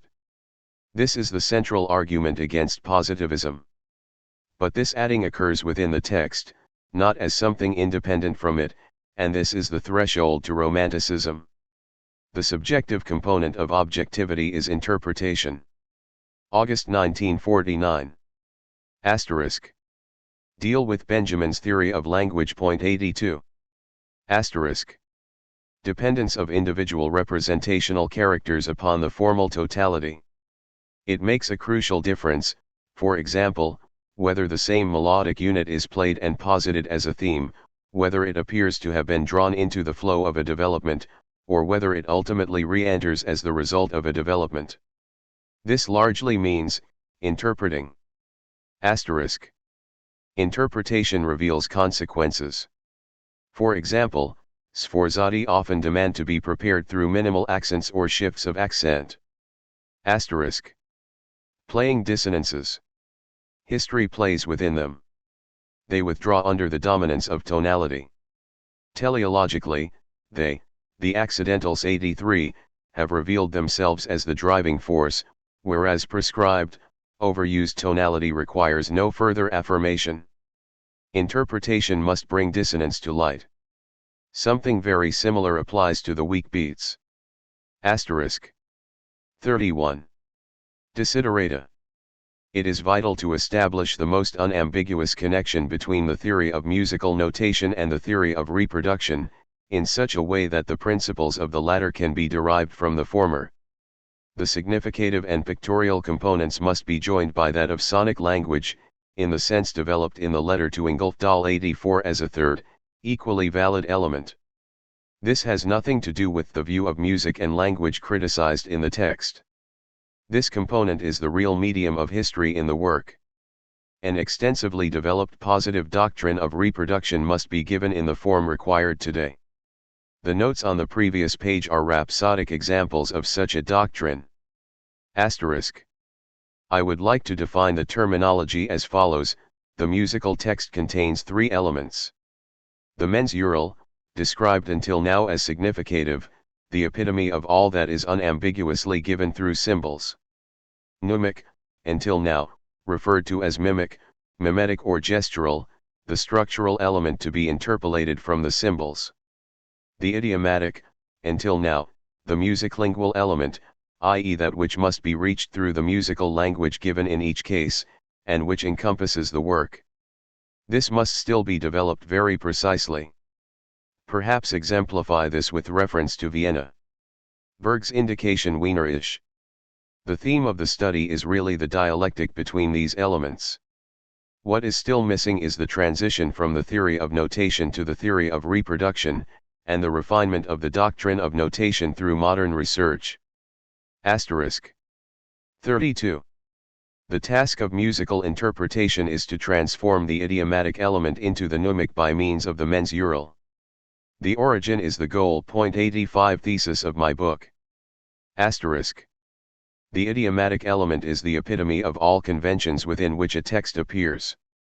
It is not simply external to the mnemic, however, but rather contains the mnemic within itself in impure form, while, conversely, it is unproblematic, i.e. unrelated to the work's downfall, that the mnemic only exists to the extent that the idiomatic applies. Mahler's statement tradition is sloppiness 86 refers exactly to the situation repeated each time, in which the mnemic and idiomatic elements separate. Asterisk. The impression of a fetishism of the musical text must be avoided. The task of interpretation is not, of course, fidelity to the text in itself, but rather the representation of the work, i.e. the music for which the text stands. Reflection upon text, notation, elements of the text etc. is only necessary because this music is neither self-evident as such nor immediately given nor unambiguous. This is the method's lever, and that is what must become apparent. Asterisk. Idiomatic and mnemic elements. Mnems presuppose direct transmission. CFP 27 of these notes. NB. Is this not precisely also true of the idiomatic? Asterisk. There is an analogy in interpretation to the relationship between ontogenesis and phylogenesis. For as with the objective history of the work, the experience of each individual performer always leads from the idiomatic element through the mensural to the mnemic, and to stop at the idiomatic or the mensural is equally undesirable. Asterisk. 33. A definition of the term musical, against Busoni, 87 must ensue as a byproduct of the study. It is the generic term for all those things beyond the mensural that true interpretation demands. Primarily it is the subjectively present idiomatic element, musical and unmusical bad composers. The music of Rachmaninoff or Gershwin is within the idiomatic medium, that of Sibelius is not, and in a higher sense it is the mediated awareness of the mnemic. One can say that the task of true interpretation is to efface and restore the musical. Concerning this perhaps a discussion of the case of Schnabel. 88. Asterisk. The idiomatic element varies between different composers and schools. It is very strong in Schubert, in an entirely different sense in Wagner, in Mahler, and the national schools make the idiomatic element their guiding principle. Also jazz, for example, much of their weakness stems from this.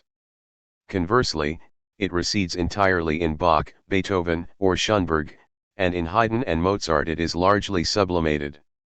The classicist impulse of great music is for the most part that of a transcendental subjective mastering of the idiomatic element. Minstrelsdom is the primacy of the idiomatic element in interpretation. Lake Tahoe, September 8, 1949. Asterisk. The concept of the idiomatic points to that of language. But it is the thesis of the book that music is not a language. Accordingly, the two categories are not simply opposed, rather having a common component that unfolds differently in each, and the success of the study seems to depend upon its explication. The closest thing to it is probably dialect. Music is no language, but it has dialects, and their essence is embodied by the concept of the idiomatic. But what is dialect without language? Or rather, is dialect not the speechless element of language? Asterisk. 34. True reproduction is not simply a realization of the results of analysis. Incidentally, these results should not be thought of as conclusive. It rather contains the idiomatic element sublated within itself. And it thus necessarily encompasses the performer's subjectivity, which presents the idiomatic element in relation to every work, key to the subject, object theory. So it is neither an irrational, idiomatic, nor a chemically pure, analytical reproduction, but rather the reinstatement of the mnemic element achieved by passing through the analytical. The mnemic as its idea? Or is it not itself only one of the elements that enters a dialectical configuration with the others? Central. Asterisk. Score reading and musical system of reference. Fast reading ahead during playing, guessing what follows etc. presupposes the tonal system, and generally the idiomatic element. Cf. Schumann's definition of who is musical. 89. Infinitely more difficult otherwise, though not impossible, even in non-tonal music, whose objective tendency creates certain expectations. The study must offer a theory of sight reading. In general, while looking over and absorbing the score, I can already assess a piece of music before I can imagine it precisely. A significant aspect of the mnemic. Asterisk. Tempo giusto, this is the expression of the notation's faith in the idiomatic element. Asterisk. Interpretation is by its very nature a dialectical process. Asterisk. 35. The idea voiced in the philosophy of modern music, that the great music of tradition, in particular Beethoven, brings the general and the particular into a paradoxical state of unity 90 should be applied to the theory of reproduction.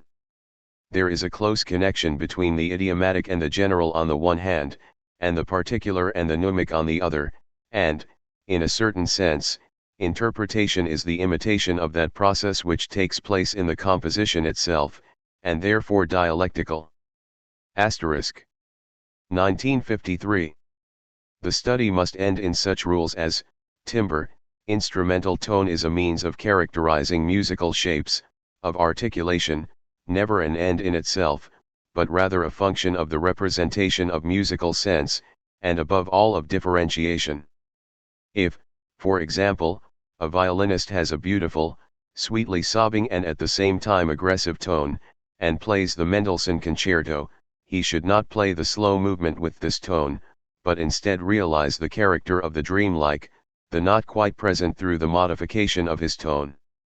All differences of character, even the most subtle, should be translated into sonic equivalents. This applies in particular to the voice. Or, the harmonic determinacy of the melos in later tonal music roughly since Mozart should be brought to light by reproduction by allowing the tone of the principal voice to feel the harmony, as it were to mirror it, e.g. change of color with a change in the harmonic function of a note. The analysis of the correct presentation of works must lead to a body of such rules. Asterisk. 36. Concerning a theory of phrasing, phrasing must not only subdivide and articulate, but also represent the proportion of the formal units, that is, it must distinguish during the act of separation according to the weight of the units it separates. As a result of the established idiom, one always finds too little phrasing being carried out. Essentially, phrasing extends to the level of each individual note, or at least the smallest meaningful group. Example: Chopin E major Etude Op. 10, number 3.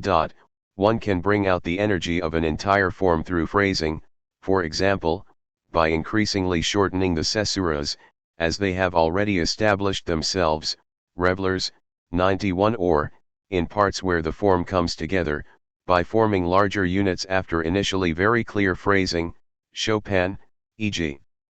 a flat major etude. Asterisk.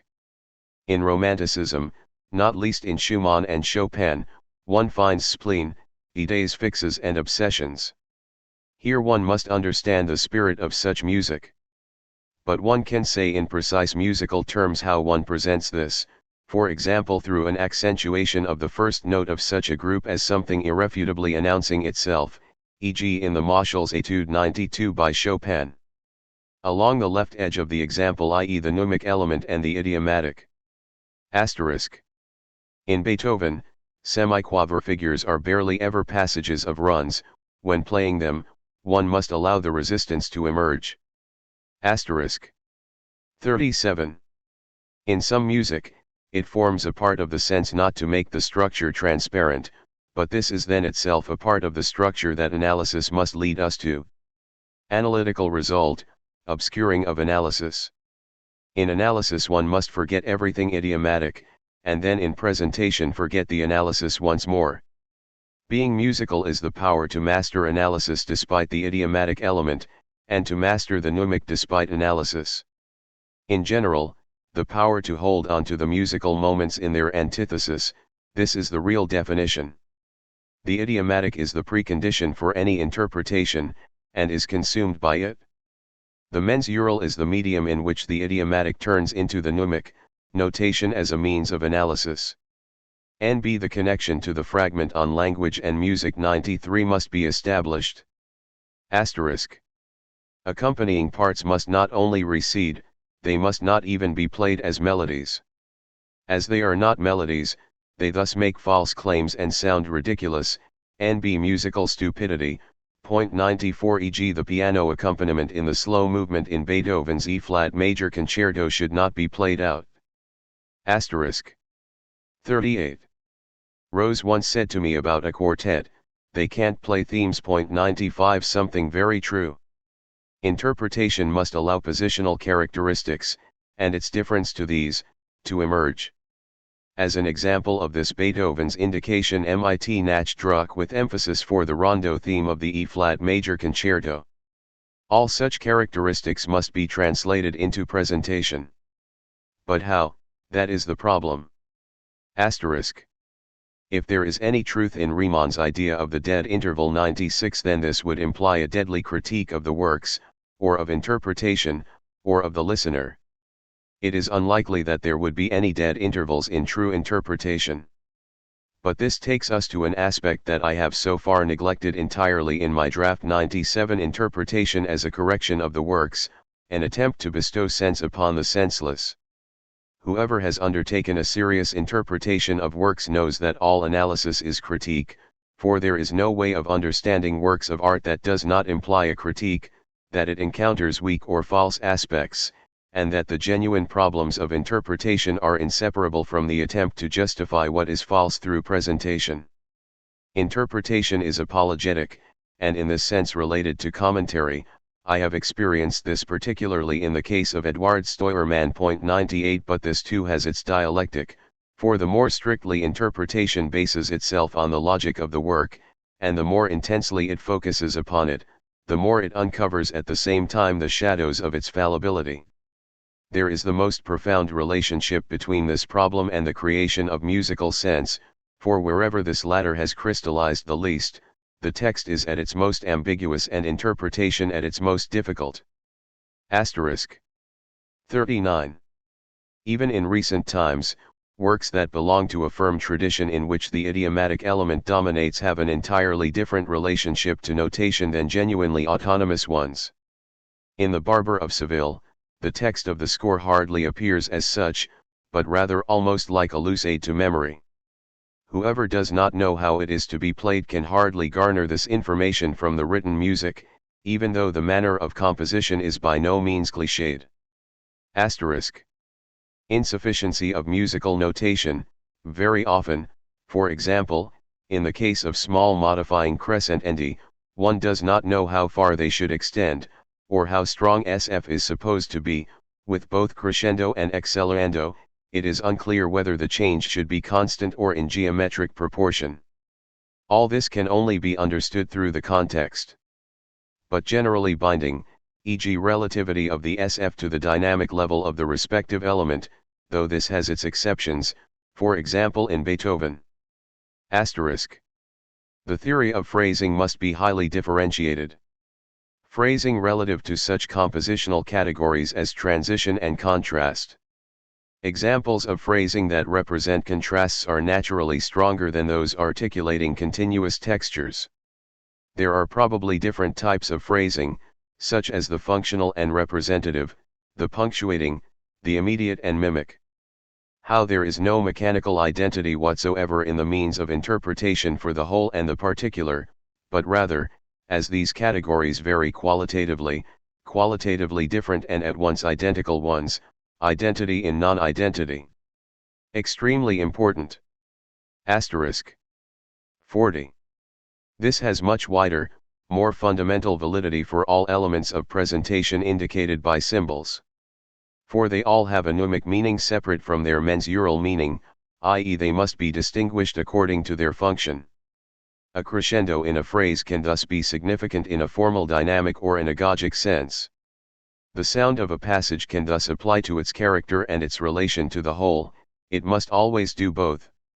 At the same time, however, all musical symbols always also have a meaning in themselves, and it is one of the postulates of true interpretation to balance this with the functional meaning. Asterisk.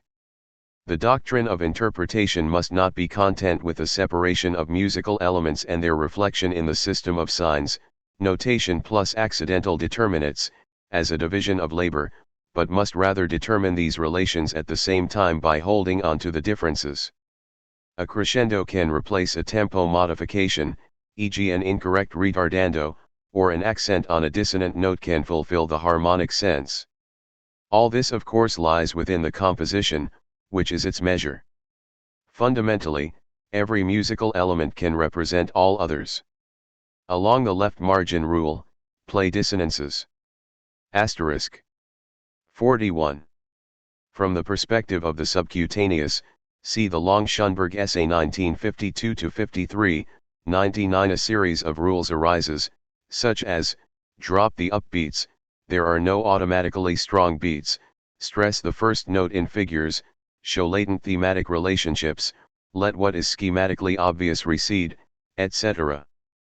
To a large extent, these rules are the phenomenology of incorrect interpretation, which does not pass the idiomatic level, the critique of the minstrel, point 100. But this too should not be taken mechanically, for the subcutaneous does not exist in itself, but only as a negation of the other, and this dialectic, this relation, must be shown.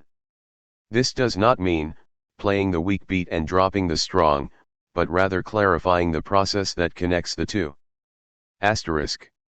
The basic rule today can be taken for granted, to realize what has been recognized and imagined, and not to be driven by the idiom or the sound, whether instrumental or vocal. But even here we must differentiate. For there are many connections between the musical sense, i.e. the mnemic element, and instrumental technique. Beethoven's music is already often conceived objectively in piano fingerings. It would conflict with the sense in most cases if one were to play against the hand, e.g. in the last sonatas, especially Op. 111. Asterisk. 42. Concerning the presentation of new music, alongside the clarification of the running thread, it is probably most important that identical elements are recognizable as such. I heard a performance of Berg's Op. 3, for example, now, April 1953 in L.A., in which, shortly before the climax of the development section in the first movement, the 1/32 following the dotted quaver in bar 91F, was unrecognizable on account of the acceleration. This, however, obscured the fact that the theme is identical to the cello figure in bars 51 to 52, and thus obscured the sense of the development, and really that of the entire movement. The disappearance of a single note can jeopardize a formal totality, and the customary presentation of new music consists only of such omissions. It is therefore rightly incomprehensible. The tempo relations in Webern's Op. 5 have often been distorted to such a degree that the formal ones vanished, e.g. in the first movement bars 14 to 16 already much too fast. Equally the tempo bar 51 out of all proportion in its speed, at the start of 3, the col legno semiquaver was lost, and with it everything afterwards. In V it was unclear that the pizzicato chord in bar 9 is identical to the preceding arco. Asterisk. The first movement of Beethoven's Fifth very quick, any attempt to monumentalize it turns it into something leisurely. The effect of the first bars by no means through a reduced tempo, rather at full speed, but at the heel and with a heavy counter accent on the first note, falling on the weak beat. Assuming one does not prefer simply to read it. Asterisk. 43. Concerning the B-flat major trio by Beethoven 101 performance by Heifetz, Feuermann, Arthur Rubinstein. Too beautiful. Here that means, the sensual euphony of the sound eclipses the realization of the construction. Everything is smoothed out.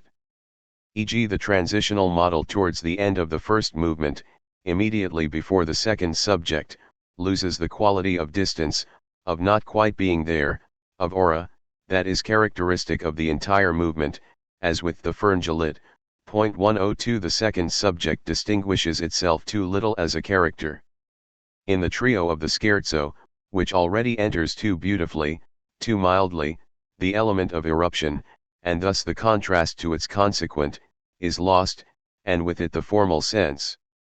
Impossible to leave out the repeat of the trio and the renewed one of the scherzo, which here, as in the Seventh Symphony, has an architectural function. In the slow movement, the theme is rightly played fluently, not sacredly. But this means a responsibility, then one cannot get much slower in a variation in order to play the semiquavers more comfortably. Eduard Steuermann says in such cases that one cannot have one's cake and eat it. Such responsibilities, analogous to the composition's own, are one of the central problems of interpretation. The last movement too quick, too fluid, without the element of disturbance, resistance, the Flemish, Rubinstein misses a number of the theme's offbeat accents. But this is not a matter of taste. Rather, the sense of the long coda lies precisely in the dissolution of the element of resistance in motion. If that resistance is missing, the motion cannot ensue, so there is an interaction between character and musical context. Through similar cases, such as the absent transitional bars or the missing thematic character, one can recognize that interpretative imagination is the precondition for a realization of the objective guise. This latter is the opposite of the residue. Asterisk. It is not too difficult to find the correct characters, or to find the correct tempi. But both at once, this is almost impossible, and it points to a necessary contradiction in the matter. Asterisk. 44. In a good interpretation of a highly organized piece, one will barely find any two crotchets that are chronometrically identical. But nor will there be any two which do not palpably relate to a latent, identical beat. Asterisk. Concerning the correct delivery of a theme. It is absolutely vital that the characteristic elements of a theme come to the fore. I heard the second subject of the Melusine Overture 103 in such a way that, instead of, the whole thing thus became incomprehensible. The second subject in the first movement of the Pastoral Symphony has an entirely unassuming bass, which subsequently enters, however, in double counterpoint, and then moves into a stretto etc. The trick of this whole passage is that an essentially homophonic formation is interpreted polyphonically and thus, despite its unassuming nature, becomes dynamic. The mode of presentation must take this into account, however, by positing the bass thematically, yet without being overtaxed by the delivery, that is. And one must hear the subsequent flute entry. Asterisk. 45. The indication espressivo tells us, with expression, but it does not tell us what is being expressed, and rightly so. But not because a general, abstract form of expression could enclose the determinate and specific like a frame, but rather because musical expression is not the expression of a fixed intentional object. It flares up, as it were, only to disappear again. What espressivo demands of the presentation, however, is that it should take a part in this quality located within the music. Playing espressivo means, imitating the music's imminent consummation, not letting it be in itself, but rather appropriating it through the subject, and therefore always means, in a certain sense, exaggerating the music, in the way one exaggerates when imitating a face or a voice. The moments of espressivo or those in which the pneumic comes into conflict with the mensural, where this conflict is resolved to the advantage of the pneumic, and where this victory is taken up into the notation of the composition itself as a performance instruction. Therefore the espressivo always has an air of rubato about it, and Beethoven showed exactly the right instinct in the Prestissimo of Op. 109, where he wrote a tempo after espressivo. Compared to this, such efforts as those of Schnabel to fix the respective content of each expression are mere frolics. Asterisk. 46. It is amazing how impoverished the range of most performers is. On the whole they often know only two characters, the brilliant, allegro, and the lyrical cantabile, adagio, and they more or less reduce everything to these, and whatever cannot be reduced in this manner is treated as a mere transition, e.g. Herr Bruno Walter, who is also a theoretical exponent of such an approach. 104 The nonsense can be shown in detail with reference to his Mahler recordings. Or, instrumentalists know only, melody, accents, outer pitches, runs that run, but are dropped again. They do not know that one can also play quick semiquavers melodically, technically speaking, not neglecting them in favor of the accented notes, remaining sceptical towards the strong beats throughout. Asterisk. Concerning the dialectic of interpretation, if, for the sake of lyrical expression, one plays song-like themes e.g. in Chopin too slowly, they fall apart in such a way that they lose their expression, which must always take on a clear form. Asterisk. One can also present or celebrate music excessively, or take it too seriously, displaying it with the air of look at this without any relation to its substance. often with Schnabel, e.g. the slow movement of Beethoven's B-flat major concerto. The intensity and immersion must be in proportion to the musical content, otherwise the music becomes overexposed, and thus destroyed. Schnabel's standard otherwise very high, e.g. in the Long A major sonata by Schubert. Only sometimes the sense of savoring the taste, this element of self-relish. But how difficult to grasp this in technical categories. Asterisk. 47. In the slow movement of the Fifth Symphony, incidentally, is that movement really so good? Karajan not only takes the forte entry consisting of demi-semiquavers in the cellos and basses FF instead of F, but also non-legato, despite the notated slur. As this element is slurred everywhere else, it can hardly have been corrected. Rather, the principal voice would barely be audible otherwise on account of the orchestration, the accompaniment is indeed overly dominant. But, through Karajan's trick, the character is distorted, and the sound is used to posit a contrast that remains unfulfilled by the composition. A change of orchestration, such as doubling the cellos with violas and bassoons, would be less unfaithful than a presentation that clings to the letter. Naturally the entire accompaniment would have to be altered, but this should be possible without sacrificing a single note. Incidentally, no great joy with the entire very virtuosic performance. The brass melodies perhaps too melodic and balanced, contradicting the idea of Beethoven's orchestra, the monumental or characteristic elements in the third and fourth movements at the expense of the tempo, everything too present, too little flaring up and disappearing. This excellent conductor failed to understand the Hegel in Beethoven, one could say, representing the spirit of Beethoven's music does its spiritual element an injustice. But how can one make this clear, and to whom?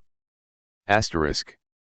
Presentation and music must always be in proportion, e.g. also in the sense that it is laughable to play very simple music that offers no resistance, such as the two sonatinas by Beethoven, too quickly. N.B. Also the reverse, something unspoiled must not be flogged to death. Asterisk. 48. If one takes the claim that music requires interpretation strictly, then it seems logical to assume that the latter must come to the former's aid. Indeed, one knows from opera productions how the conductor pushes the tempo in passages where the tension lets up, and such things. This tendency becomes stronger wherever the concern for effect is the central one. But this is precisely what makes us doubt the principle. An interpretation that helps always conceals at the same time, and thus always does its object an injustice.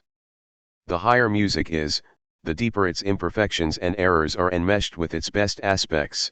How often the best thing is precisely that contradiction which is both molded and breaks all molds. Schnabel helps the slow movement of the posthumous A major sonata by Schubert 105, whose middle section is certainly a failure by conventional standards. He plays it improvisando, rushing through all the cloudy and fragile passages. Through this, however, he forces the sense of a complete, dynamic totality upon it and subsequently fails to live up to it, thus only making matters worse. Is not precisely the fragmentary, the discontinuous, even that which remains sketched and unfulfilled, in opposition to Beethoven, the idea of this music? Is it not fundamental to a highly meaningful movement that it should crumble? I recall that in my youth, before I went to Vienna, I had a tendency, in Schubert sonatas like the great A minor, to devote myself entirely to the individual shapes at the expense of the tempo, and I think this was more correct than Schnabel's intention. Interpretation retrieves the music by uncovering it in its fallibility, and the sense thereof, and forgiving it. Music requires interpretation, as a critique that bestows upon it the honor of absolute truth. Asterisk. 49. I heard gramophone records of the old Mosconi conducting the Cavalleria. It was all much too slow, to the point of grotesque, and therefore completely ineffective. He liked it so much, he was so proud, he could not part with even a single bar. And in this way he destroyed his chef d'oeuvre. True interpretation requires an element of anger at the music that is sacrificed to the musical idea in all its manifestations. I just hate music 106. Asterisk. The false form of presentation, namely that which aims for sensual detail, euphony, and beautiful melodies, is not content to remain at the atomistic level. It has, as a necessary complement, a false consciousness of totality. Namely brio, energy, frequently associated with it, Toscanini, Walter. Instead of attaining a flow through the work, through the impulses of individual elements, these are rather disabled, but then dunked, so to speak, into an external, predefined flow, that of the temperament of presentation. This is one of the principal phenomena of everyday music making, and one of the main tasks will be to classify it concretely. It normally consists in an abstract priority of tempo over characters that is as wrong as it would be for the characters to gain independence undialectically. Asterisk. 50. The rule of going against all things schematic in music making, of bringing out the subcutaneous, playing weak beats and dissonances etc. must not be understood in a mechanical and undialectical manner. For the schematic was not only external to traditional music, and the greater the music, the less external. It was rather constitutive, and also showed the opposing forces themselves. But this means, it was a tension field, the fact that there is no radically nominalist music, that even radical new music, however concealed, contains the rudiments of traditional forms, is another side of the same matter. Interpretation must renew this force field. That is, not only playing the dissonances and dropping the consonances, but also realizing the tension between the two according to the compositional sense. One must feel one's way through the consonances, the strong beats, the basic beats, the other lives only in relation to these. What would the three halves bars arising in the last movement of Schumann's piano concerto in the second subject be if one were not to think of them as a form of paradox in relation to the main 3/4 beat? But this means, this beat, as a background, must also be realized. Such considerations apply above all to Beethovenian syncopation, and to construction in Brahms. Asterisk. 51. Based on an older note, 107 perhaps, one can say more generally, true reproduction is not simply a realization of the analytical results. This would give rise to an insufferable rationalism, and would tend towards an instatement of musicology as the authority on musical presentation.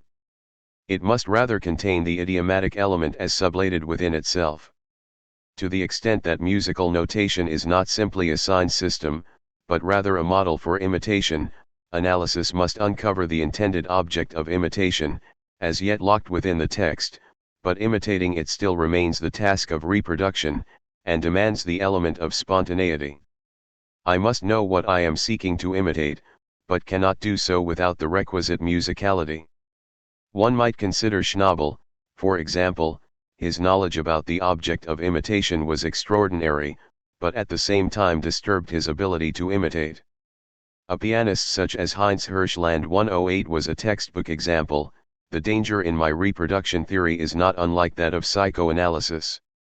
True interpretation is neither the irrational idiomatic critique of the minstrel, nor the analytically pure kind, but rather that restoration of the mimetic element which passes through analysis. The mnemic is really the instruction for this.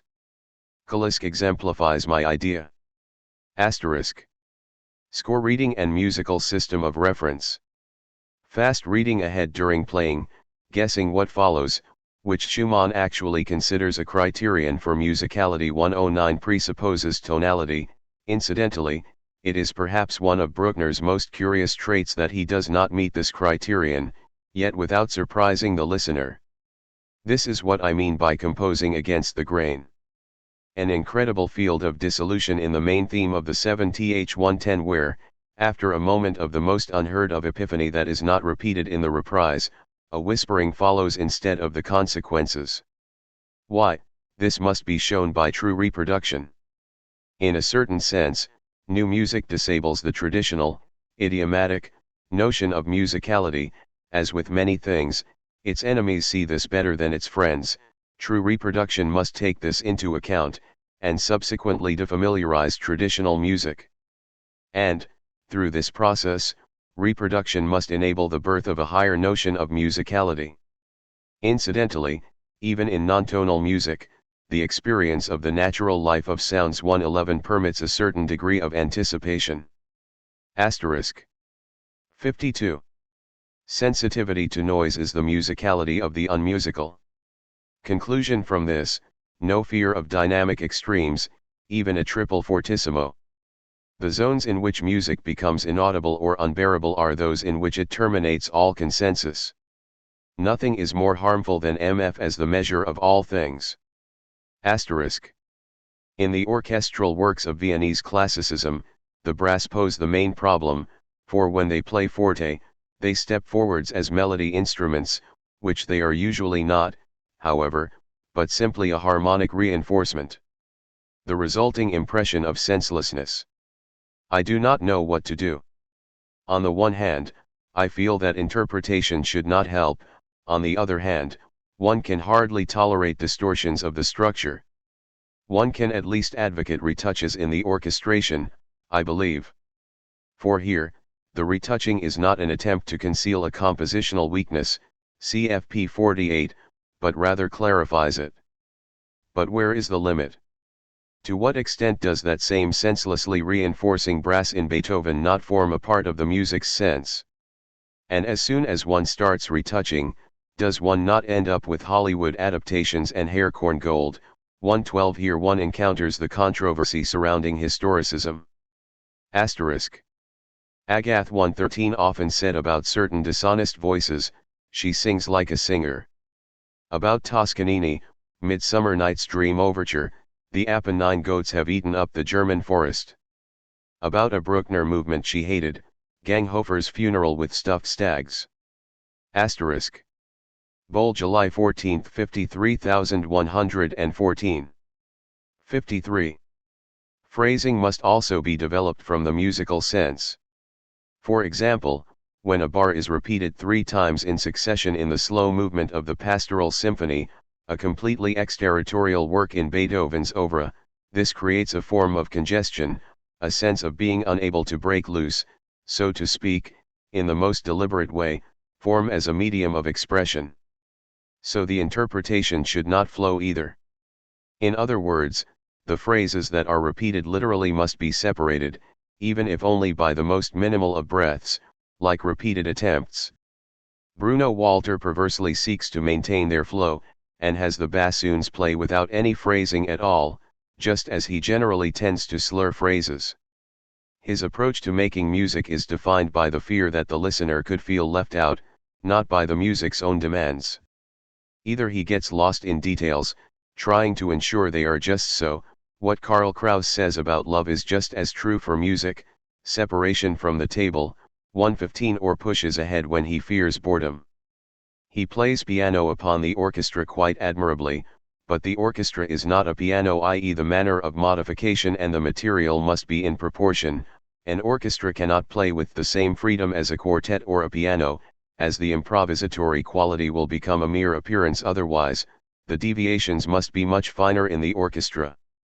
Walter does not know this, something vulgar about his sensibility, a sophistication that strikes the music with a club. Lyrical theater conductor, no feeling for the antithetical, the rupture. In Beethoven, for example, in the final movement of the Pastoral Symphony, the entry of the continuing character is so little marcato that the element of driving ahead through the intervention of the subject, so central in Beethoven, is lost completely. In the Egmont Overture he sweeps the dissonances under the carpet. In the modulation in the second subject, where he should let the orchestra play out to give a sense of perspective, he rushes on in fear of a rhythmic standstill.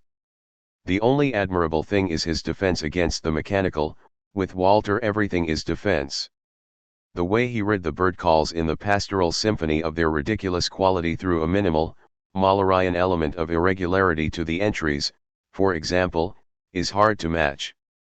Some outstanding individual tempi with a certain slowed down, also calm quality, first and third movements, only he cannot keep it up for long, something always has to happen. Asterisk. 54. Walter is quite right to perform the Siegfried Idyll orchestrally, rather than soloistically, for, 1. The perspectival, oratic quality demands the endlessness of the orchestral string tone, not the finite, discrete nature of solo strings. 2. The alfresco character of the composition does not permit the distinctness, the process by which individual elements become thematic, in the sense intended by a too close, too clear soloistic chamber music performance. Opposite of a chamber symphony. So, questions of orchestral forces and sound in relation to musical sense. Asterisk. The important requirement that successive melody notes should always be clear in their relation to one another. E.g. in the slow movement of the Pastoral Symphony, p. 37. This is particularly difficult, both because of the change of register in the clarinet and because of the FP on the F. One can succeed, 1. By performing a crescendo on the G, so that the accent on the F does not tear the line apart. 2.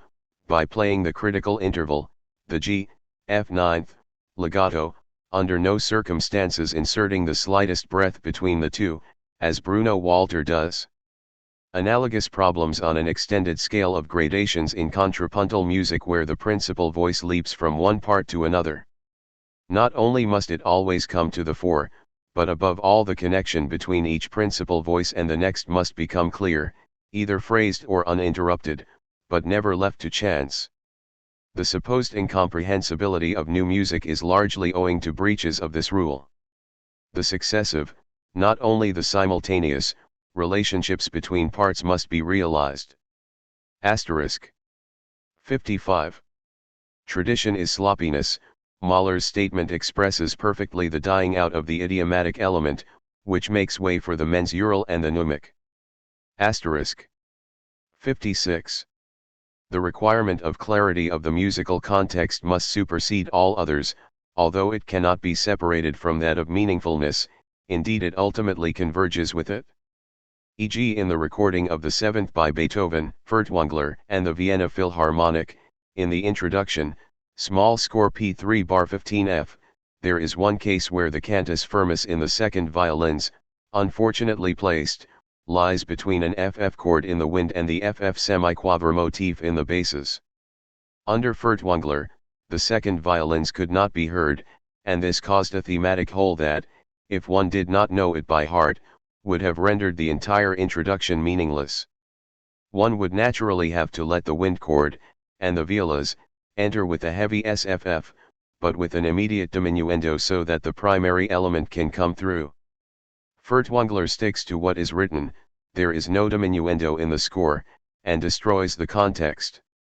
The entire introduction is almost prohibitively difficult, in particular the move from the initial minims to the semiquaver motion, which one naturally relates to crotchets. Beethoven did not write alla breve. In bar 2 of the second page bar 9, at the modulation, the music almost always becomes muddled. I think it is best to play this bar with a retardando, which results automatically from the diminuendo, far enough to reach the semiquavers on the dominant almost a tempo. I am not completely sure. Similar problems in the long prelude in E-flat from the first volume of the Well-Tempered Clavier. Incidentally, the semi-thematic flute entry in bar 6 was already inaudible on Furtwängler's recording. After the crescendo in the fourth bar, bar 66 of the movement proper, immediately before the P entry of the main theme, one can unfortunately not take the slightest breath on account of the semiquaver upbeat in the strings. So the dynamic, the P subito, must take the place of phrasing, must take over its function.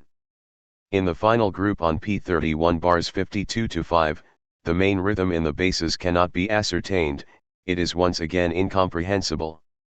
Against modifications that have no reason, e.g. the tendency to play homophonic passages more quickly than polyphonic ones. Furtwängler takes the slightly tangled developmental episode on P42F. Bars 220 to 35 carefully, slowing down imperceptibly. One can still grant him this. But then he loses his nerve, fundamental danger of all interpretation, and from P44 bar 236 becomes much too fast, much too suddenly without the slightest compositional reason, the harmonic tension in the culmination requires much more a holding back of the tempo. The allegretto much too slow, like all the others, but still rather beautiful. Furtwängler would be the greatest living conductor if he happened to be able to conduct. Only the trio not played out enough. Clarinet entry P88 bar 117 too weak, P89 bar 128 not yielded enough. Furtwängler managed to render the dissonances in the final movement on P173 bar 66 and 199 bar 277 with incomparable beauty. Every note is meaningful, but complete dominance of the pneumic over the mensural. Asterisk. 57. The question of becoming uninterpretable should be open to concretion with reference to technical facts. E.g. Beethoven's 7th Symphony, Finale, the imitative string entries beginning in the last bar of P169 bar 36. On P170 bars 37 to 8 and 41 to 2, the setting and the inconvenient register most likely prevent the clear audibility of second violins and violas. If one were to retouch the passage, for example doubling with clarinets and bassoons, which are even free at that point, it would introduce a sound entirely foreign to Beethoven, the driving quality of the strings would be diluted, and above all the unmixed, pure character of Beethoven's colors, his rebus and the heroic ascetic are an integral element of composition. If one leaves the passage as it is, it becomes, in the strictest sense, incomprehensible. So it is truly uninterpretable. Has it always been so?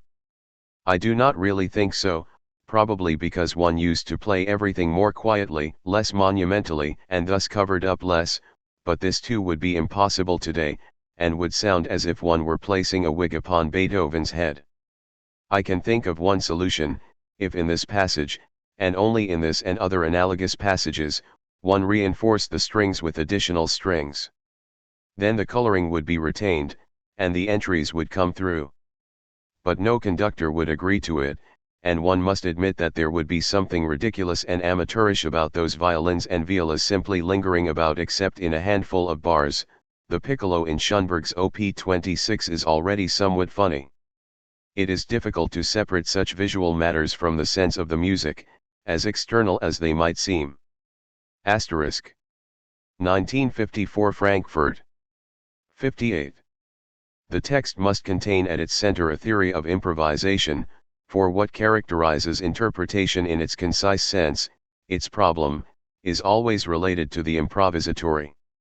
It is both archaist, minstrel-like, a false withdrawal behind the objectivity of the text through the as if of immediacy, i.e. the fact that what is notated appears as the product of the player's spontaneity, cum to Walzer Heros, 116, and at the same time the undoing of reification through the musical sense that suspends the text, the breaking of the myth of music as it is present, the philological, mensural element.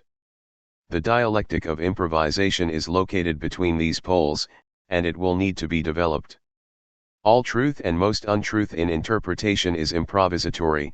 There is a fluid scale leading from every meaningful rendition to complete interpretation. My earlier observation that call apart, freely etc. became components of the text. The improvisatory element is incorporated as a safeguard against shrinking, and it is precisely this that is impossible, and only furthers the supremacy of the text's objectification, its estrangement. The problem of improvisation reveals something of the impossibility of music itself. Improvisation bordering on the comical, close connection to musical stupidity. One can tell how Beethoven improvised from the Fantasy for solo piano, evidently a favorite improvisation written down for a friend, the form of sectional composition in Intonations 117, as also in Mozart's fantasies without repetitions. The foremost rule in the interpretation of the improvisatory: nothing that is improvised may be repeated. The irreversible dying out of art is a primary argument for my thesis of the dying out of interpretation in general. March 28, 1954. Asterisk. There are a few quite central arguments that can still be added to my view of interpreting Bach as expounded in the long Bach essay. 118 in particular, if one is to emphasize the vocal origin of Bach's polyphony, the sung character of the parts, then it is nonsense to elevate, in its presentation, precisely that aspect to a position of exclusivity which song, as the song of subjects, fundamentally lacks, objectivity through the union of subjects, not through their elimination. N.B. Close. Connection to my critique of the residual theory of truth, point 119, then, aside from organ and harpsichord, Bach did not write purely for the clavichord, but for strings, i.e. a medium in itself opposed to mechanical instruments. So how could one elevate those to the canon for interpretation? Asterisk. 59.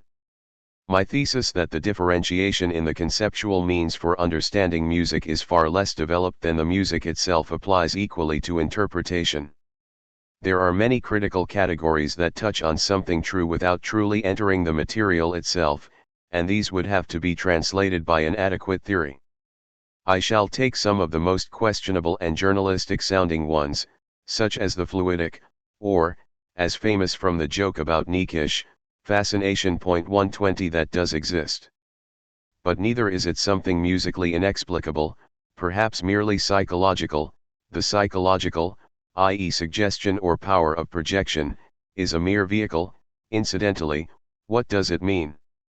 Must have a great deal to do with the mnemic mimetic element, nor can, as Rudy Kalisk once thought, simple technical correlates be given for it, as is still possible, e.g. in a category like Schwung 121, as the unity of relatively separate shapes to be achieved through certain means of connection like phrasing and dynamics in presentation, bridging both external and deeper caesuras, but they must be taken up into a doctrine of interpretation elevated to a state of self-awareness, a self-reflexive technique.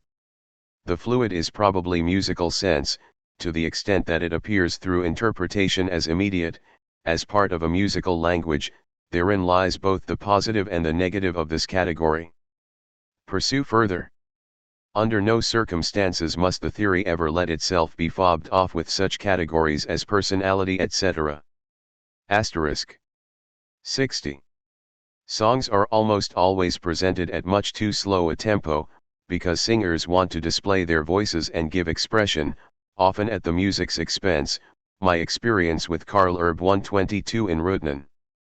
Paradox, the voice, as a medium of the human, i.e. of the end, and at the same time the means, the instrument, and this causes it great difficulty for the sake of its corporeal, vital quality. It must be made an instrument and preserved in this. If it becomes purely an instrument, entirely alienated from itself, then it leads to the phenomenon referred to by Agath as singing like a singer. Songs are often already given too slow a marking by the composer, e.g. Mainacht by Brahms, which should naturally be taken in minims, not in crotchets. A very characteristic distortion for singers at the start of Brahms's Auf dem Kirchhof. They sing, which turns the music into nonsense. One could write an entire treatise on the presentation of this song. What I say about Bruno Walter applies above all also to pianists. They have only two characters at their disposal, the beautiful attack and the brilliant. This is how Karolyi 123, for example, completely disfigured the Chopin berceuse. From the demi-semiquaver verse onwards flourishes, not, fast, melody, the context of the whole, the quasi-variation form thus incomprehensible, no mediation. In general, the character of mediation. Asterisk. Berg, Chamber Concerto. Before my lecture in Stuttgart, Das Altern der Neuen Musik, The Aging of New Music. 124. Incredibly careful performance. No one dared to play out a melody, not even the pianist in the first variation, and through so much caution without any daring it became inarticulate, muddled, just as laymen imagine modern music to be. Humility and restraint are dubious, dangerous virtues in music, just as, if one avoids extreme decisions in life and risks nothing, one can lose everything. In this peculiar sense, music making is indeed playing. 125. My lecture was much more successful than my Albans music. I could have crept away for shame. This too, the fact that people would rather hear someone talk about music than hear the music itself, should be included in a historical philosophy of interpretation. Asterisk. 61. Against primitive, dishonest means of presentation, e.g. when one presents a resounding piano in Chopin by only playing the accompaniment P or PP, but the melody at least MF. Play realistically. Very important modern criterion. Asterisk. In many movements that are difficult in terms of the required treatment of tempo, one finds a single bar or a passage through which the entire tempo becomes clear. In the first movement of the C minor Sonata Op. 10, number 1 by Beethoven, which is generally very difficult to present for rudimentary reasons of immaturity, I was uncertain whether to take it in crotchets or whole bars. But with the modulating group, after the general pause, it becomes clear that the movement can only be thought of in whole bars, despite the immense difficulties thus arising for one of the main elements. Incidentally, with interpretational difficulties of this kind, there is usually something amiss in the composition. Asterisk. Very important. My theory that all musical form is sediment content 126 must bear fruit for the theory of reproduction. But the most obvious thing, it would be much too crude to say that reproduction must awaken the sediment content. For one thing, the substance of music is not that content, but far more the process of its sedimentation, and then it would not even be in control of that content. So reproduction, as a form of consummation, would rather have to gain a hold upon the immanent historicity of the composition, which is itself codified consummation. Here indeed lies one of the central problems of interpretation in general. In connection with this, the thought of the intentions that flare up and are negated at the same time, is this not in fact the law of interpretation as such, as the tension between expression and the whole? At any rate, the fragment on music and language must be incorporated in the theory of reproduction. Asterisk. 62. One can learn from poor orchestral performances, my old Pomengarten, 127, how every orchestral work is analytical, i.e. how it timbrally deconstructs the whole into its formal elements. It is the task of reproduction to join once more what the composition has split apart, and it is precisely this that fails, the elements remain unconnected. But what shows itself here in such palpable and material terms is, in a higher, more spiritual sense, the problem of all interpretation. It is by necessity a process of taking apart and reassembling. Asterisk. Naturally there are several layers of incorrect interpretation. One of these is the material layer of not bringing things together, starting with wrong notes etc., rough tone etc. The other is that of untruthful interpretation, i.e. of missing what was composed. But the two are more mutually dependent than the layman who merely distinguishes between rigid levels realizes. The rough sound of a military orchestra is partly the result of incorrect accents, and the intellectual inadequacy of Toscanini leads to materially incorrect tempi. Everything intellectual in music has its representatives at the level of the sound material, one needs only to distinguish between the two to remove the difference. Asterisk. Notes taken after the Darmstadt lecture together with Kalisk, August 195, 4128. The idea that there is no fundamental difference between old and new music must be related to the concept of the subcutaneous, my Schoenberg essay and the radio lecture for his 80th birthday. 129, i.e. the idea of uncovering the subcutaneous layer in traditional music through interpretation corresponds to the same act of turning inside out that new music itself accomplished. But here one must emphasize that it is not a matter of representing a skeleton, but rather of the process of stepping from the inside to the outside. In other words, the process between tonality, in the widest sense, and composition. Asterisk. 63.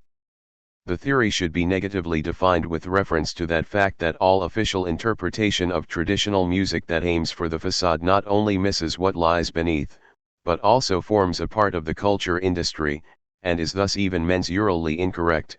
Toscanini. Interpret old music from the perspective of new music. What can one learn from Schoenberg about Beethoven? The critique of the sonic facade corresponds to the functionalist critique of the ornament. 130. Asterisk. Every interpretation is fundamentally confronted with insoluble problems. there is an absolutely correct interpretation, or at least a limited selection of correct interpretations, but it is an idea, it cannot even be recognized in its pure state, let alone realized. The measure of interpretation is the height of its failure. Therefore, fortuity of the performer's efforts in his work, as something is always wrong. An infinite number of paths lead into a work of art, but there is only one center. If I am analyzing a Beethoven quartet such as Op. 59, to it makes no difference whether I start with the rhythm or with the interval of the fifth 131, the interpretations must converge. Asterisk. Even if true interpretation is unknown and unrealizable, the incorrect kind can always be sensed concretely. Asterisk. 64. This is true above all of the concept of musical sense as one of determinate negation par excellence. It eludes definition, can only be determined in a highly mediated fashion, cf. on this the essay on the current relationship between philosophy and music, point 132. As for what is senseless, this can be stated conclusively at any moment during composition or interpretation. The idea of interpretation would be, the integral representation of musical sense, of what has been composed. Or beginning with details, a presentation in which there is no dead note, no dead interval, no dead rest. Criticize Riemann's concept of the dead interval. It belongs fundamentally to the abstract schema, not to the concrete composition. Asterisk. The theory of the historical change undergone by works and their true, i.e. not historicist, interpretation is mediated by the fact that the process as which interpretation must present the composition is precisely the historical one, the older therefore to be developed from the most advanced. The force field as which interpretation must determine music each time is at the same time always the historical, the dialectic of the particular and the general. I consider this the deciding thought. Asterisk. Concerning the problematic issue of the author's will as an auxiliary construction, the will of the legislator should be dwelt on. Against. He is usually unknown and untraceable. The music, mediated through the text, has a prerogative of its own against the author. Schönberg yielded to this point 133 how little of a work, as the unity of material and an objective semantic context, really belongs to its author. Mostly no more than the spontaneous act of synthesis. This may be a deciding factor, but to be deduced through the text, not outside of it. The works change, this also means, against the author's will. Asterisk. Regarding the concept of the mensural element. 65. This alone does not produce music. The perfect realization of the mensural would be meaningless on its own. Against the idea of a chemically pure language of music. It would be precisely that same language which plays down the inner element of historicity, comparable to the calculation of logic in relation to language. Regarding this also, there is an idiom of the performer, of Chrysler, D'Albert, or Kalisk, and this has a right to seep into the presentation within the mensural thresholds. Indeed it has a great deal to do with that subjective element through which the objectivity of sense constitutes itself.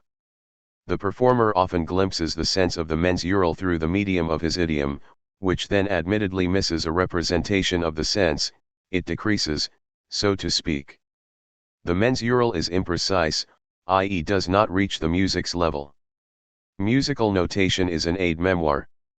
It does not carry the whole, it is much too undifferentiated, and this is something fundamental that still remains, and possibly even increases, the more refined one's notation becomes, example, the late Webern. But this imprecision is precisely the measure of the difference between notation and sense. Notation is not purely mensural, but at once less and more. Less, see, 1, and 2. More, it has mnemic rudiments. This is the reason for consulting not only original texts, but also autographs, in which the mnemic element usually imprints itself upon the mensural. Asterisk. With the concept of the mensural, return fundamentally to the difference between signum and mimesis from the dialectic of enlightenment point 134. Asterisk. 66. Regarding the concept of the mnemic, this, as the true element of immediacy, has become the object of mediation through the victory of the mensural, and this defines the precise sense of interpretation as an act of deduction from the perspective of the text.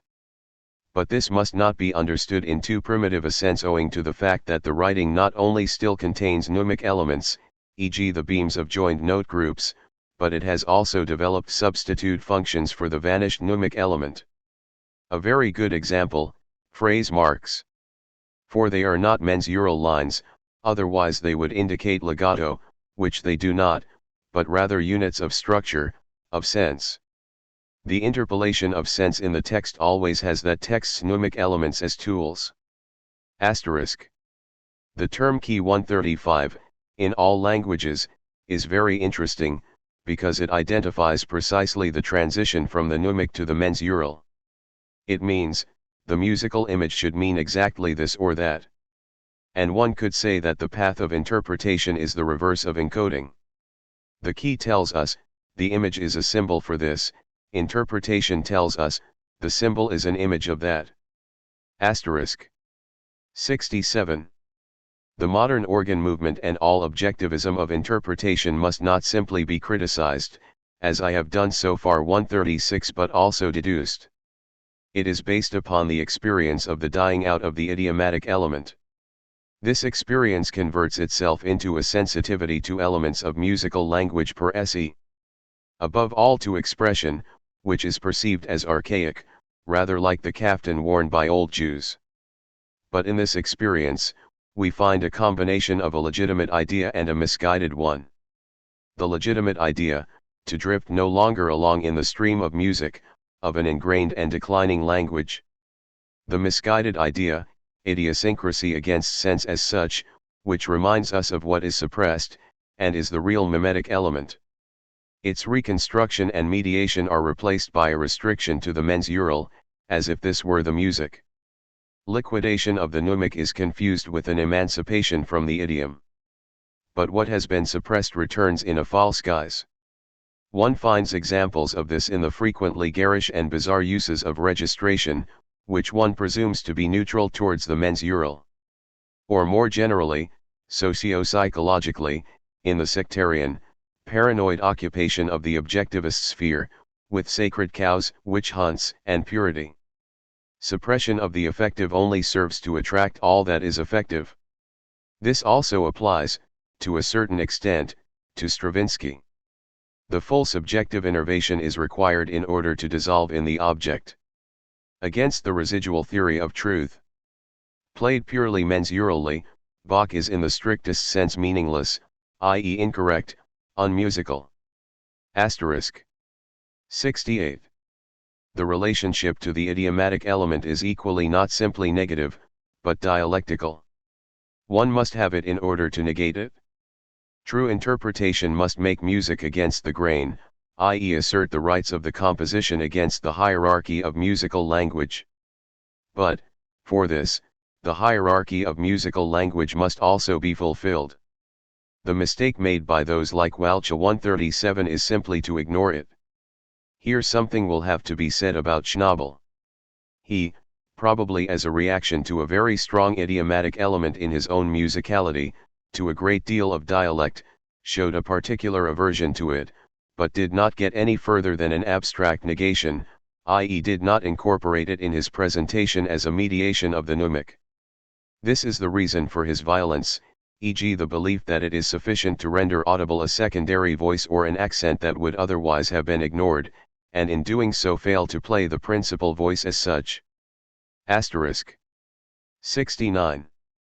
For the concept of reconstructing the mnemic from the mensural, a genuine interpretation in the sense of decoding, the most important category of mediation is that of analysis as a necessary condition for interpretation.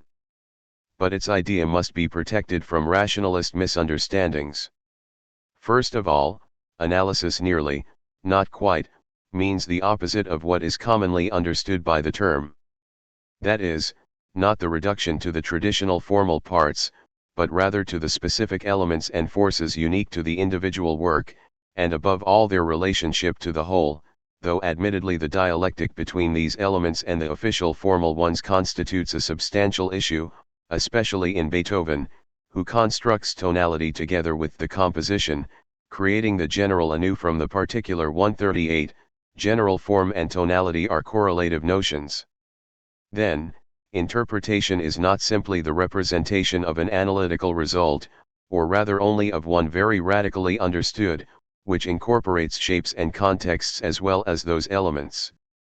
How much of the thematic motivic content as such is to become apparent, for example, always depends on the element's functions, which must also be revealed by analysis, although one can probably expect the realization of the specific thematic content normally to mean a great deal in relation to the lingual hierarchy. But there is a very significant process between analysis and presentation that still remains to be developed theoretically. The statement that in order to attain true interpretation one must first analyze, then forget the analysis, is presumably quite close to the facts. And the dissolution of the subject, of the intention in the matter itself, is precisely that phase, and also corresponds to an aspect of composition, cf. the fragment on music and language. Asterisk. There is always the possibility of negative representation.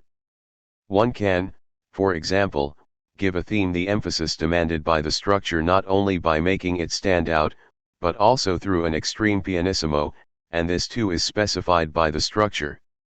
The possibility of negative representation applies to all musical dimensions. Asterisk.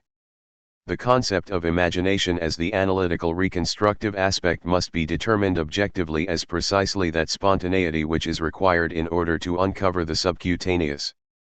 It does not invent but rather breaks through the surface, the envisaging of a hidden musical sense. For example, the reading by Eduard Steuermann of 2 bars from Webern's Variations. 139 refer to Benjamin's definition of imagination. 140, Rudi Kalisk and I had attacked the separation of emotion and intellect in music during the course. Michael Mann. 141 defined imagination very elegantly as the zone of indifference between the two. Part of the theory of analysis. Asterisk. 70. Argue against the separation of emotion and intellect in presentation based on the matter itself. Highly organized music always means the presence of the non-present, i.e. recollecting and glancing ahead, and for the performer this is always a mental and categorical function. Only one who does not simply feel music, but also thinks it, can feel it properly.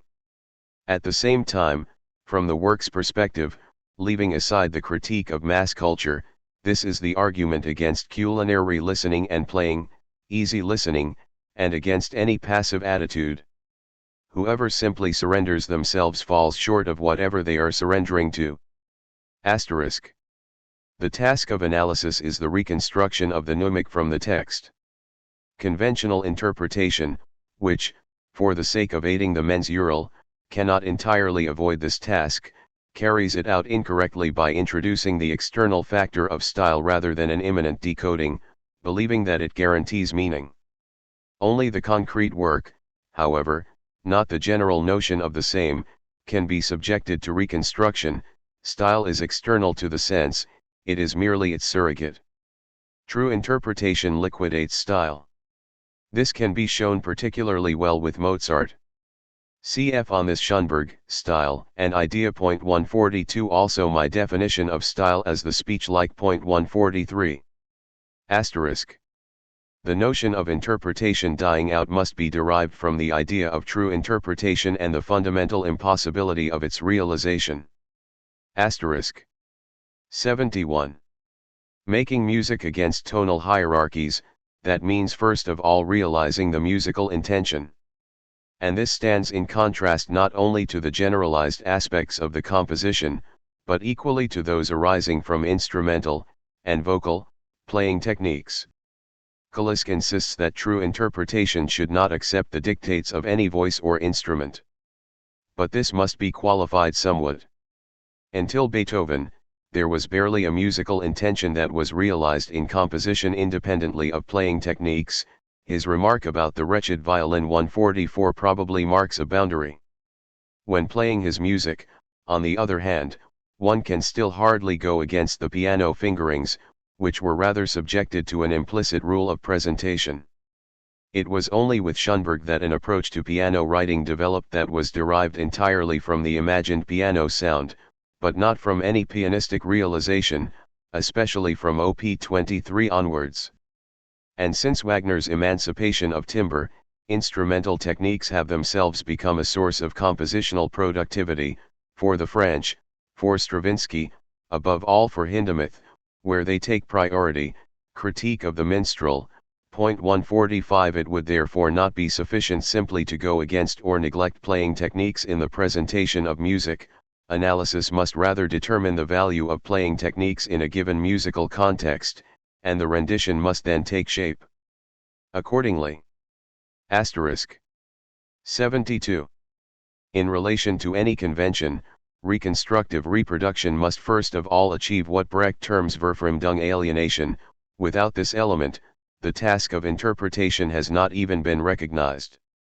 But this alienation, like the principal thesis that the traditional can only be represented from the perspective of new music, must be set polemically against the concept of the modernistic.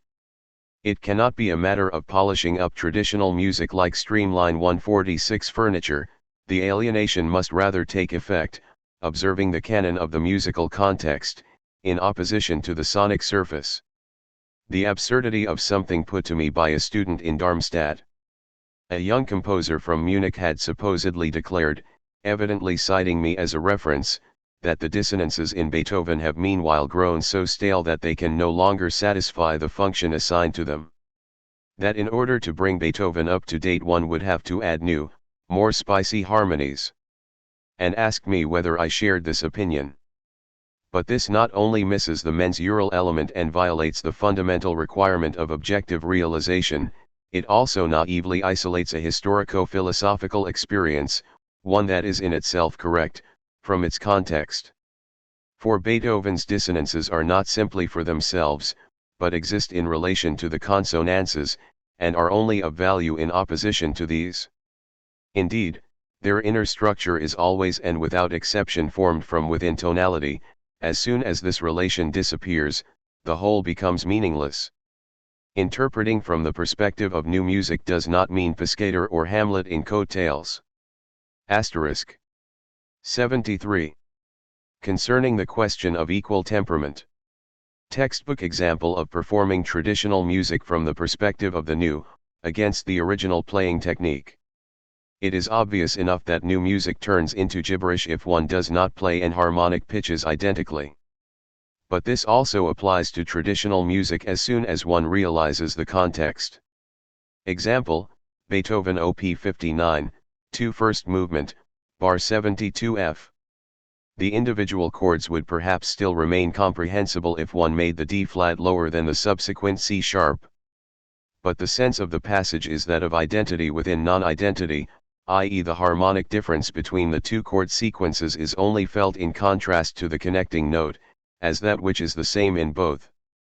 And the fluctuation between distant dominant and subdominant regions from the end of the closing note group in the exposition onwards at once determines the formal sense of the whole.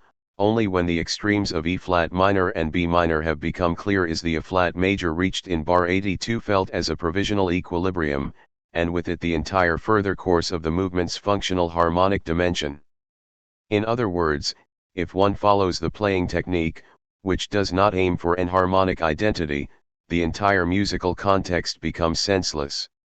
It follows from this, furthermore, that the critical deviation between the notes F and D/E and C sharp must be played particularly clearly. Asterisk. Concerning the problem of the culinary, the beautiful tone. The point is not to strive for the opposite of sound, but simply that sound is a means of representing sense, a means of shaping, and one that becomes all the more important with the increasing avoidance of more superficial means of articulation such as tempo modifications etc. The model for the treatment of sound is the art of instrumentation manifest in the composition. Really, every musical element should sound different according to its respective sense and semantic context. What is therefore being opposed here is every sound or tone that is presented in its own right and stands apart from the composition, and this implicitly means most musical tuition, especially vocal tuition. In interpretation, it necessarily corresponds to an atomistic form of music making.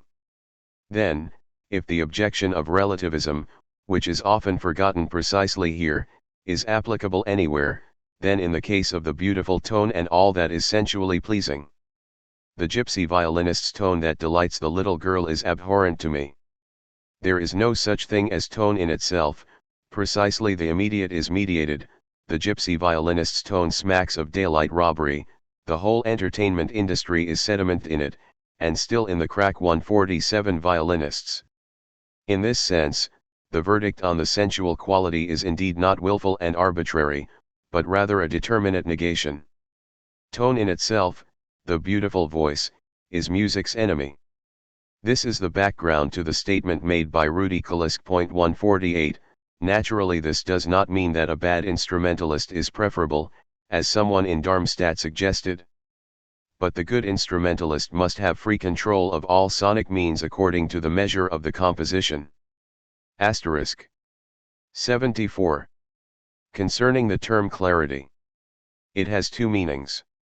Firstly, in the sonic, material sense, that one can hear everything that is written, that the separate voices are set apart clearly from one another, and that no haze of sound ensues, except where this corresponds to the compositional intention. Here in turn the idea of clear instrumentation is the canon. One should play in such a way as to make the instrumentation clear, for example in Mahler. This goes without saying as a musical requirement, but is usually neglected, above all in favor of the mediocre, balanced sound ideal. But there is also a higher, constructive form of clarity based upon analysis. One could formulate it in the following terms: the musical sense of any phrase within the whole must be made clear, which by no means always corresponds to clarity of sound material. Nothing should be played arbitrarily, simply because it is written, without a precise understanding and fulfillment of its function. This failing is one of the reasons for the incomprehensibility of many performances of new music. Illustrate this using Op. 59, 2, first movement, bar 82, the extension. The phrase is 2½ bars long, instead of the regular 2. Reasons: 1. This marks the first, provisional, moment of balance between the divergent tonal regions, and thus a point of repose. 2. This is where we reach the first real part of the development section, which, as often in Beethoven, forms a contrast to the second through its relaxed, dreamlike character. Interpretation must achieve this by offering very clear markers, that is, quasi-fermata, freely, sustained very clearly, but this relates more to the character, hardly to the mensural. It must be brought about through a nuance, not like a true fermata.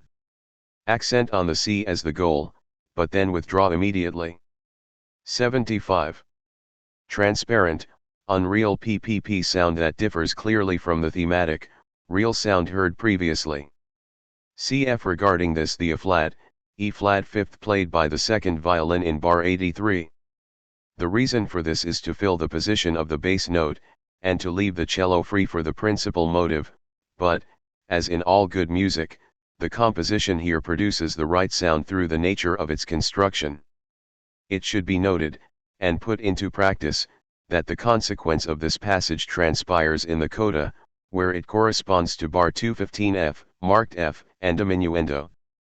This should be prepared in bar 82 in such a way that the identity can be perceived. Asterisk. The culinary single sound corresponds in the whole to the tendency to smooth over, to even out, to avoid extremes, to mediate. This always occurs at the expense of the characters, of clarity in the higher sense. Asterisk. Making music thematically by no means suggests always underlining the themes, playing mit Nachdruck with emphasis, as Beethoven once demanded, but rather playing characteristically, that is, in such a way that the theme sets itself apart as a theme, e.g. in Op. 59, 2 through its fast gliding quality. Asterisk. 76. The treatment of the presentation of individual musical elements must be prefaced much more emphatically by the fact that their separation is a reification stemming not from the compositions, but from musical schools. Not only can they be substituted for one another, e.g. dynamics instead of tempo modifications, but they are also all functionally dependent upon one another, e.g. sound on phrasing, as its medium, dynamics on thematic elements, tempo on form. This will certainly have to be supported, but perhaps also developed in all its details from the idea of the semantic context in music. But the correlate of the false separation of elements is their contamination, e.g. of accentuation and rhythm. Here too one must distinguish in order to unify. Asterisk. 77. Basic rule for tempo: the tempo consistently represents the total, even in its generic idea, against the individual element, the detail, just as this latter is represented by the sound and characterization against the whole in the dialectic of interpretation. The tempo, as the unity of a movement, must be sustained as far as possible without violating the musical sense. Schnabel's tempo modifications in the Beethoven edition 149 are too blatant a means of articulation. But regarding this, mention important restriction by Rudi Kalisk: the main tempo that must be sustained is an idea, that is to say, in the whole movement, not a single temporal unit has to correspond to the metronome, and yet this latter can still transpire as the result. My own thesis goes very far. In a meaningful presentation of a work of thematic music, number 2 beats will even be chronometrically equal. The identity of the tempo is limited by musical sense, i.e. the meaning of individual elements. It is easy to maintain the tempo in abstracto, but almost prohibitively difficult to differentiate at a constant, let alone constantly fast tempo. The necessity of fast tempi is essentially connected to the unity. The faster the tempo is, the sooner a movement can be perceived as whole, as a unity. But precisely therein lies once more the danger of the mechanical, especially as this demand has been taken up in the wrong manner by positivistic musicians. Fundamentally advocated, but as gently as Wagner advocated the slow extreme. 150, regarding the theory of tempo of the whole, the symphonic idea of the introduction of time. 151 tempo is the thing that serves this idea best. Though this could even be the chronometrically slower tempo, namely when those shapes whose proportion brings about the moment then become clearer. Asterisk. 78. We were discussing Rudi's Kalisk theory of Beethoven's tempi. 152. According to this, there is a limited variety of basic types, basic characters, each of which is assigned an identical tempo. I do not wish to dispute this. This is one of the mechanical, staged elements in Beethoven corroborated by his written abbreviations, or the statement about natural genius and the diminished seventh chord. 153. But leaving aside the question, which must be treated in the book, of whether and to what extent true interpretation has to come to the aid of the work in its helplessness, and every real performer tries to do this, finding the right solution cannot be separated from the search for the lesser evil, the thing that agrees best, relatively speaking, with the composition. One should distinguish within the identity discovered by Rudi. I named the slow movement from Op. 59, 2, and the Lydian one from Op. 132, Rudi also added the one from the Ninth Symphony. Unquestionably all three belong to the category of the slow alla breve, with very slow minims as the unit. Rudi would take the crotchets at equals 60 throughout. But the minims in the E major adagio and that of the ninth are melody minims, whereas those in Op. 132 are chorale minims, which are much harder to perceive as a melody. I would therefore, to make the theme at all recognizable, play this movement the most quickly of the three, thus in the strongest opposition to tradition. Only thus can one prevent the movement from doing nothing more than radiating a solemn atmosphere based on its incomprehensibility, on something false. Then there are considerations of form and proportion.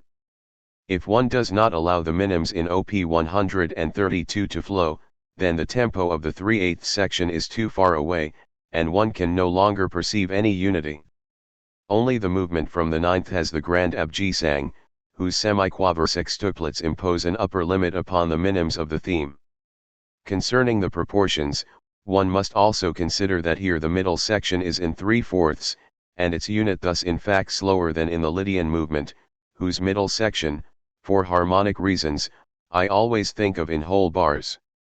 But above all, the emotional characters of the three movements, the subjective lyrical from Op. 59, the choral variations and the symphonic adagio, are so fundamentally different that it strikes me as positivistic to lump them all together in terms of tempo owing to the relatively abstract category of adagio minims. Asterisk. The fundamental insolubility of the tempo problem, the fact that there is not really a correct tempo for any piece, is an expression of compositional antagonism, of the irreconcilability of the whole and its parts in thematic music. Asterisk. One's idea of a movement's tempo is always tied to its overall character, which then modifies itself according to the individual characters, but only minimally in the tempo. Asterisk. Treatment of the tempo as a function of the musical content. Example, Berg Sonata. 154. Everything interwoven, mediated, also the opposing characters. Danger of congestion. Therefore the treatment of the tempo must here achieve the opposite of what is normally required, to differentiate while retaining the transitions, already with the new element in the main theme. But all this within the range of the main tempo, which is uniform, but thought of as a form of leeway. Something seemingly external, like the tempo modifications written in small letters, has a precise function in this sense. Asterisk. First requirement of tempo treatment, finding the unit and its measure. E.g. Beethoven, C minor concerto, assuming that it has not already been notated. Allegro con brio does not refer to the alla breve minims, as the says the same thing again. So not, equals 138, but rather such quick that one thinks in, so roughly equals 80. Asterisk. 79. The fact that tempo is dependent on musical content means that in thematic music it must fundamentally be more flexible, within the mensural limits, than in monothematic music. Asterisk. Music must be allowed to linger, but not to listen to itself. Asterisk. The tempo must trace the music's image mnemically, conductors know this, but their fear of boredom turns into fear of the listeners. So in the Eroica small score on P12, for example, after the general pause 155 do not drag, onward, it is almost impossible to resolve the question of whether one is realizing or rather assisting the sense of the composition with this, the two converge. Keeping a movement flowing from the perspective of its sense, at times the sense calls for the theme's intervention, e.g. Op. 59, 2, first movement, bars 55 to 56, where the second inversion chord really marks the arrival of the cadence. But the music interpolates, and this interpolation becomes palpable as a formal force because there is no repose, because the music moves on. It is entirely wrong, on the other hand, to accelerate the subsequent homophonic syncopated element, as here one can only feel the congestion in so far as one is aware of the strong beats, and, as one is not allowed to supply any internal emphases, one must strictly adhere to the beats. Place strong emphasis on the last quaver in bar 64, but without retardando, so that two accents follow one another, the reinstatement of the hierarchy, which is compositionally intended here, must be brought out. With the syncopations, distinguish clearly between in bar 68 and the subsequent. Everything else purely through dynamics, the crescendo replaces a string endo, the piu crescendo replaces a retardando. On letting the music move on cf also Eroica, small score P16.156. Asterisk. The quicker and more uniform the tempo becomes, the more the constructive function of other means of presentation increases, in particular accents, especially those of timbral differentiation and dynamics. Asterisk. 80. The fundamental task of tempo treatment, ascertaining the main unit or the tempo range. It is by its nature a paradoxical task. The quicker the tempo, the more important the phrasing, but also true of extreme slowness. Asterisk. Concerning dynamics, against MF as the norm.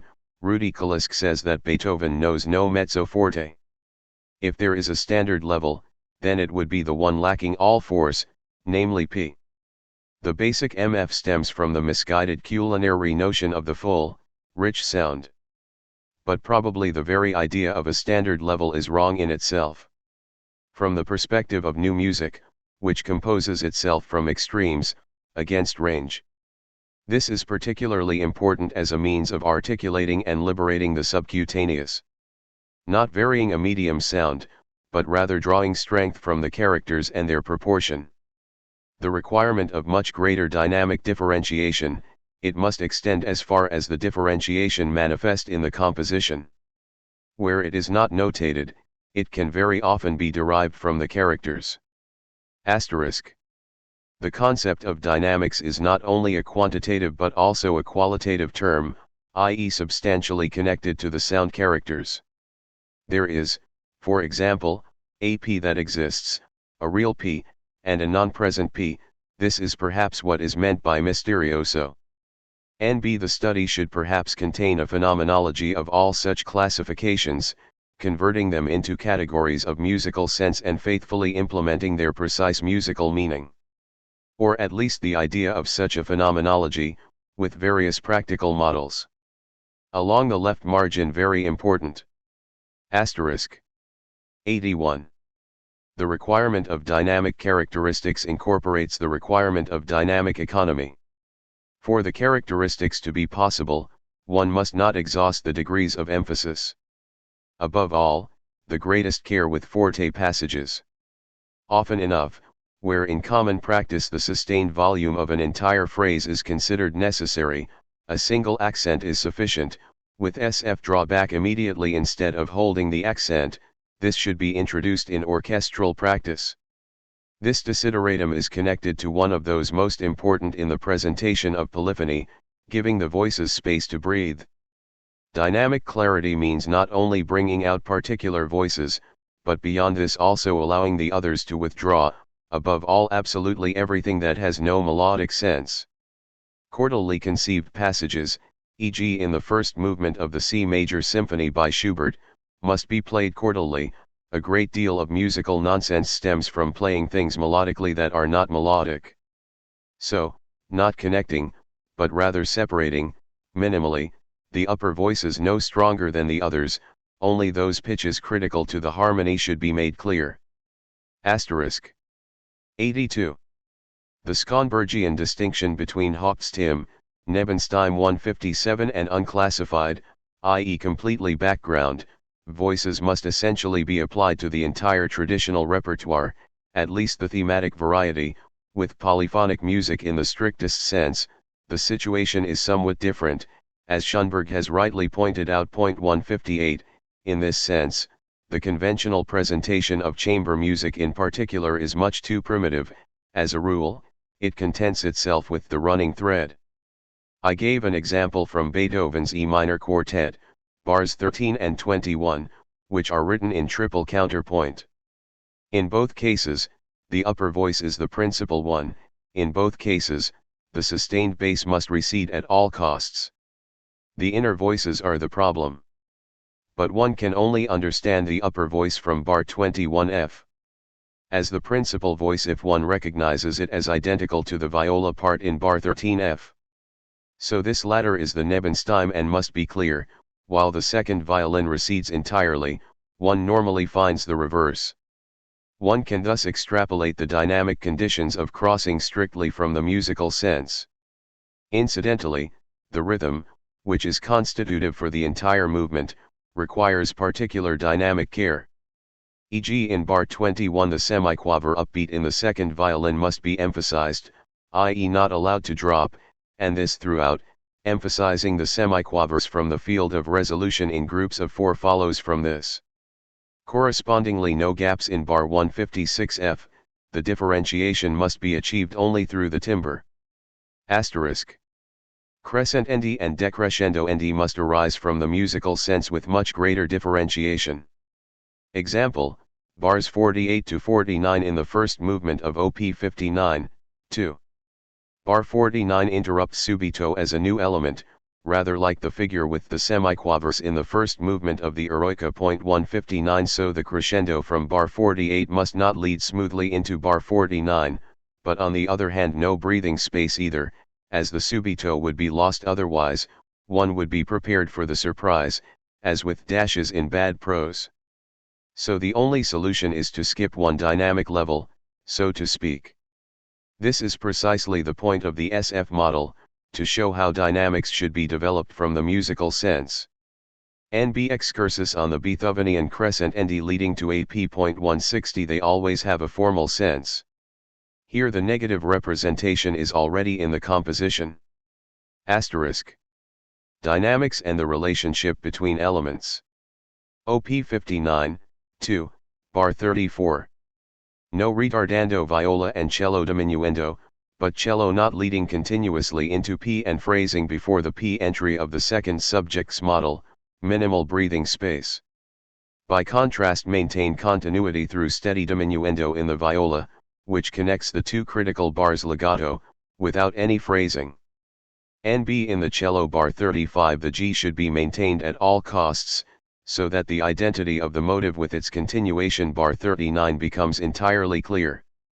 For this, it should not be culinarily over-melodicized, but rather kept in strict motion, no delay whatsoever. This is a model for the central category of thematic music making. Asterisk. 83. Characteristic Nebenstimme in the Adagio of Beethoven Op. 59, 1, the first violin's counterpoint bar 9F. P 34.161. Asterisk.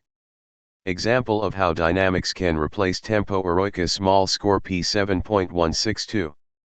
Asterisk. In the critique of the standard level and the standard tone, it should be pointed out that music is in no sense a standard condition, and should therefore under no circumstances be presented as such. Music as a standard condition, thus one smuggles it into the positivistic world as contraband, e.g. Hindemith, minstrel, cf. the hypothesis of the de-artification of art in timeless fashion. 163. It is precisely this appearance that must be counteracted by true interpretation. One need only interpret correctly, and it will automatically be defamiliarized. Music's purpose is not absorption by the industry, through functioning, or to be obscured, through smoothness, harmonization, culinary matters, but rather a determinate resistance through its immanent consistency. This is the real connection between the reproduction theory and my philosophy. Asterisk. 84. Making music thematically, that means representing the history of a theme. 164 and not simply clarifying the themes.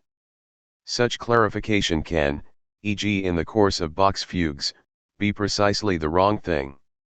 There is such a thing as a clarity of a higher order, rather like higher critique in historical science, namely that of the thematic history, and it takes priority over the positivistic clarity of each thematic situation.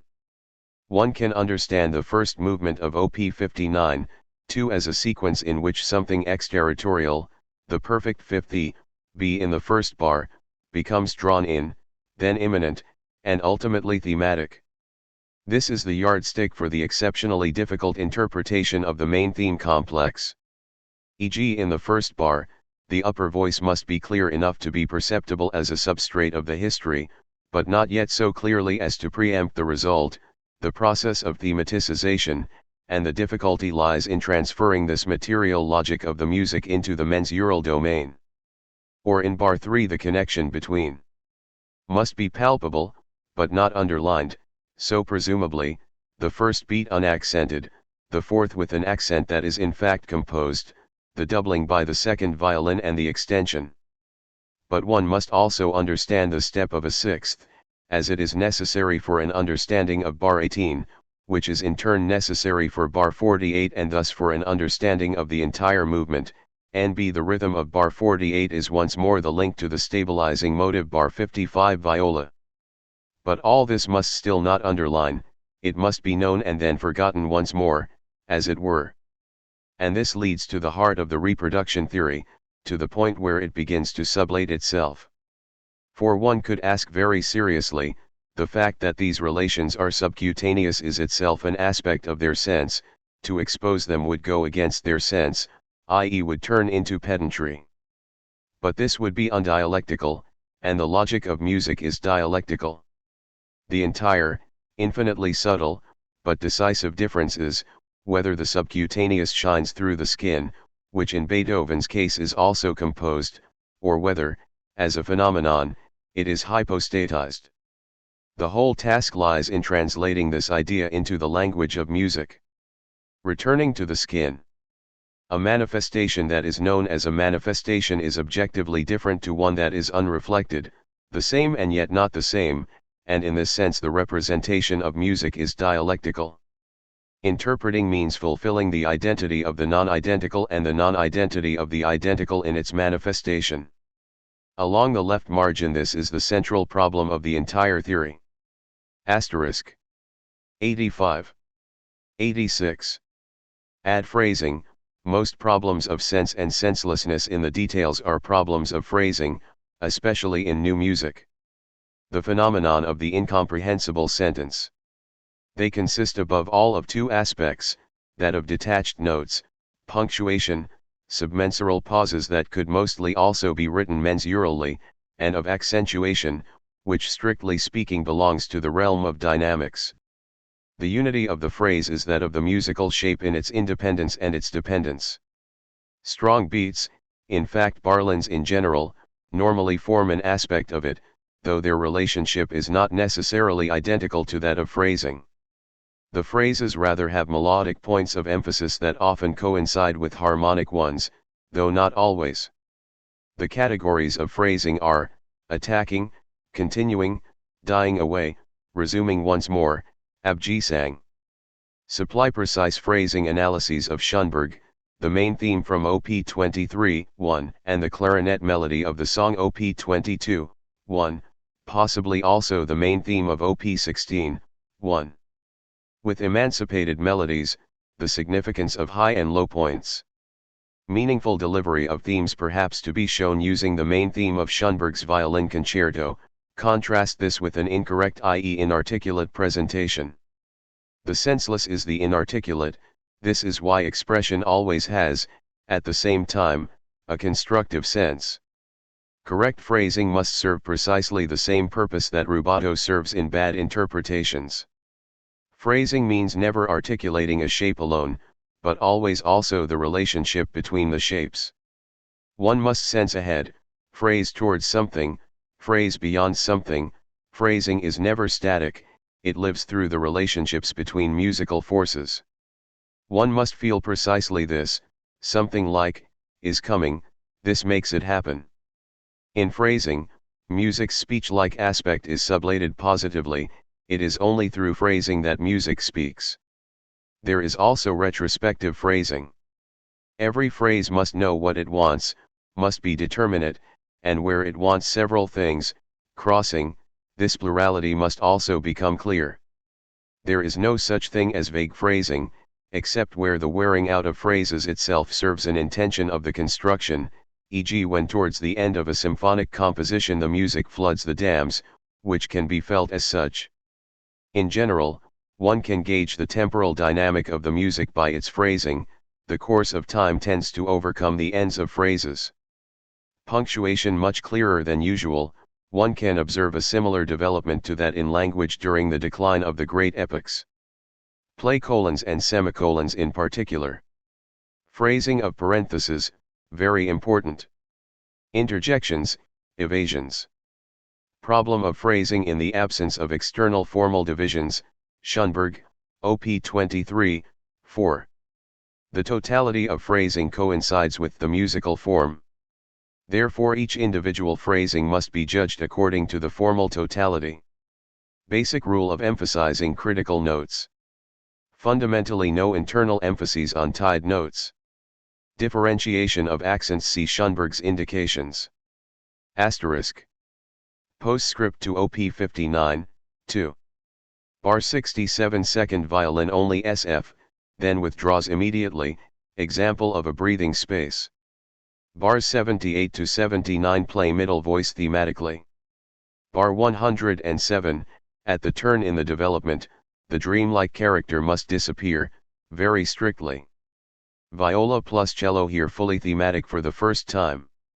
In the second movement in the second strophe of the theme from upbeat to bar 9, the first violin, and precisely not the chorale, is the principal voice. Locarno, September 1, 1954. Asterisk.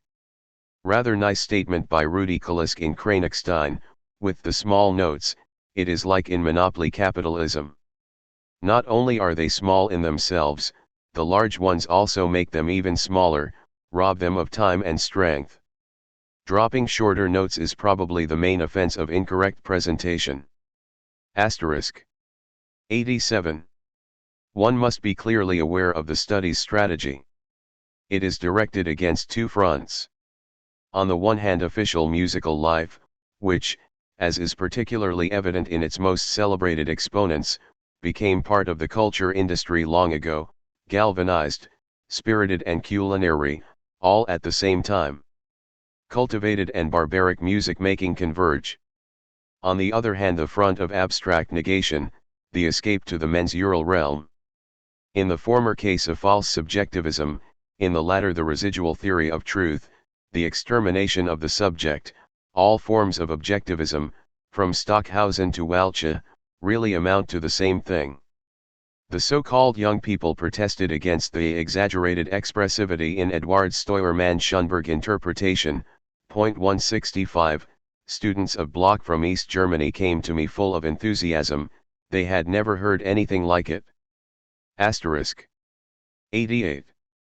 In Kranichstein there were a number of questions that the theory will have to answer. A student wanted to know, for example, whether the logical conclusion from our critique of the conventional ideal of music making would be to prefer bad instrumentalists etc. to good ones. This is nonsense, of course.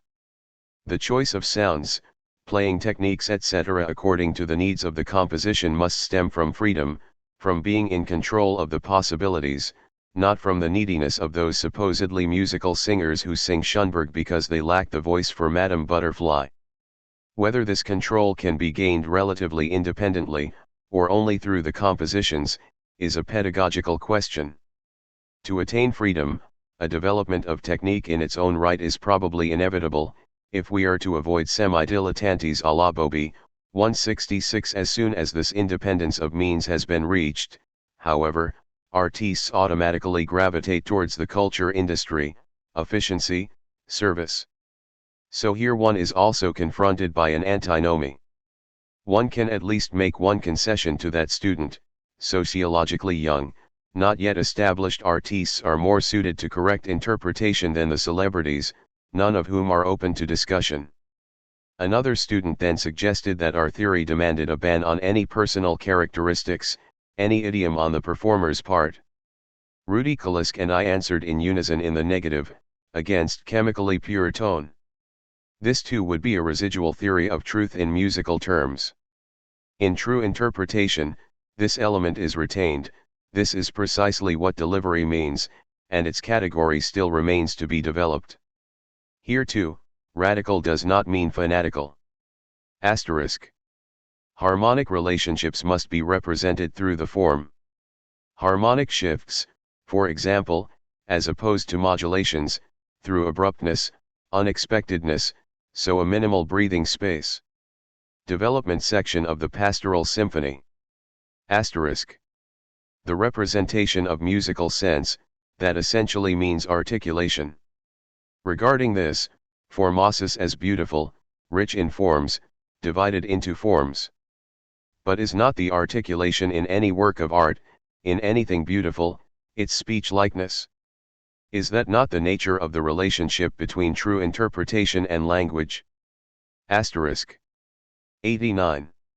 From a conversation with Rudy Kalisk on October 2, 1954, he thought that the mediation between new music and the presentation of traditional music was something initially very concrete, and that, in the case of the former, a greater differentiation in the matter itself and consequently in its presentation had been learned, which the latter, the traditional, had profited from, but which is at the same time one of its own requirements. That one should separate the concept of the subcutaneous from the notion of a hidden musical world. That the subcutaneous is also a part of the phenomenon, of the sonic reality, only one that is ignored in conventional interpretation. This is an important argument against the misconception of intellectualism. Asterisk. The theory must be guarded against the progressive education misunderstanding that true interpretation can be developed purely and immediately from the work, without the performer making any intellectual or technical contributions himself. Cf. on this the note on p. 87, the independence of the instrumental, as an element of labor division, rationalization, cannot simply be retracted in favor of an unmediated relationship to the matter itself. Especially as the increasing complexity of the works themselves makes increasing demands of the performer's own abilities. On this point, the theory must set itself clearly apart from the youth movement in musical pedagogy. This reduces the works in order to overcome the gap between reified technique and the matter itself, and leads to regression in both areas. But what is important is to cancel out this separation through its own consequences, through its extreme. Just as composition in fact increases its demands on interpretation the more it grows apart from it, so also will the performer, the more perfect and differentiated his performance becomes, and the better he controls his natural material, become increasingly able to do justice to the composition. The deciding factor is simply the conscious application of all this to the performance, the self-reflection of interpretation as something that exists for itself, critique of the minstrel.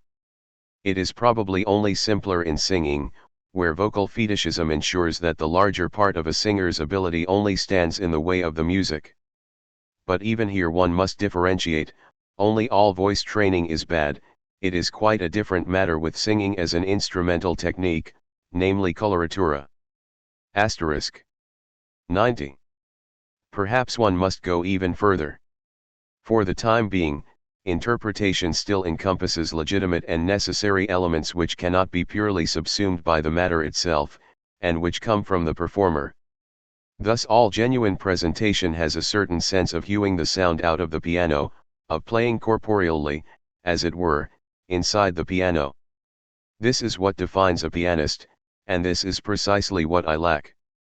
But whoever cannot play in this fashion cannot represent a Beethoven sonata correctly either, even though it contains this physical sound only in a very mediated form, if at all. It only turns into something undesirable if it becomes undisciplined, an end in itself. And what are we really to think of Caruso's voice?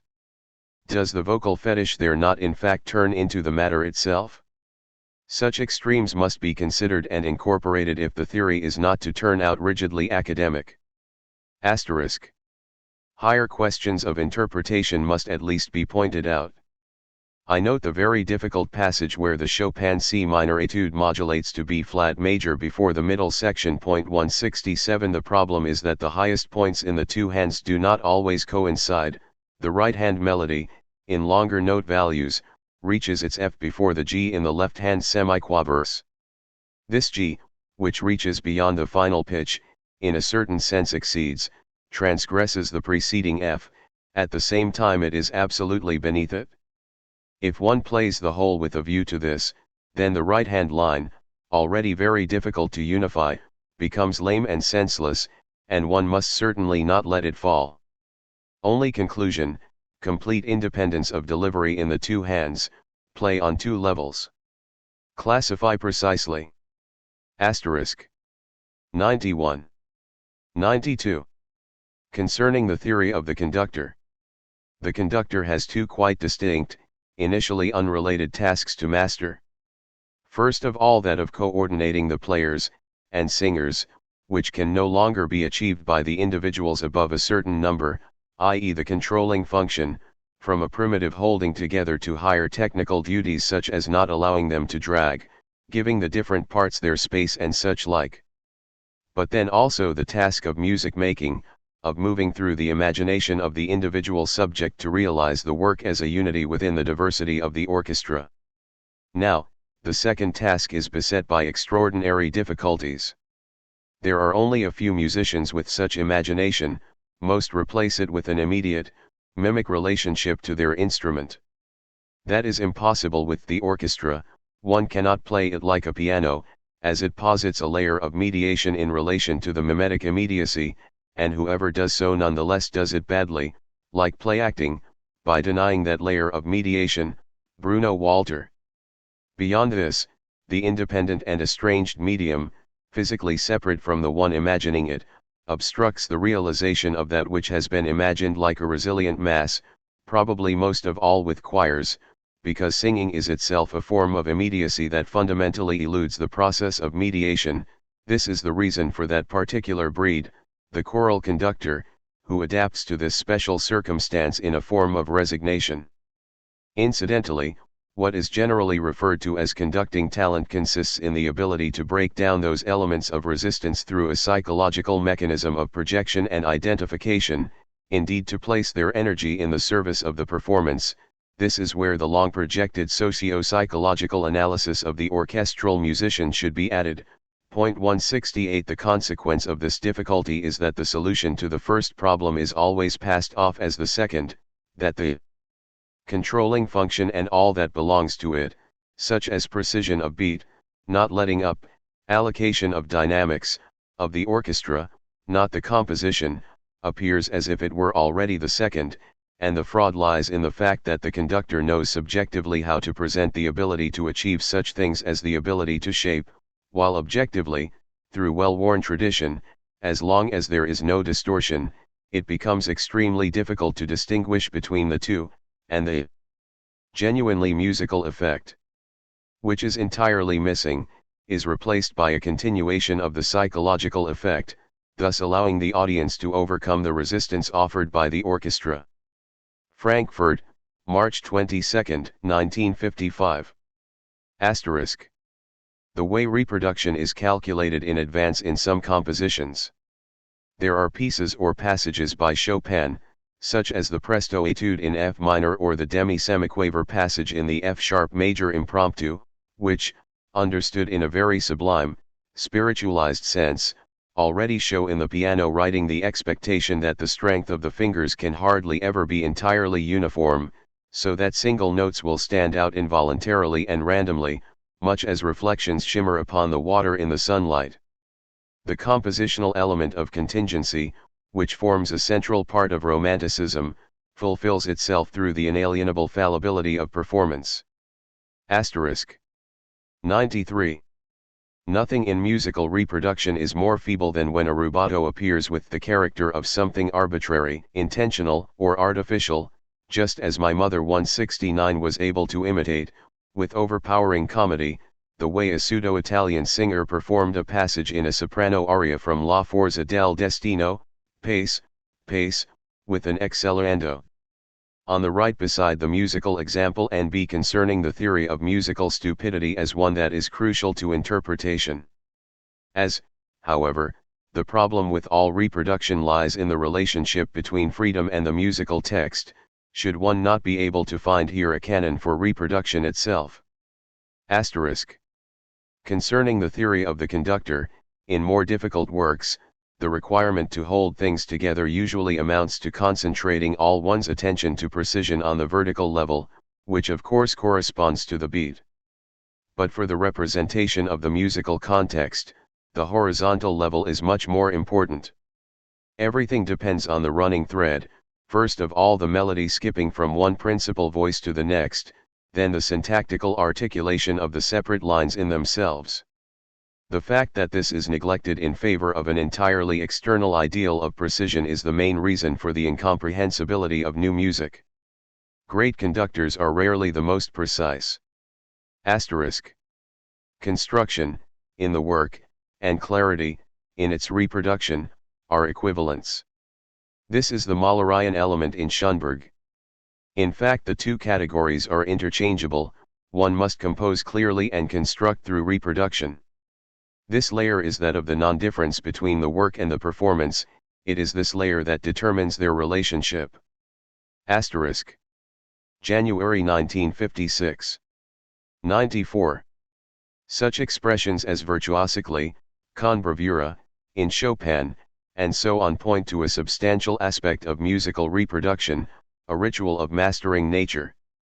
The performer is always at the same time, out of objective necessity, through the tension between the work and its performance, a sort of harnesser, a tamer, most of all as a conductor or pianist, but also as a coloratura singer. This is the reason contained in the matter itself for the affinity of reproduction to the circus and gypsies, and at the same time also for the special sociological status of the reproducer, the privilege of the outcast who is tolerated as an institution, and here lie, at the same time, substantial forces and decisive obstacles to true reproduction. Refer to Eisler book and develop the two aspects. Point 170. But this is based on the presupposition that the music being represented is nature. Certainly also the raw materials of reproduction, such as piano, orchestra, or voice, and presumably nature for the most part. The fact that the reproduction comprises a twofold material, namely the sound material, which is used to shape, and the work, which is shaped, is probably the objective reason that reproduction becomes independent. In a certain sense the work it becomes nature again and again in relation to its interpretation. This is its right and its necessity. At the same time, however, this nature is itself mediated, and to this extent untrue. This lends interpretation its illusory character, endangers it through absurdity, and works towards its abolition. The element referred to here is the most fragile and delicate aspect of reproduction, but one of its most particular ones. Very important, pursue further. Asterisk. 95.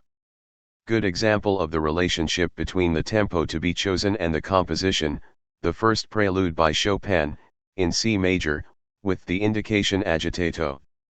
The idea of this ingenious piece is the relationship between the strong beat and the fast movement following it, which spreads out to affect the strong beat as if unable to restrain itself.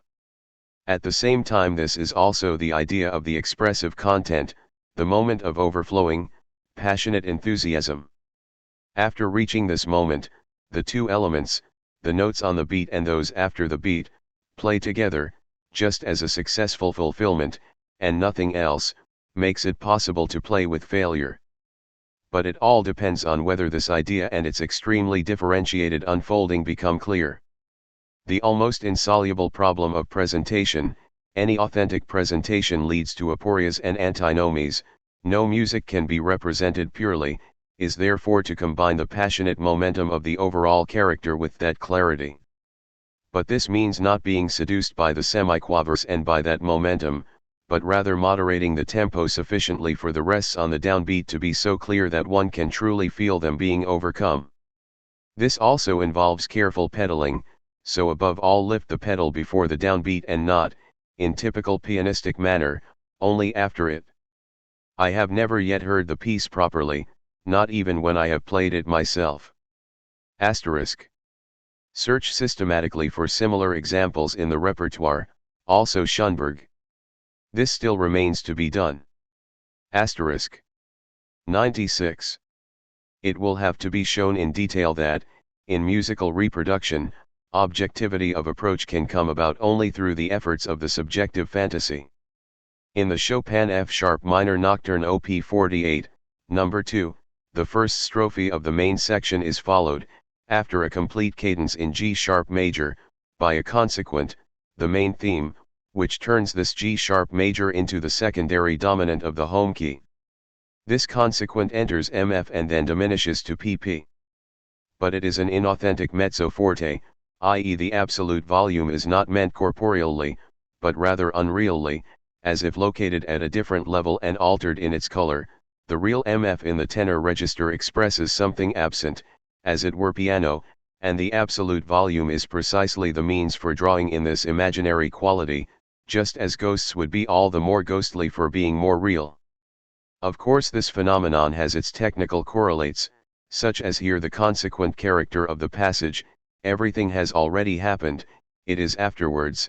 The MF no longer has any function in the reinstated basic piano character, and therefore turns into an as if. Such phenomena are incredibly difficult to put into words, and have so far hardly ever been described, except occasionally by Kurth. 171. It is the pianist's task to fulfill the sense of the passage by finding a color, a type of attack that derealizes the MF. I do not doubt the validity of the insight, that is to say the objectivity of such interpretation, and I can also justify it in all its details through formal analysis, but all of this presupposes an act of spontaneity and imagination. Without the subject of the performer, the composition's objective sense is lost. Interpretation is mimetic also in the sense that it imitates the act of composition within the composition, so to speak, that it dissolves objectification into a fluid aggregate state once more, and this is the only way for it to objectify. This theory is very close to Marcel Proust, as indeed his work, in the extra-musical domain, consists largely of experiences such as the one implied here with reference to Chopin. The paradox reached here is the real problem in reproduction. 97. Just as the playing of a great musician, is that of such a great pianist that one no longer knows whether one is really in the presence of a pianist, as this same playing, has become so transparent, so replete with its content, that one does not even notice it oneself, or only like a window that allows us to gaze upon a masterpiece. Marcel Proust, Guermantes, p. 66172. Asterisk. Concerning p. 90 of these notes. Higher questions of interpretation, really, this is inartistic. For everything in a work of art is equally close to the center, of equal value. And, all spiritual questions of presentation are mediated through the concrete technical ones. Indeed, more than this, the questions relating to the whole, the formal disposition, should not be resolved abstractly, in themselves, independently of the details, but only through these. But also vice versa. This must become very clear. Asterisk. Concerning the theory of the conductor, p. 91. It is even arguable whether it would be desirable to make music upon the orchestra as on the piano, or chamber music. For all orchestral music, not least opera, tends by its nature towards a certain distance, it does not want everything to be heard as clearly as the other kinds. But true interpretation depends essentially upon the distance of the phenomenon from the listener. In addition, the fact that Beethoven's orchestral works, and with Mozart at least the operas, are substantially simpler and more succinct than their great chamber works. 173. This shows an important mediation between the theory and society, one that here extends to the level of the aesthetic immanence itself. Asterisk. 98. A very important category is that of significance, or its opposite. An infinite amount of bad music making arises simply from playing significant elements insignificantly. This is not always a matter of strength or even of standing out, in fact at times not even of accents. I noticed in Solti's Figaro 174 that the thirds in the page's first aria dwindled away, the whole thing was worn away through a lack of significance, they had a certain dullness. Could perhaps be corrected through an accent on the upbeat, but I am not sure. The whole of this very difficult aria suffered because the theme was not presented as a theme, i.e. that the rhythm was so ill-defined that it was no longer recognizable as such. Asterisk. 99. A great deal concerning questions of interpretation from my unpublished introductory lecture to the Chamber Concerto by Berg 175 should be extracted and used.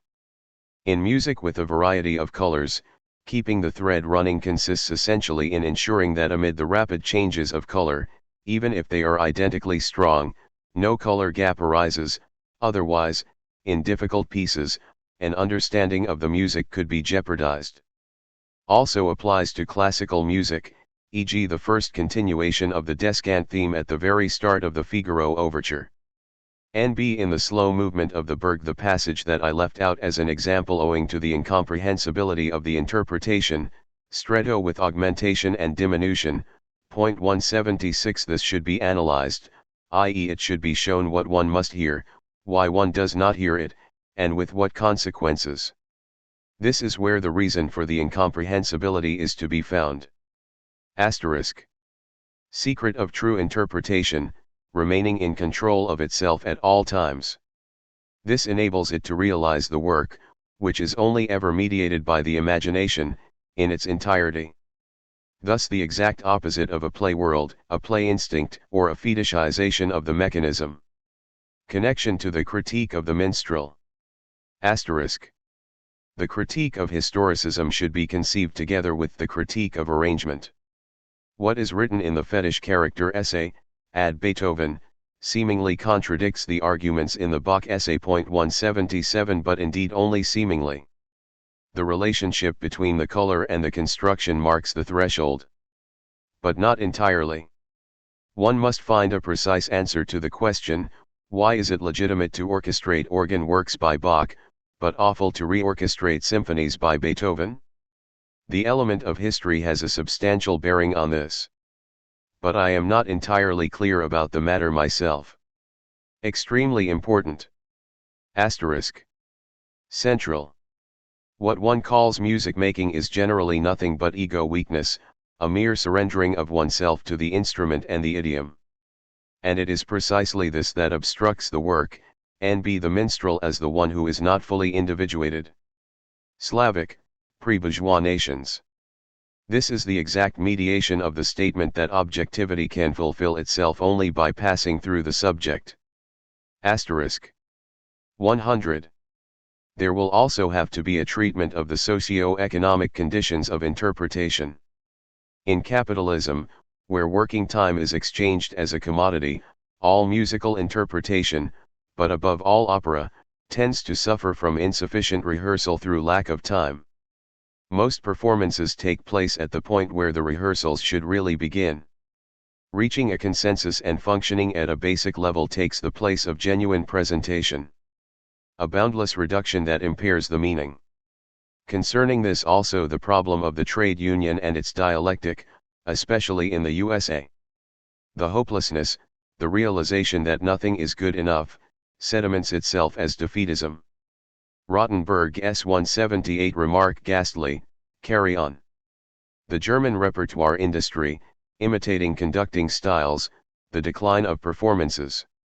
Stagioni not a solution. Toscanini's achievement, sufficient rehearsals. Bayreuth. Bring in all these things. The social conditions are also partly responsible for incorrect interpretation to such a degree that they permit no other, not simply to the extent of expressing themselves in it. A musical economy of scarcity, and at the same time a consideration for saleability down to the very level of the sound ideal. If these connections were not shown, the whole thing would become too ideological. Asterisk. Whether a phrase is rendered meaningfully can be converted precisely into technical correlates such as accents, breathing spaces, etc. But in order for this conversion to occur, one must first understand the sense of the phrase.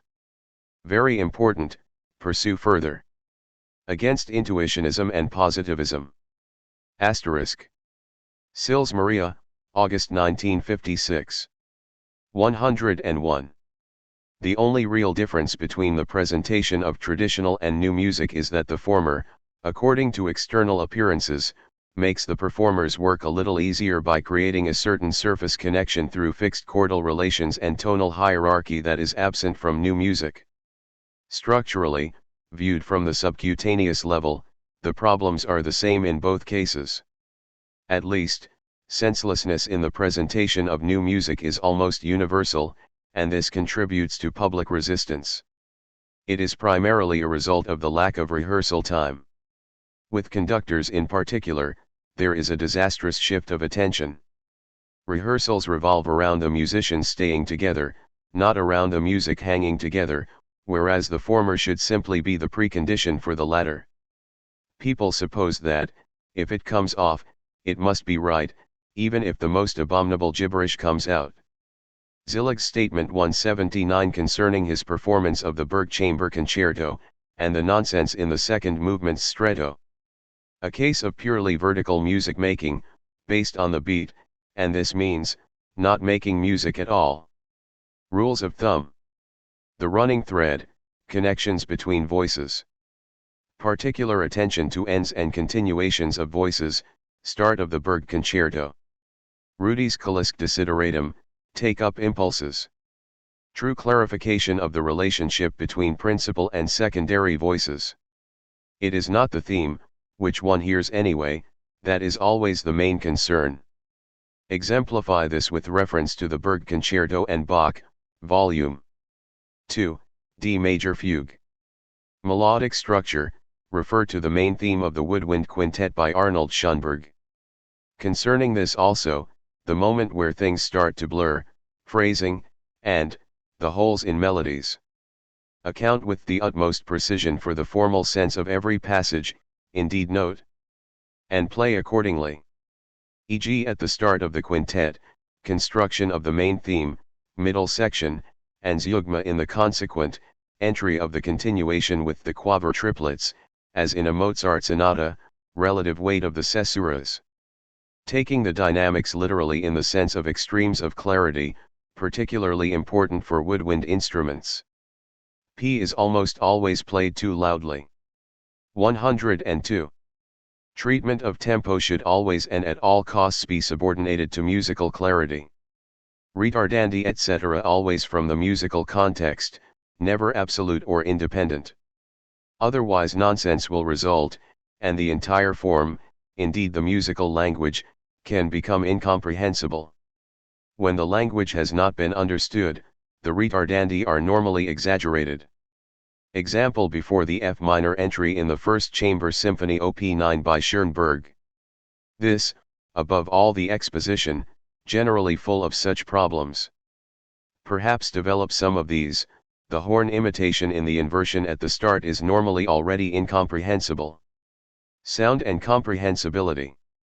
In rehearsal first only the sequence of principal voices, then add the Nebenstimme, and only then the actual accompanying parts. Rehearse these one system at a time. Asterisk. Very few musicians know that there is also such a thing as a quick melody. Whether or not something is a melody initially has nothing whatsoever to do with the tempo. Asterisk. Bruno Walter's foremost rule, the customer must never be excluded, must never be bored. So either revel, or grip them, draw them in. What happens to the music as a result is unimportant to him. Asterisk.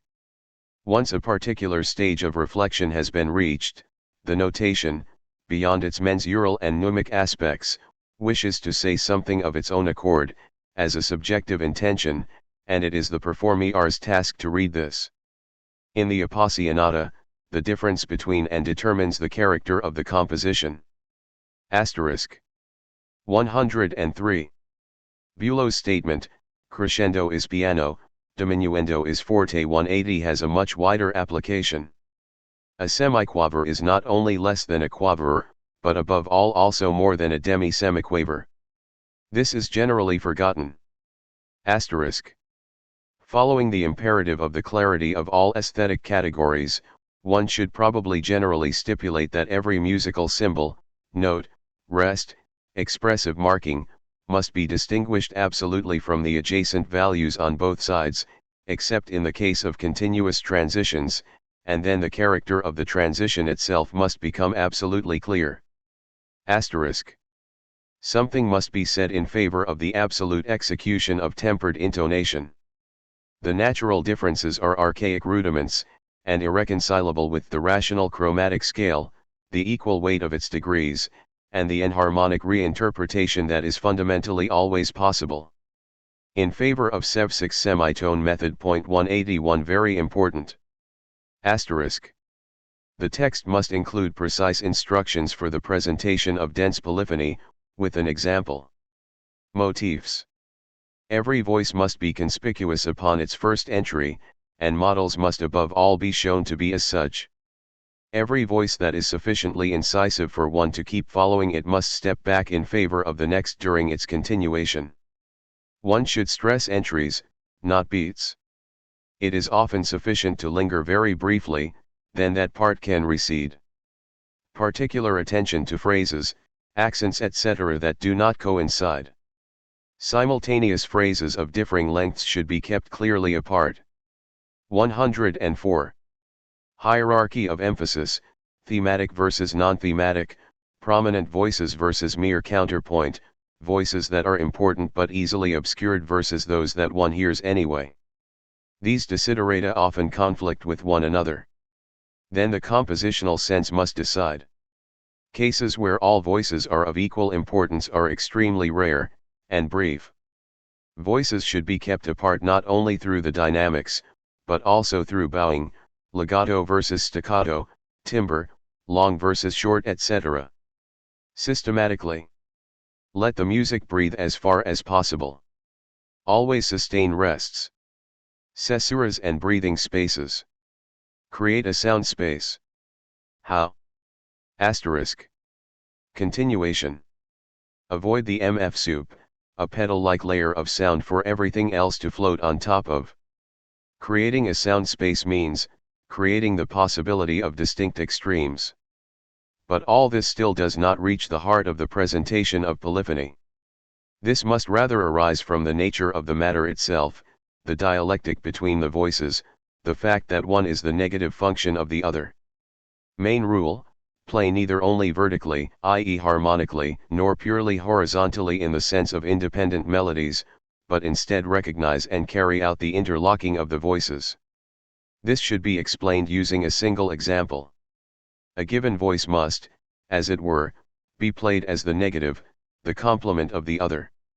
Not only the voices must be realized, but also their relationships. Polyphony must show itself through interpretation as the medium for formal evolution. Asterisk. Sound space: in some cases, placing a single accent can render it unnecessary to play an entire line forte. Asterisk. 105. With the idea of a sound space, one must distinguish precisely between the creation of an empty space, so to speak, in which events are set apart from one another, and this is what is meant here, in the reproduction theory, and on the other hand the spatiality of the composition itself, as it was formerly provided by the harmonic perspective, and today through contrapuntal work, as developed in my course on Schoenberg and counterpoint, point 182. But the two are connected. In reproduction, the realization of the second element assumes the creation of the first. Asterisk. The main rule for the presentation of polyphony can perhaps, very much cum grano salis, be summarized as follows: all voices together must form a melody. Rehearsals must work above all towards the aspect of interlocking. Regarding this also Rudi's Kalis category, taking up impulses. The voices must form one single voice, but precisely through the fact that they can be meaningfully distinguished from one another. Asterisk. One of the main sources of bad, inarticulate, nonsensical, music making is the need for false connections, i.e. those on the sound surface. The less manifestly the musicians become aware of the structural unity, the more they fear the music will fall apart, and seek to alleviate this through the most seamless conjunctions possible. This is joined by the infantile inability to sustain rests, and the mensural component must be reinforced if the other is to benefit from it. The basic example is the audible shift of position with bad string players, but this goes beyond a blurring of phrase endings and beginnings to the large-scale form, where they essentially despise caesuras, N.B. Bruno Walter. But musical coherence arises not from simply carrying on, but rather from the inner flow, i.e. the dialectical tension field between different parts. The central bad habit classified here corresponds precisely to the Bumblebee 183 manner of composing. Most reproducing musicians have the perspective of the bumblebee. The fear of one's own emptiness, projected to the outside. Asterisk. 106. The very widespread mistake of dropping does not apply only to short notes and weak beats, but above all also to entire phrase endings. Here it is also significant that, in tonal music, these can often be anticipated, they go without saying. But in truth, as with most misinterpretations, this betokens a lack of strength. One has already exhausted oneself in starting the phrase, so to speak, and simply drags the rest along fleetingly. Through this, connections, in particular continuations, easily become incomprehensible. The requirement of playing out applies above all to this phenomenon. The opposite of musical strength is allowing oneself to be carried along by the hierarchies of the idiom. Asterisk. Secret of interpretation, controlling oneself, yet not making music against oneself. One's own impulse must live on even in its negation.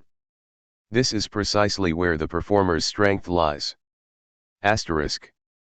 Lively music making, by children, amateurs, entertainers, and such like, supplies the theory with the most important exemplary material. Firstly, because here the music appears with all its cracks and holes, so to speak, deconstructed into the elements of every dimension of which it is constituted, and through it one can observe, as with broken toys, how it works. The tiers are so many windows onto the problems of interpretation that proficient execution normally conceals, but then one can see in the approaches of those subjects all those things that also inspire bad official music making, but which are covered up there by good manners, by the good musician. The normal musical education is nothing other than the history of such concealment. One should understand and deduce Toscanini from the perspective of the Frankfurt Palmengarten Orchestra, and Bruno Walter from the Salon Trio of the Hotel Waldhaus in Sils Maria. Asterisk. The theory is neither able nor willing to develop all problems of interpretation in depth, they are infinite, but certainly to establish models for solutions. It will not save any work or effort. Every work of art is a monad, there is no universal schema for overcoming these problems. By way of introduction. Asterisk. 107. Every composition contains, as a counterpart to the pure musical notation, elements of its own interpretation. Among these, apart from the indications and expressive markings, one also finds, especially since the 19th century, instrumentation, which always interprets the work, ensuring that it appears in one guise and not in another. Presentation must extrapolate from these elements. The fact that the trumpets, trombones and tuba are missing from the décor at the start of Act 2 of Tristan says something about the character of the sound, and thus of the entire passage, an instruction for its presentation. One must take this together with Berg's statement that any music permits several kinds of instrumentation. 184 The one that is selected becomes the canon for authentic interpretation. Frankfurt, December 1956. Asterisk. Higher problems of presentation, composed ritardandi in Brahms. They almost always seem, wrongly, like augmentations, i.e. mensural, and not like ritardandi, i.e. mensural. 185 e.g. in the generally very difficult first movement of the Second Symphony, the end of the first main element before the unison passage, small score P2. One will probably have to do it in such a way that the wind consequent in the second strophe, which already dwells on the strophe's motive before the augmentation, is slowed down to such a degree that as a consequence of this one hears the four closing bars as an augmentation. But it is also possible that the crescendo notated by Brahms in the three critical bars before the augmentation should prepare the ritardando effect without any tempo modification. Dynamics can replace tempo. But this then poses the problem in the first place, i.e. how one is to proceed so that the intended effect arises. Extremely difficult. Incidentally, the idea of the composed ritardando throughout the entire movement, as already before a, P3. What is so unique about the piece, that a construction which is lyrical in all its elements can nevertheless be symphonic as a totality? How this should be realized, those are the real problems of interpretation, which are simply never overcome. Asterisk. 108. The higher problems of presentation referred to in the previous note are not, as I have already observed, a layer to be built upon lower ones. But neither do they follow naturally merely from an accurate representation of details. The two aspects are rather in a state of constant tension, both in the compositions and therefore also in their presentation. The problem is their identity, that of the non-identical. In order to decode details, it is necessary to have a knowledge of the overall character to the same extent that this latter comes to fruition as a result of pursuing impulses stemming from the details. There is no prestabilized harmony between the two, rather, identity must always be established first, and it is perhaps the innermost task of interpretation, the one that makes the work require interpretation, to renew that identity, which the text contains only as a potentiality and a problem. This is why interpretation implies both an aid and a critique of the texts, namely wherever it encounters the impossibility of that identification. This latter is always of a dialectical nature, never inductive or deductive. Incidentally, the interpretation of the relationship between the whole and each part itself depends on the work. Where the whole takes blind priority, with Handel or Stravinsky, interpretation must follow it faute de mieux, and equally vice versa, where the music consists only of ideas. In other words, the higher problems of presentation only really exist in high, inherently dialectical music. Asterisk. A category named by Rudi Kalisk, the taking up of impulses. E.g. in the performance of the last piano concerto by Mozart, Solti had a staccato passage with acciacchituras played very sharply and characteristically. Miss Haskell 186, who has the passage after it, played it softly and blurred, and created an anticlimax at a point where the solo instrument should in fact be fulfilling a proposition. This is a problem with all ensemble playing. Asterisk. 109. One can generally say that the problems of interpretation are always, in the genuine, spiritual sense, the problems of the composition. For one thing, interpretation must bring out the idea of the composition, in the manner I described on p. 107 in the case of the Second Symphony by Brahms, and come to its aid. Then, it must deal with the problems that lie within the composition.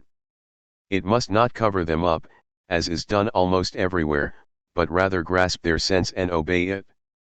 Through a presentation of the sense in the problems, not by playing over them, interpretation can contribute to solving them. It aims for the extremes of the compositional content, not the compromise that lies between them. Interpretation is somewhat like a court of appeal, before which the composition is placed on trial once again. Interpreting means, composing the composition in the way that it wishes to be composed itself. This is based on the idea of the work as a force field, cf. regarding this Wagner's Declaration. 187. Asterisk. 110. Musical interpretation has several different, quite drastic layers: the analytical recognition of the sense, i.e. the truth of the work; the adequate imagination, which is the measure of all significant things; the realization, i.e. the dialectical process with the sounding material. Most mishaps already occur at this most primitive level, which is furthermore almost always the first, and usually the only, level in common practice, whereas it should be the last. It almost always comes out differently to how one thinks, through frictional coefficients due partly to each musician's own playing and singing mechanism, partly to the instrument, partly to splitting the one imagined music among several subjects, ensemble. This leads to the requirement of the unconditional authority of the one responsible for a given interpretation, partly in the social cavity, for example between conductor and orchestra, partly in particular elements of resistance within the material, as with the choir and the stage. And yet this relationship to the sound material is certainly also dialectical. While everyone resists the imagination, many also contribute to it, namely according to the canon of the relationship of the composition itself to the material. The piano, or is not rather the arm, the wrist, and the fingers, is the piano in particular not friendlier? Does not do what I would like it to, but at the same time it is always saying, this is how it can be, this is how it should be, i.e. it is itself in turn an element of the imagination, at times also its corrective. But precisely here one must take the greatest care to avoid a misunderstanding of the minstrel. This intricate state of affairs must be represented precisely. Asterisk. 111. Here we now observe the emergence of an antinomy. For, in opposition to such ideas as might float about in the youth and lay movements, it is absolutely necessary for a mastery of the tasks of interpretation to train the playing, and also singing, mechanism independently, in its own right, removed from its concrete tasks, and to a very high degree. As in science, a separation of method and matter is called for the very sake of the matter itself. while, in truth, any form of presentation can only be developed from the specific matter, and every abstract method actually contradicts its purpose a priori by subsuming the work within the procedure of interpretation. A method of this kind is necessary, on the other hand, to achieve a certain level of representational means at all equal to its tasks in the first place. One cannot start from scratch with every work. In this sense, interpretation participates in the dialectic of labor division. This applies much more generally, because music itself participates in this. But through this, the playing mechanism becomes independent to such a degree that it becomes estranged from the requirements of the composition. While the amateur's fingers may not hit the right places, those of the professional run automatically, also in the metaphorical, i.e. intellectual and musical sense. One of the main problems of interpretation is therefore in essence that the habituality of each player that is acquired, and indeed necessary, is broken once more, negated, and sublated by the specific insights arising from each work. This marks the transition to true interpretation. What gives Schnabel's achievement its lasting value is the fact that, in principle, he was the first to accomplish this transition. In practice, admittedly, he often did not get beyond an abstract negation of the habitual playing approach. Webern, Steuermann, and Kalisk then truly achieved it.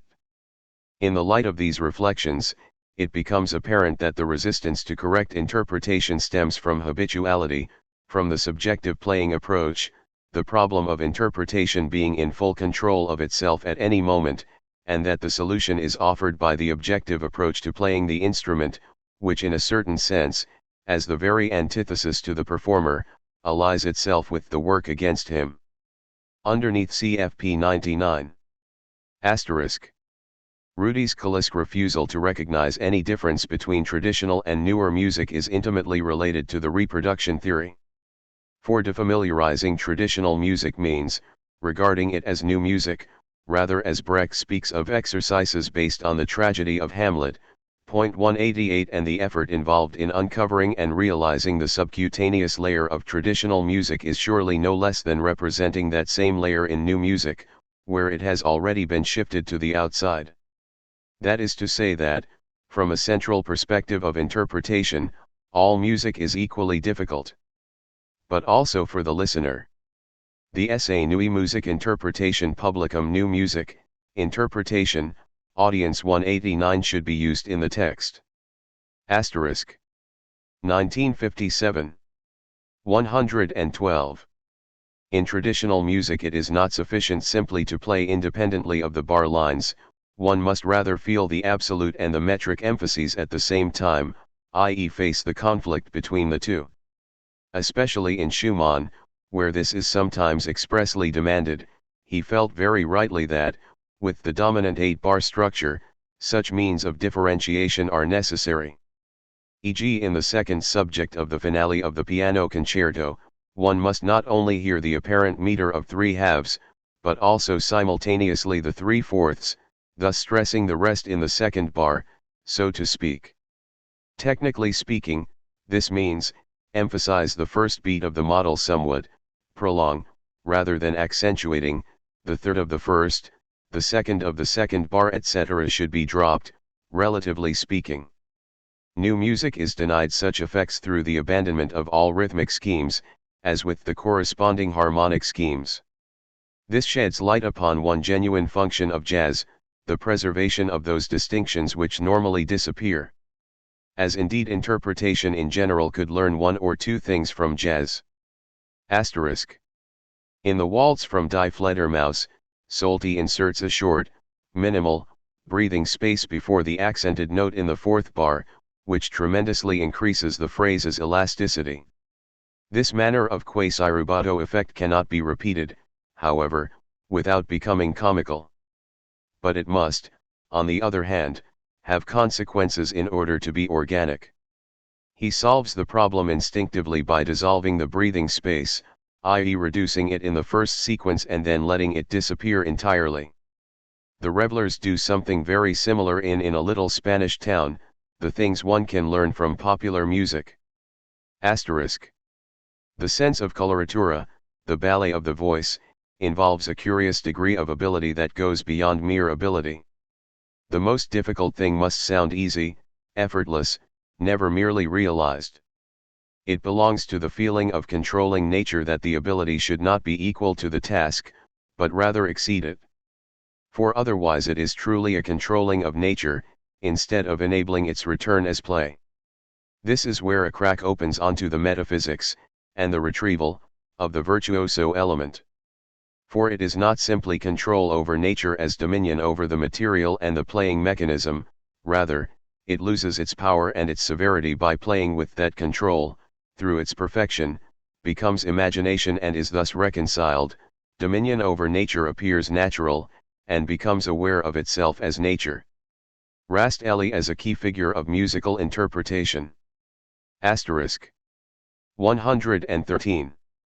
The following reflection shows how little the composer's intention, the ominous will of the legislator, should define the canon for interpretation. In his imagination, everything is close together, it means the whole, in the ideal case it is momentary, simultaneous. In addition, the things of one's own that one knows exactly are tedious. Nietzsche, 191 wants to get over with it, 191 Therefore composers often imagine their things, quite rightly, as they exist objectively, i.e. as the unfolding of musical sense. Metronome markings in Schumann and Schoenberg, for example, occasionally also in Beethoven, are probably too quick. But interpretation is the appropriate translation of musical sense into phenomena. It too is based on imagination, but of an entirely different type than that of the composer. This is also the reason for the problem of performance tempi. Asterisk. On the historical nature of interpretation. In the 1920s, in opposition to the prevalent German irrationalism, Kalisk and I had to advocate quick tempi, lack of pathos, and all things anti-Brucknerian. Then, in Toscanini's America, in the face of the dominant positivism, this changed, and these modifications are not external, but rather take place within the music itself, i.e. are predetermined by the dialectic of unity and diversity. 30 years ago, Maria and Agath 192 lamented the decline of the Italian art of singing. Today, Solti is already complaining that there are no Wagner singers left, without this being compensated for by a restoration of the older art. Asterisk. Concerning the question of interpretation already composed in the music, cite the statement made by Schoenberg that a good composer should also compose the page turns. 193. Asterisk. Concerning the problem of characters. The motivic fragments at the start of the Ninth Symphony by Beethoven. They must not be in the foreground, played espressivo, as the main theme is to emerge from them. Nor should they simply be dropped, however, as the connection is then no longer comprehensible. One must find a middle path, clear, yet not underlined. This is precisely what those conductors who think in two values are incapable of. Furtwängler takes the motive coarsely espressivo. In general, the tendency towards a coarsening resulting from the conductor's striving for immediacy. In Bruckner there is a character of suppressed ecstasy, e.g. at the introduction of the second model in the main theme of the fourth, before the forte, 194, or where the main theme in the seventh fades away into murmuring. 195 This character is never rendered properly. Translate into precise indications why it is not. Asterisk. 114. The relationship between primary and secondary matters, either something is blatantly ignored, or it is addressed, but solved crudely in the sense of emerging and receding. But an understanding of the main theme in Bruckner's Fourth Symphony depends largely on the clarity of the bass's primacy over the horn, without which no real perspective can ensue, only a relative receding. The way one should generally not emphasize the principal voices when they are automatically present. At the start of that passage it is more important for the horn to be veiled than to be there, but the murmuring strings, also pp, must be there. Asterisk. It must be stated clearly in the study that almost all musical interpretation today is nonsensical and wrong, and the reasons for this named. Regarding the cf. the Film Music Book. 196. Asterisk. Concerning the problem of mechanical reproduction. The old, relatively primitive gramophones are preferable to the pseudo-perfected modern record players, as they do not create the illusion of an original, rather appearing as its shadow. But the closer that mechanical duplication strives to come to the living, the more its untruth, not least as the magnified, bloated and therefore unclear sound, becomes apparent. The threshold is most likely marked by electric recording techniques. Of course, the quantity can transform itself into quality, i.e. the imitation can be perfected to such a degree that the category of the original loses its validity. Asterisk. 115. The lack of inner tension in interpretation, that is, the inability to connect elements meaningfully and dynamically, corresponds precisely to the ubiquitous fear of losing outer tension. This is the reason for the incredibly widespread mistake of not having phrases played out adequately. Impatience as a surrogate for tension. While most means of representation are exaggerated in interpretation, phrasings are mostly understated. Thus the most important caesuras in Viennese classicism, such as those between the two main complexes in the exposition, are normally played too short, i.e. simply taken according to the beat. Harmonic colons, often also rests, permit this without openly creating an awareness of the mechanical, but the subcutaneous organization is inevitably brought into disorder through such false exactitude. The parts may be externally separate, but the weight of the separation is lost. Asterisk. The presentation of musical forms must never restrict itself merely to the formal schemes and elements, but rather always address the musical texture, or more precisely the relationship between the texture and the subdivisions. This is one of the most important rules, if not the most important. The notion of texture is central to interpretation. Asterisk. Critique of the heteronomy of interpretation. Anything stemming from the sediment difficulties of vocal or instrumental technique is bad, such as the singer's tremolo or audible changes of position in the strings, especially the cello. Normally archaism. But here too the most subtle of differentiation is called for, as vocal and instrumental techniques, on the other hand, are in turn also a positive aspect of interpretation. Cf. pages 109 and 110 of these notes. If it is good, then when is it bad? The criterion would presumably be to what extent there is a meaningfully transparent connection between the manners of presentation and the interpretation. Here the connection to the pneumic element. Asterisk.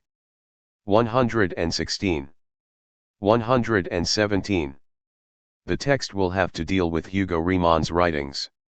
For all his academic narrowness, he accomplished the great feat of approaching questions of reproduction from the perspective of the matter itself, i.e. the composition. He went beyond a mere reliance on the musical, which is certainly a necessary but not a sufficient condition for reproduction, and which, in order to survive, must pass through reflection. This is particularly true for his theory of phrasing 197, which he brought into meaningful connection with composition, referring to important earlier authors such as J.A.P. Schultz, N.B. Procure the article Vortrag delivery in Sulzer's Theorie der Schönen Kunst Theory of the Fine Arts from 1772. Beyond this, Riemann achieved a fairly high degree of differentiation by not simply expounding his unquestionably rigid schemata, but rather trying to explain with their help the deviations he identified. The theory's weakness lies in the whole approach. He hypostatized the 8-bar period and everything that accompanies it, which all structural elements can ultimately be attributed to. But the 8-bar structure is itself something that emerged, and only applies to the musical area determined by the sublimation of dance forms. Bach does not deviate from the 8-bar structure, being rather exterritorial to it in the deciding layers of his work. The statement probably applies here that all polyphonic music does not in essence consist of 8-bar structures, for the reason that the polyphony itself wants to accomplish in the composition the very thing that the 8-bar structure imposes upon it from without. One can study this in fugues by Mendelssohn and Schumann, where the symmetry essentially contradicts the formal idea. Regarding the cf. the fugal rule, whomever it stems from, that a fugal theme should principally avoid covering a period or half-period. 198.8 bar structure is a problematic and relatively external aspect of the rationalization process. This is why those later composers who do not obey it, above all Schubert and Schoenberg, also Mozart, should not be taken as nuances, as deviations which could still be made to fit Riemann's schema with a little artistry, but rather as an expression of a counter-tendency, the tendency towards individual elements, towards the natural life of sounds. 199 as an archaic legacy, an indestructible mimetic component.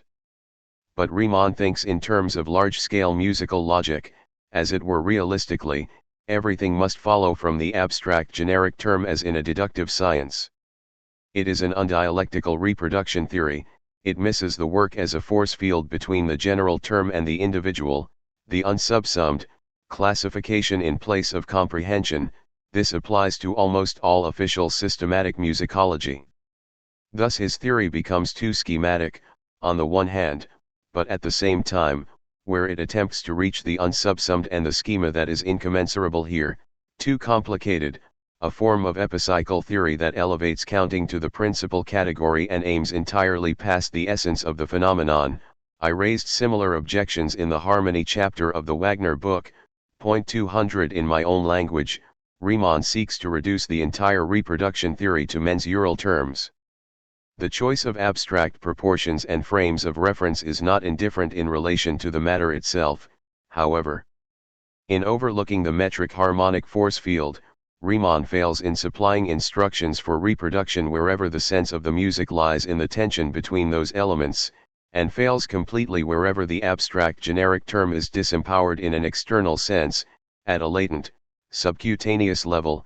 After all, this tension is present in all music. Concrete examples for the misguided instruction will have to be given. Asterisk. The functional interdependence of musical dimensions generally applies to reproduction, e.g. form and agogics.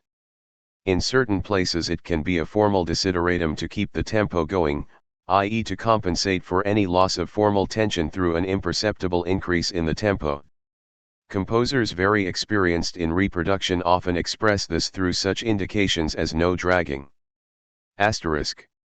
Draw conclusions for the reproduction essay from the study on counterpoint, 201 such as, not only clearly through dynamic gradations of simultaneous elements, receding after entries, distinction between legato and staccato, but also, interlock the voices, i.e. bring out the complements and relations, answering etc. This is the objective sense of taking up impulses. This latter element, the realization of similarities, is almost never even touched on in the performance of contrapuntal music. Asterisk. Schumann Concerto, first movement, 1 bar after B.202. The lowest notes of the accompaniments figures themselves form an accompaniment. But they must on no account be emphasized.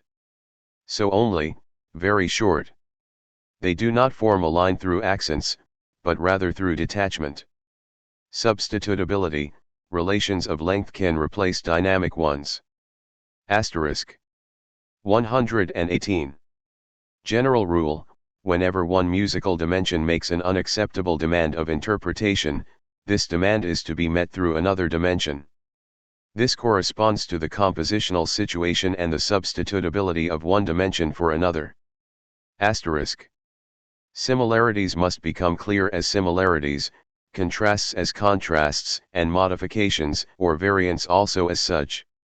Every musical event has its own formal sense according to such categories, it must be recognized, and what has been recognized must be represented. But if mediation occurs between different elements, for example, then this mediation must be made clear. So one can, equally based on the compositional situation, speak of functional interpretation. Interpreting means, representing every musical aspect in such a way that the function it fulfills in itself in the composition is fulfilled in the phenomenon. If the composition places the fundamental element on the periphery, then this is precisely the process prescribed for interpretation by the laws of the form. Through interpretation, the composition as a being in itself must become a being in and for itself, not a being for others. True interpretation, the composition listening to itself. Asterisk. 119. The taking up of impulses as mere similarity is much too impoverished, and often wrong. It is always a matter of representing the relationship between an event and what precedes it, rather than simply the event as such, and this relationship can be extremely multifaceted. It is not restricted to similarities and contrasts. It can, for example, be a reply, or a catching up, a filling out, or a bridging of something so far merely posited, or its dissolution. Interpretation, like composition, derives its true vitality from these concrete regulations. Such formal categories as similarity and contrast are really only means to an end, never the carriers of musical sense or interpretation in their own right. The genuine layer of interpretation must first be discovered through the clarification of similarity and contrast, not penetrated from the outset. The process implied here and locked within the text, to be realized through the relationships among individual moments, is the life of both the works and their presentation, and this is in fact what common interpretation no longer achieves at all. Here, the nuance determines the entire sense. It is necessary to criticize the view that true interpretation is about ensuring that the whole works, after which the details, as a luxury, so to speak, are added. In art, the smallest element determines the total, cfp 41, as incidentally also in philosophy. This cannot, of course, be projected directly onto rehearsal technique. The good musician is the one who either knows nothing about this most central problem implied here or deliberately ignores it. Key to the minstrel, Hindemith. Asterisk. Example for the previous note, to show that it is not a matter of mere contrast, but rather its specific function, opening of the A major quartet by Schumann 203. The function of the consequent, the filling out of the interval, the translation of the call into human terms, also something in the manner of an answer, must come out in interpretation. So, the critical outer notes that are filled out must still be palpable as such through minimal emphases. Through the resulting groups, a natural accent falls on the highest note of the consequent, E, which is in turn heard as a step in relation to the first F sharp in the antecedent, internal melody. At the same time, this structure creates metric variation through the formation of 2/4 groups, false bars, which are in fact precisely the true bars. They are verified, so to speak, by the last bar.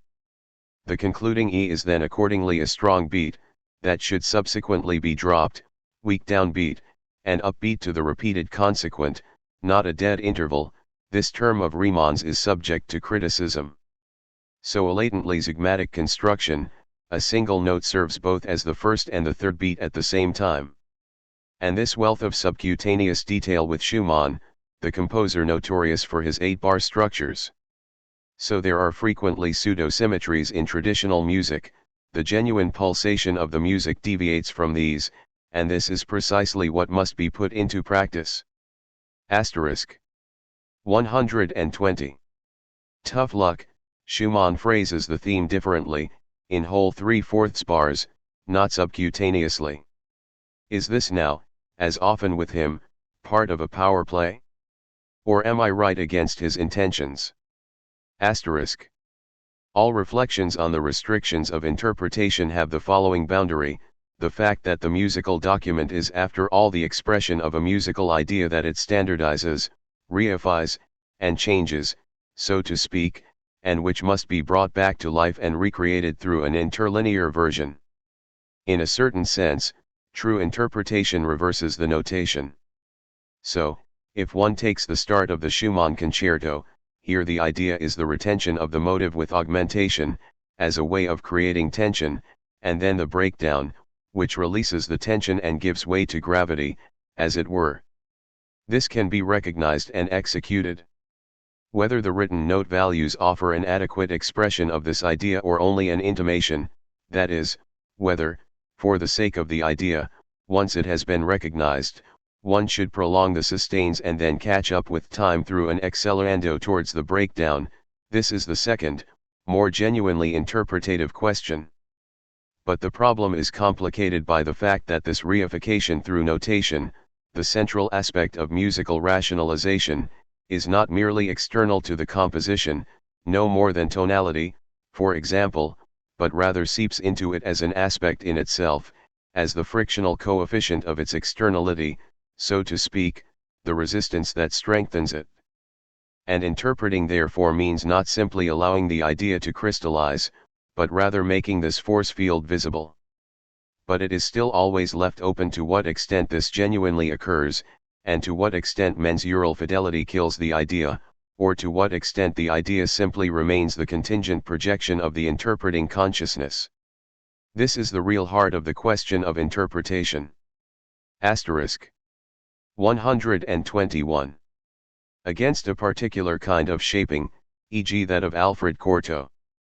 It consists in bringing out in an exaggerated, over-conspicuous fashion elements that one hears anyway, or something that is, in the most external sense, the primary aspect.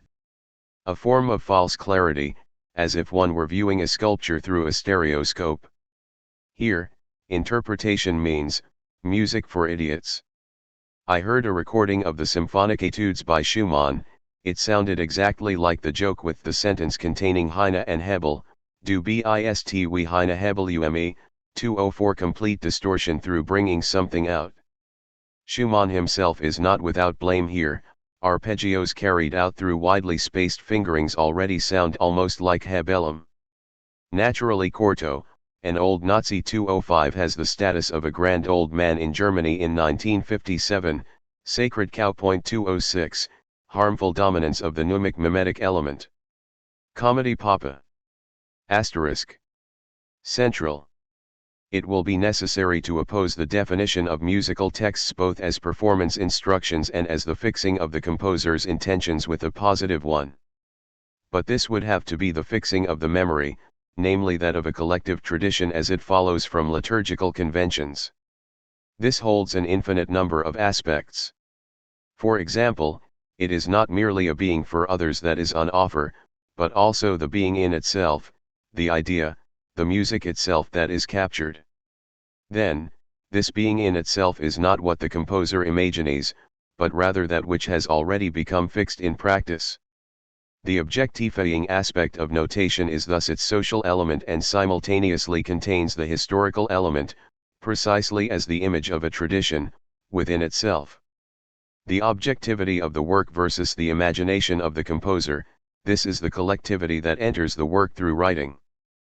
But as long as this faces the subject as something non-identical, every text is at once dialectical within itself, and this dialectic is the problem of all interpretation. That means, writing in music is always both true and untrue in relation to the subject. This is the philosophical key to the entire theory.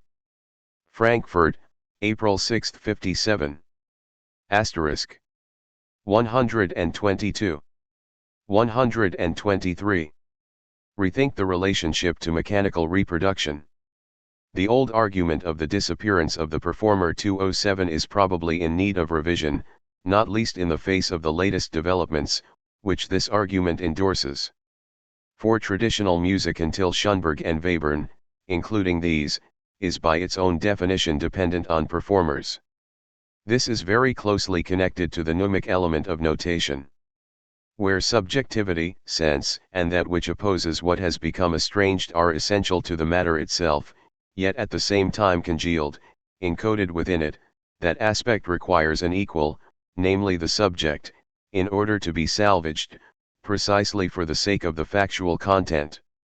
My earlier view was too simplified. Here I shall also have to address certain distinctions made by Kurth, admittedly expressed rather psychologistically, for example between tone psychology and music psychology. 208 Tone and music have so far been confused in the electronic theory. Equally criticize Seashore.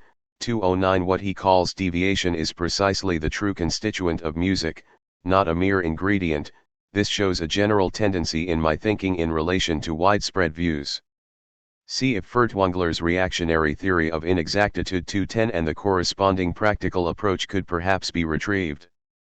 Dialectically, of course, the inexact, For example, the stipulation that no beat should be mechanically equal to another, should itself be taken exactly, i.e. developed strictly from the musical context. On the other hand, music making has often lagged behind the most advanced methods of technical reproduction, those of film, and above all, for social reasons, it has not yet made full use of the radio. And so the old-fashioned, entirely inadequate rehearsal system, cf. NUI music/interpretation/publicum, continues unchanged, instead of the radio organizing as many rehearsals as necessary in order to achieve authentic performances and then capture them. A film director can shoot a single scene 10 times and then choose the best take. The same should be possible with music on the radio, although one would still have to see whether and on what scale one could also create a final performance through montage. The living totality of a performance, especially with larger forms, is probably a mere ideology, as in many other areas. Incidentally, the function of the conductor as compared to that of the film director. It is based largely on an archaic economy of scarcity.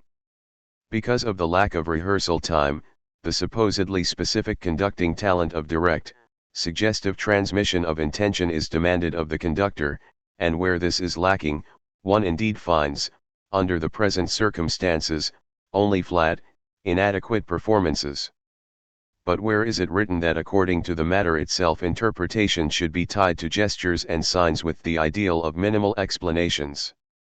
It is solely the result, the true interpretation, that matters. How it is reached is unimportant. The fascinating conductor is a fetish like the master violinist, and belongs to the culture industry. The first violinist of a quartet is already entitled to explain and interrupt as much as he pleases, and will indeed do so. A film director acts out and speaks every sequence for his actors first. The true conductor should do the same, for example sing the oboist his melody, dance it, and phrase it, instead of simply beating abstractly.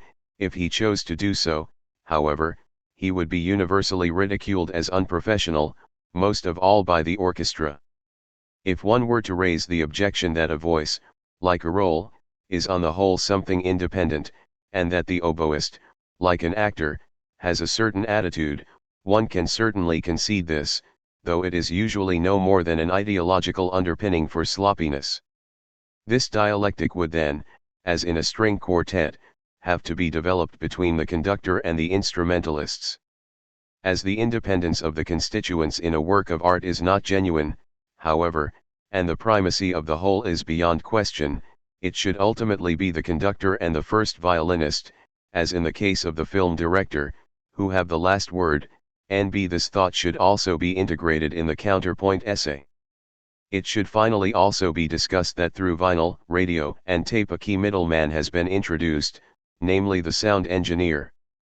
This position is normally held by a technician. This is probably the cause of the most disastrous distortions or neutralizations found in all mechanically reproduced music, culinary sound ideal at the expense of the musical sense, lack of clarity, etc. Expand. It would be of the greatest importance for the entire standard of reproduction today for this position, which is already often of greater consequence than the conductor, to be reserved for the most highly qualified of musicians with precise knowledge of the score. Asterisk 124. It will have to be determined precisely and concretely how the whole is to be deciphered from the individual parts, and vice versa. The former, starting with the characters, the tempo giusto in Rudy's Kalisk sense, the shapes, and it will at the same time be a matter of formulating this concept precisely. This is what I mean by name, which Rieger lacks. 211. Regarding this also my theory of the idea 212 as a form of objectivity from the minstrel. Point 213. One must also follow whatever impulse has been given. Ideally, a correct capturing of the posited character should give rise to everything else. Conversely, the parts can be deduced from the whole. If in the continuation of the reprise in Chopin's revolutionary etude an arpeggiated chord replaces the simple chord from the exposition, one could, taking the passage in isolation, be unsure of whether to spread it broadly or quickly. But with the very intense, dramatic tone of the whole, there can be no doubt that a short pizzicato chord is meant. On a somewhat different level, the final group in the exposition of Mahler's First Symphony is to be played swiftly. I forget the precise indication, point 214, but how swiftly, this is determined in proportion to what precedes it. If, as with Herr Walter, there is no development towards the swift tempo, for before this he is busy with the melodies, but rather, for the sake of the individual character, an abrupt shift, it becomes incorrect. Ideally, one could just as well say that all constituents follow from the whole.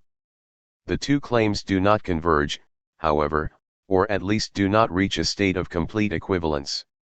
But this is due to the objectivity of the composition, the perennial separation of the general and the particular, though the formal totality does not, of course, correspond automatically to the general in the logic of extension, as traditional harmony does. Nevertheless, in a higher sense, it is dialectical, more general than that which is merely individually posited, which is naturally in turn mediated generally within itself.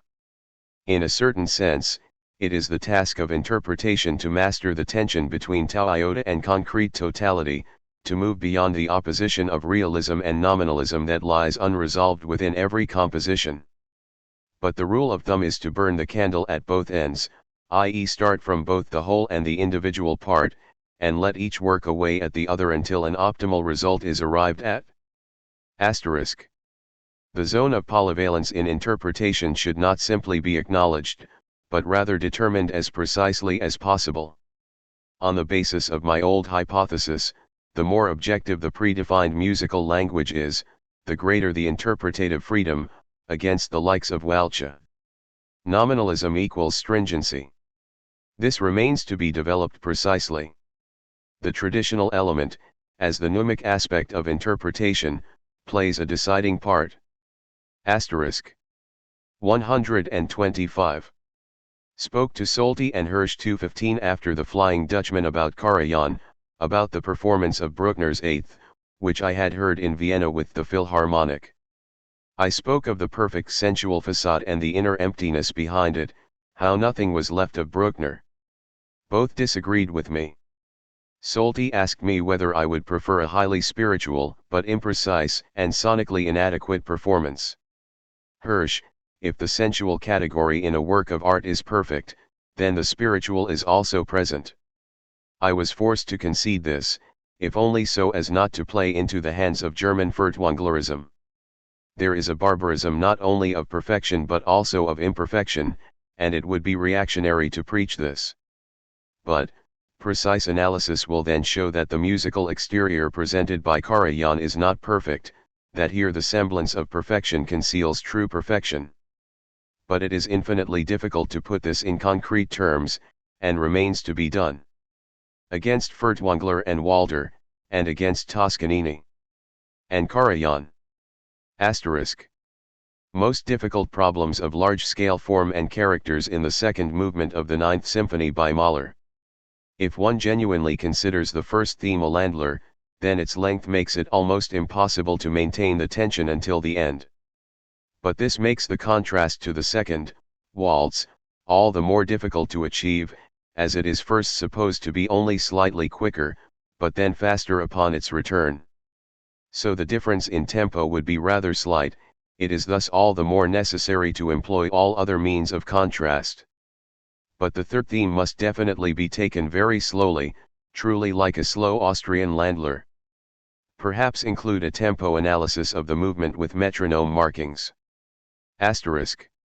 What is clearly bad is any didactic interpretation, i.e. one that seeks to instruct the listener as to how one should interpret. Equally any emphasis that goes beyond what the music itself demands. The intention to convey the sense can become wrong as soon as it underlines it, as soon as, instead of realizing it, it reflects as a phenomenon upon the realization. This is how one plays it. There is a threshold of clarity, it is not an absolute category. It declines as soon as it goes beyond the immanence of the construction as a commentary, so to speak. There are people, like my cousin Franz Adorno 216, who make music with a raised forefinger. This remains to be translated into precise technical terms.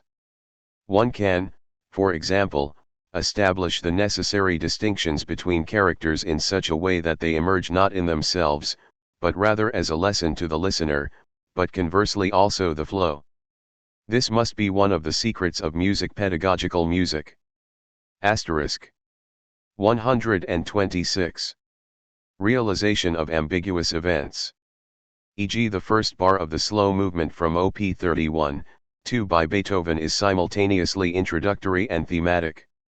The arpeggio allows the theme to surge up, the high B flat is at the same time the first, and subsequently continued, melody note. Both must become clear, but that also means, the highest note must be distinct from the broken chord, yet without standing out. Extremely difficult. Asterisk. Rule: go towards extremes. The expansion of the dynamic scale through new music is of benefit to everyone. The wider the scale, the greater the possibilities of modeling the structure through dynamic degrees, of constructing it dynamically. And in conjunction with this, the possibility of attaining extreme characters. This applies not only to PPP, but also to FFF. The sensitivity to loudness is the musicality of the unmusical. In some Mahler and Schoenberg, also Strauss, it is necessary, for the music's sense, to overstep the boundary of what is bearable dynamically, a declaration of war on the culinary ideal. Of course, classical dynamics were different, but now that the other exists, the old form cannot be restored. Also applies to Bach. Asterisk 127. Concerning the interpretation of difficult modern texts, Schoenberg Op. 16, the 3-bar main theme is followed by a dissolved, also 3-bar consequent that is extremely opaque.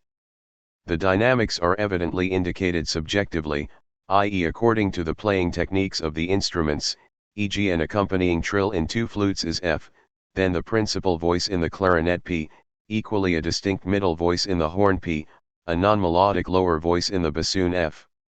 The final bar is a solo rhythm played by a muted horn, marked FR. Kubelik follows the indications most obediently in the recording. But because the diving clarinet figure, which leads into the horn rhythm, genuinely comes out P through its awkward register, a dynamic hole results between it and the muted horn, despite the good connection. Through the unmediated dynamic difference, one can no longer perceive that rhythm as what it is, namely the melodic continuation of the clarinet. Thus the sense of the entire passage, which is delicate enough in any case, becomes incomprehensible, and at the same time that of the entire exposition, which depends on the relationship between antecedent and consequent. The only thing that might help would be dynamic retouching, i.e. to have the clarinet play loudly enough for the horn to follow on seamlessly from it. But exactly this, contrary to the letter of the notation, presupposes analysis. The diving demi-semiquavers in the clarinet are thematic, from the counterpoint to the main theme. And it is precisely the step that was not taken by the musical, faithfully vigilant conductor. Asterisk. Fritz Lang's description of the cabaret girl who illustrates the song Schöner Gigolo with mime. This is precisely how some singers sing, such as Herr Patzig 217 naturally under Herr Walter, in Das Lied von der Erde. Liegen was /die Garten /der Seal /Welt hin und stirbt /die Freude when the garden of the soul lie barren then joy withers and dies etc. Everything tragic, but the word joy joyful. And the whole thing at this level. The word Aufschwung at the end of the second movement sung like Brunhilde. The recitative in the final movement as expressive as the main themes, thus the entire form wrong. In the Allegro, just to make it go quickly, the peasant element of the basic character is missed completely. The sudden tempo shifts in the fourth movement all out of proportion. And this applies to Mahler's airs. Asterisk. Sils Maria, August 57. If reproduction retraces the objective, compositional process in a certain sense, then it raises similar problems to composition.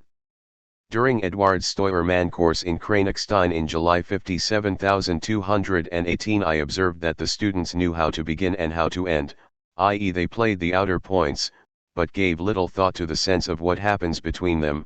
Second tableau of Petrushka. Playing out is an important category of reproduction, related to that of composing out, and must be formulated precisely. This is also where the problem of quick melodies fits in, which is extremely relevant today. Asterisk. 128. Pursue the relationship between the parameters, i.e. the functional dependence of material layers in reproduction. Listening to the opening of the Allegro from the Barber of Seville overture, I noticed how difficult it is to play a sharp, rhythmically precise, and supportive accompanying staccato really piano. There is also a general tendency to conceive of the normal basic sound in too strong a fashion. Asterisk. How does one play contrapuntal voices, especially harmonic ones, i.e. those found in homophonic music? They must be clear, but not overbearing, with a very particular, almost intangible character of discrete emphasis. Whether or not this succeeds depends precisely on whether or not these nuances are captured exactly and concretely. Incidentally, the study must include cogent thoughts on all parameters, e.g. harmony, critical notes, relationship between the overall vertical sound and its individual elements of tension, form, difference between directly perceptible and mediated, reflexive formal proportions, color, as a means of contextual articulation, particularly also in singing, etc. Asterisk. 129. After listening to Furkasny 219 play the Impossible G minor concerto by Mendelssohn, an observation that also applies to pianists such as Backhaus and Horowitz.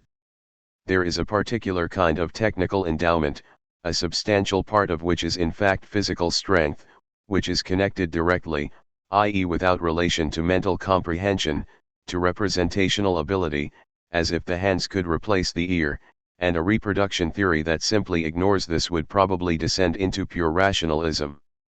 Eduard Steuermann once spoke of the dewiness of the young Backhaus's playing, and he, after all, was surely never an important musician. Regarding this, my old note on the possibility of actors giving good performances in roles they do not understand. 220. A physical, sensual, pre-intellectual relationship to music that holds the spirit in a windowless manner. Is that the mnemic, mimetic element of reproduction? It should be noted, however, that the particular ability I am referring to does not necessarily have anything to do with the minstrel talent of the Eastern Jewish or Slavic type. Furkasny and Backhaus 221 hardly have any of this. It is rather something possibly still deeper down than the psychology of temperament, a playing mechanism that becomes independent to a degree, and reaches the level of musical sense precisely through its own reification. The phenomenon is extremely difficult to grasp, but seems to me to be a key aspect of the problem of reproduction. Perhaps it is related precisely to the modern tendency for the performer to disappear in true interpretation. Then it would even be the opposite of the mnemic. Pursue. Asterisk. In the Gloria of the Missa Solemnis, Mr. Toscanini makes the dynamic contrasts of FF and PP so extreme that, under the shadow of the FF, the PP, which would certainly be audible in isolation, is completely incomprehensible in the context, merely like a hole in the music. So there is a sort of Eulenspiegel aspect to fidelity to the text. One can take performance indications so literally that pure nonsense results. The entire LP of the Missa is a textbook example of achieving utter perfection and completely missing the goal, so polished that the listener is cheated of the enigmatic character 222 of the Missa. The text of the reproduction theory must draw on both Neue Musik interpretation publicum and the as yet unwritten Toscanini analysis. 223. Asterisk. Heteronomy of interpretation, the inevitably pre-intellectual aspect. Dependency of the pianist on his hands, the violinist on his fingers, the wind player on his breathing capacity, the conductor on his mimic talent, etc. To a degree, the ear is also part of this. This is not merely external to the matter. The paw that enables the pianist to play into the piano three-dimensionally is a part of his talent. Physis and musicality. Pursue further. Asterisk. Observation regarding Kraft's Webern records 224 November 58. Too direct, without fear and trembling, touching the music without the layer of isolation. One misses the sensitivity of the hands that perceives the mediated, symbolic aspect of each note and realizes it through reproduction. Extremely important. Perhaps also the key for Toscanini. The records contain the most subtle examples of senselessness through missed links etc., and must be quoted at length in the empirical section on new music. Already the opening, where the trumpet plays the final note of the flute melody, then similarly the horn. Senseless otherwise. Asterisk. 130. I heard a radio performance of the Lulu Suite under Henze. It sounded abhorrent, thick, sticky, nothing was left of the music's luminous economy. This was because it was played purely with a view to sonority, and it was precisely this that prevented that sonority's realization. The music can only be made to sound if it is played thematically, if it is articulated in its construction and clarified in its development.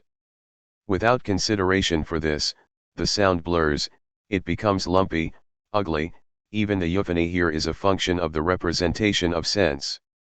This was partly what Strauss meant when he remarked that an orchestra only sounds right when it is directed in meaningful polyphony. 225 for instrumentation was, until its most recent phase, a form of mediation between the work and interpretation. 226. Asterisk. The fundamental rule for the presentation of new music, the thread of the interrupted melody, can be demonstrated in the cases where it is violated. Particularly good example, Webern's Op. 6, 1, on Kraft's record. Or also Op. 5, 1. Asterisk. Important principle for all musical interpretation, there are no approximate values. There is no continuum extending from what is wrong to what is better to the truth. Whatever is not quite right is already entirely wrong, and in some cases, what is entirely wrong can be better, as it does not claim to be the matter itself. The reasons for this will have to be analyzed. Is it a generally aesthetic state of affairs? Asterisk. 131. In new vocal music the deciding factor is not simply whether the notes are correctly intonate, as one says, but rather how decisively and unambiguously they are sung. There are not many who really sing wrong notes, but certainly ones that do not stand absolutely, where one does not entirely commit oneself, so to speak, because one is not entirely sure, and leaves room for modifications, and this attitude then affects the distinctness of the overall sound. This is probably due to a lack of specific imagining, i.e. the specific intervals in particular, which constitute the melos, are not really imagined unambiguously, only the pitches are envisaged, by an abstract ear unrelated to the concrete situation, and the fluctuations arise through uncertainty about the relationships between these. And the requirement of absolute clarity, unambiguity, and vividness applies especially to all new music, not only in relation to intonation, but rather in all dimensions. Everything must appear unequivocally as what it is and what function it has, e.g. also contrasts.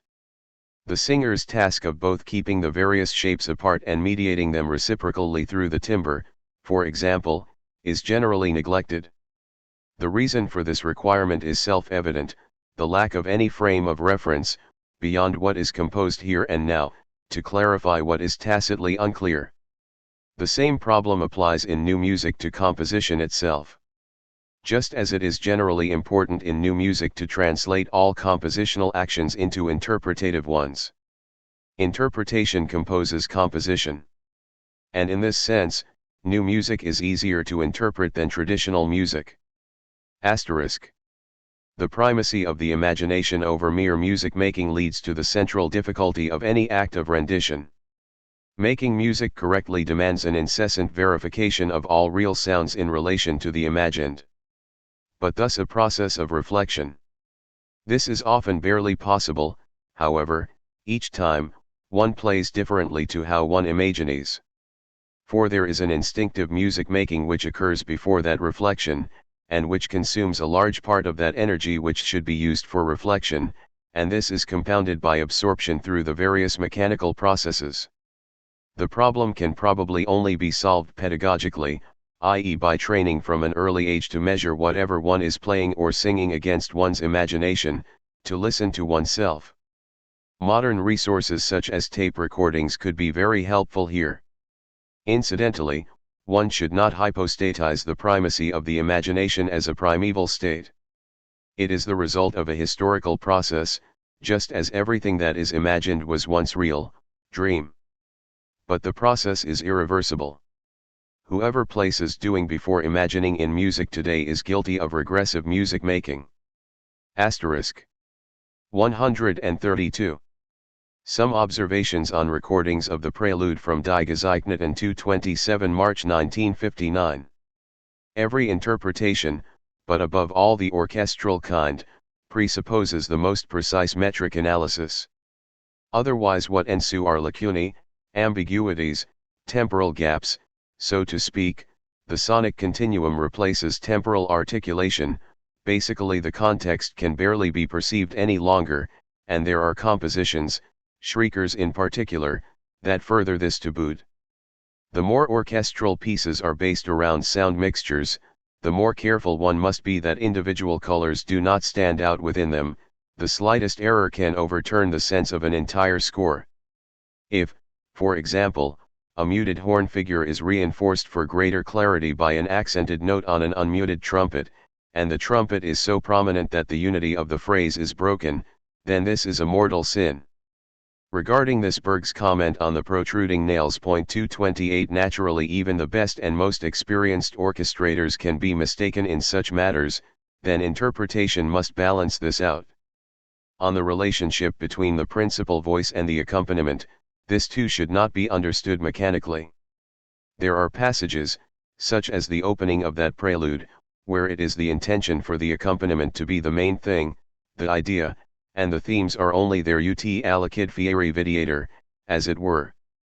The performance must do justice to this by not simply making the principal voice stand out from its background, but rather by bringing the background to the foreground, albeit without coarsening the dynamics. In music with opulent orchestration, it can occur that one barely recognizes a main motive as such, as with the first appearance in the horns. Prelude from Die Gezeichneten. In such decisive cases, interpretation must offer energetic assistance. Asterisk. In the presentation of new music, the most important category is that of clarity, of playing out the themes. My eyes were opened to this while rehearsing the OP3 songs by Webern. 229 The quick second song is based on a semiquaver motive that proceeds to dissolve into irregular values, septuplets, quintuplets etc. For the highly musical pianist there were two simply opposed categories, the thematic semiquavers and the fields of dissolution as figurations, as it were no longer in the foreground. On one occasion this led to a break in the accompaniment, i.e. the connection between the complexes was lost. But then the field of dissolution became half-hearted, the sort of pale, rushed heap of notes that literally makes such things incomprehensible. It was only after we established the thematic presence of those passages that the whole gained its sense. Asterisk.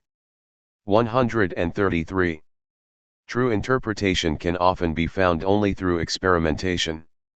One always knows that something is wrong, whereas one does not always know why it is wrong or how it is right, and this can only be discovered by trying out different possibilities. Often the solution can only be found through relations. For example, an unaccented, but relatively long-sung note on the sound E in a song 230 sounds forced and incomprehensible, and eludes correction, but it can be improved through an accent and subsequent diminuendo on the previous note. Asterisk.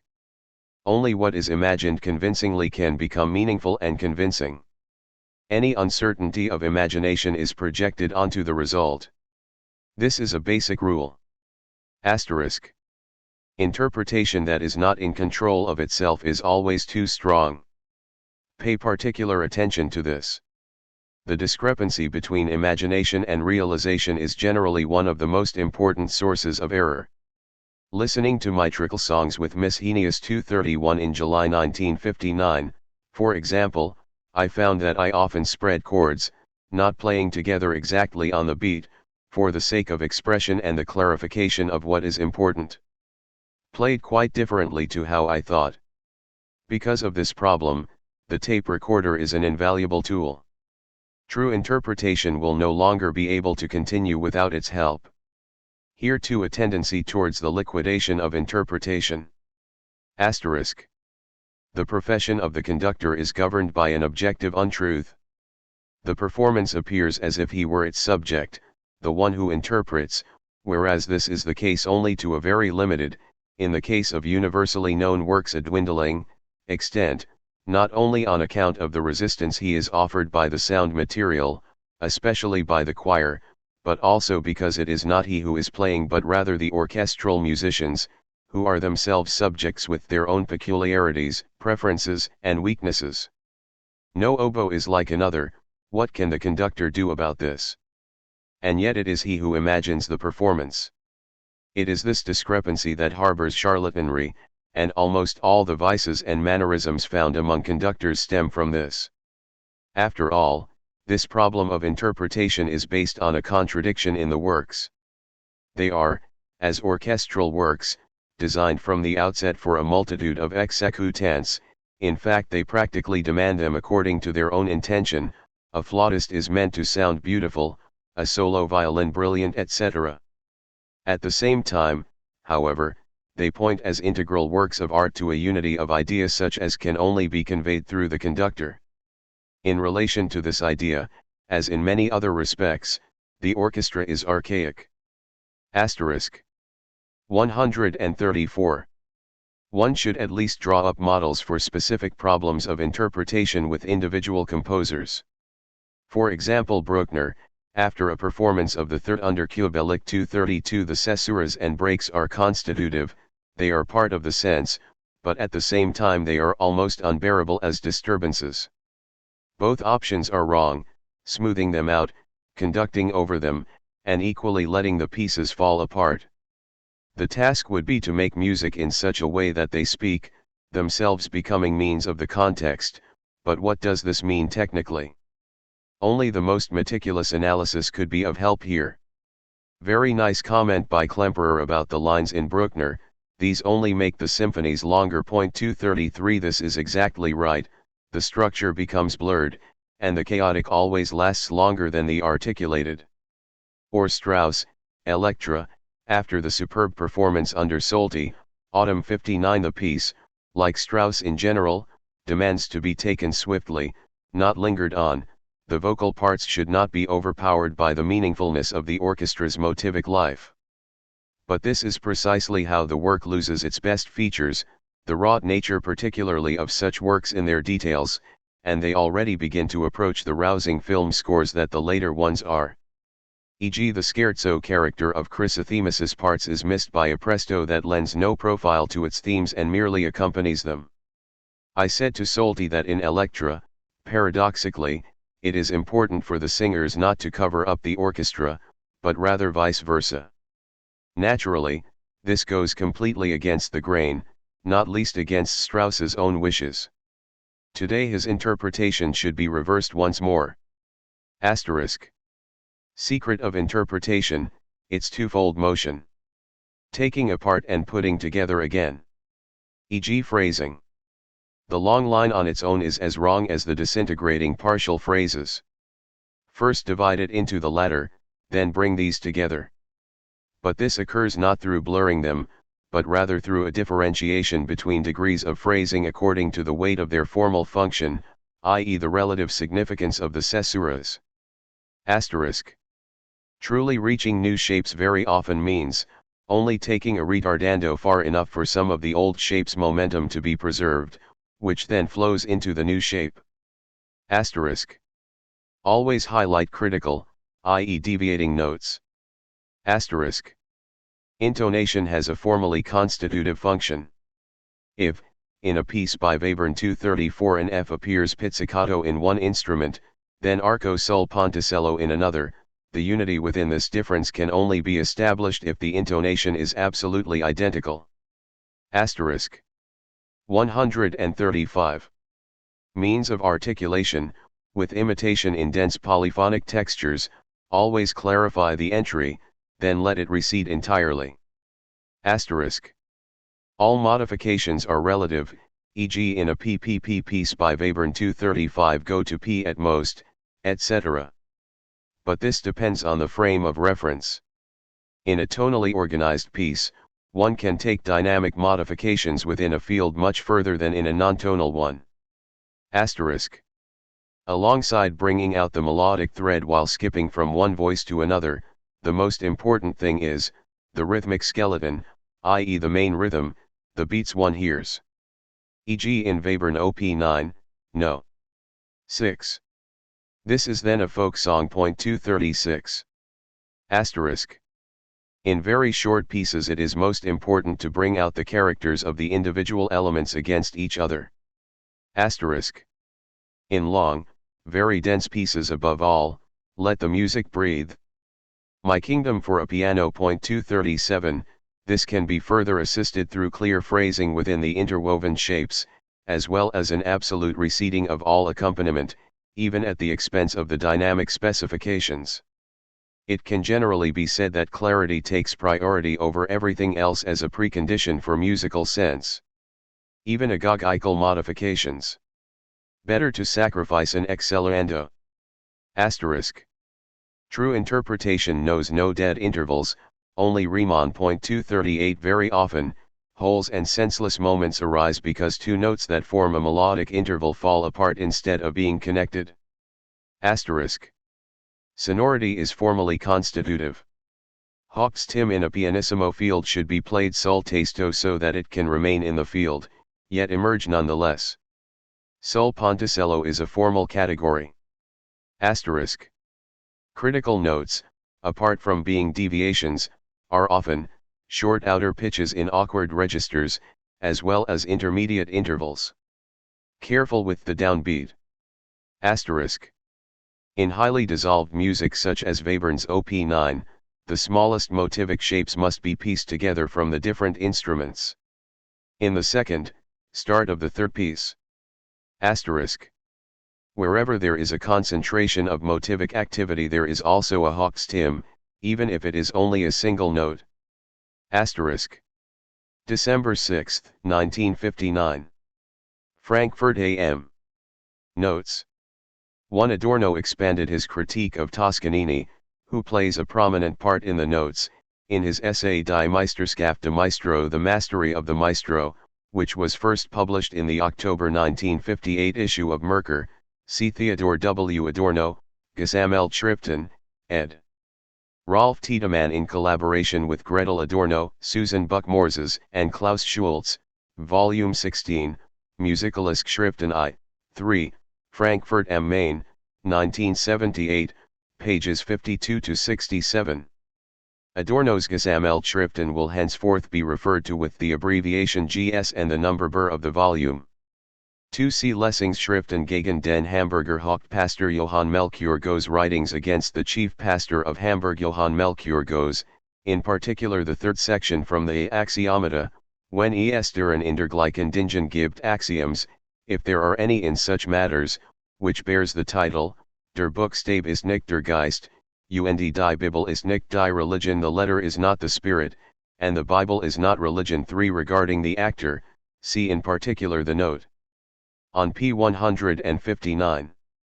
4. The majority of the motifs recorded in the following return in Adorno's Toscanini essay Die Meisterschaft des Maestro. See The Mastery of the Maestro, in Sound Figures, trans.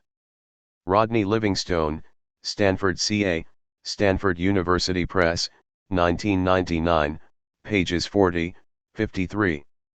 5. The name of Sibelius does not appear in the Toscanini essay, but that of Toscanini certainly appears in the Gloss über Sibelius, Gloss on Sibelius, written in 1938, GS 17, pages 247 to 52. Coming to England or even to America, one finds the name, i.e. that of Sibelius, beginning to grow out of all proportion.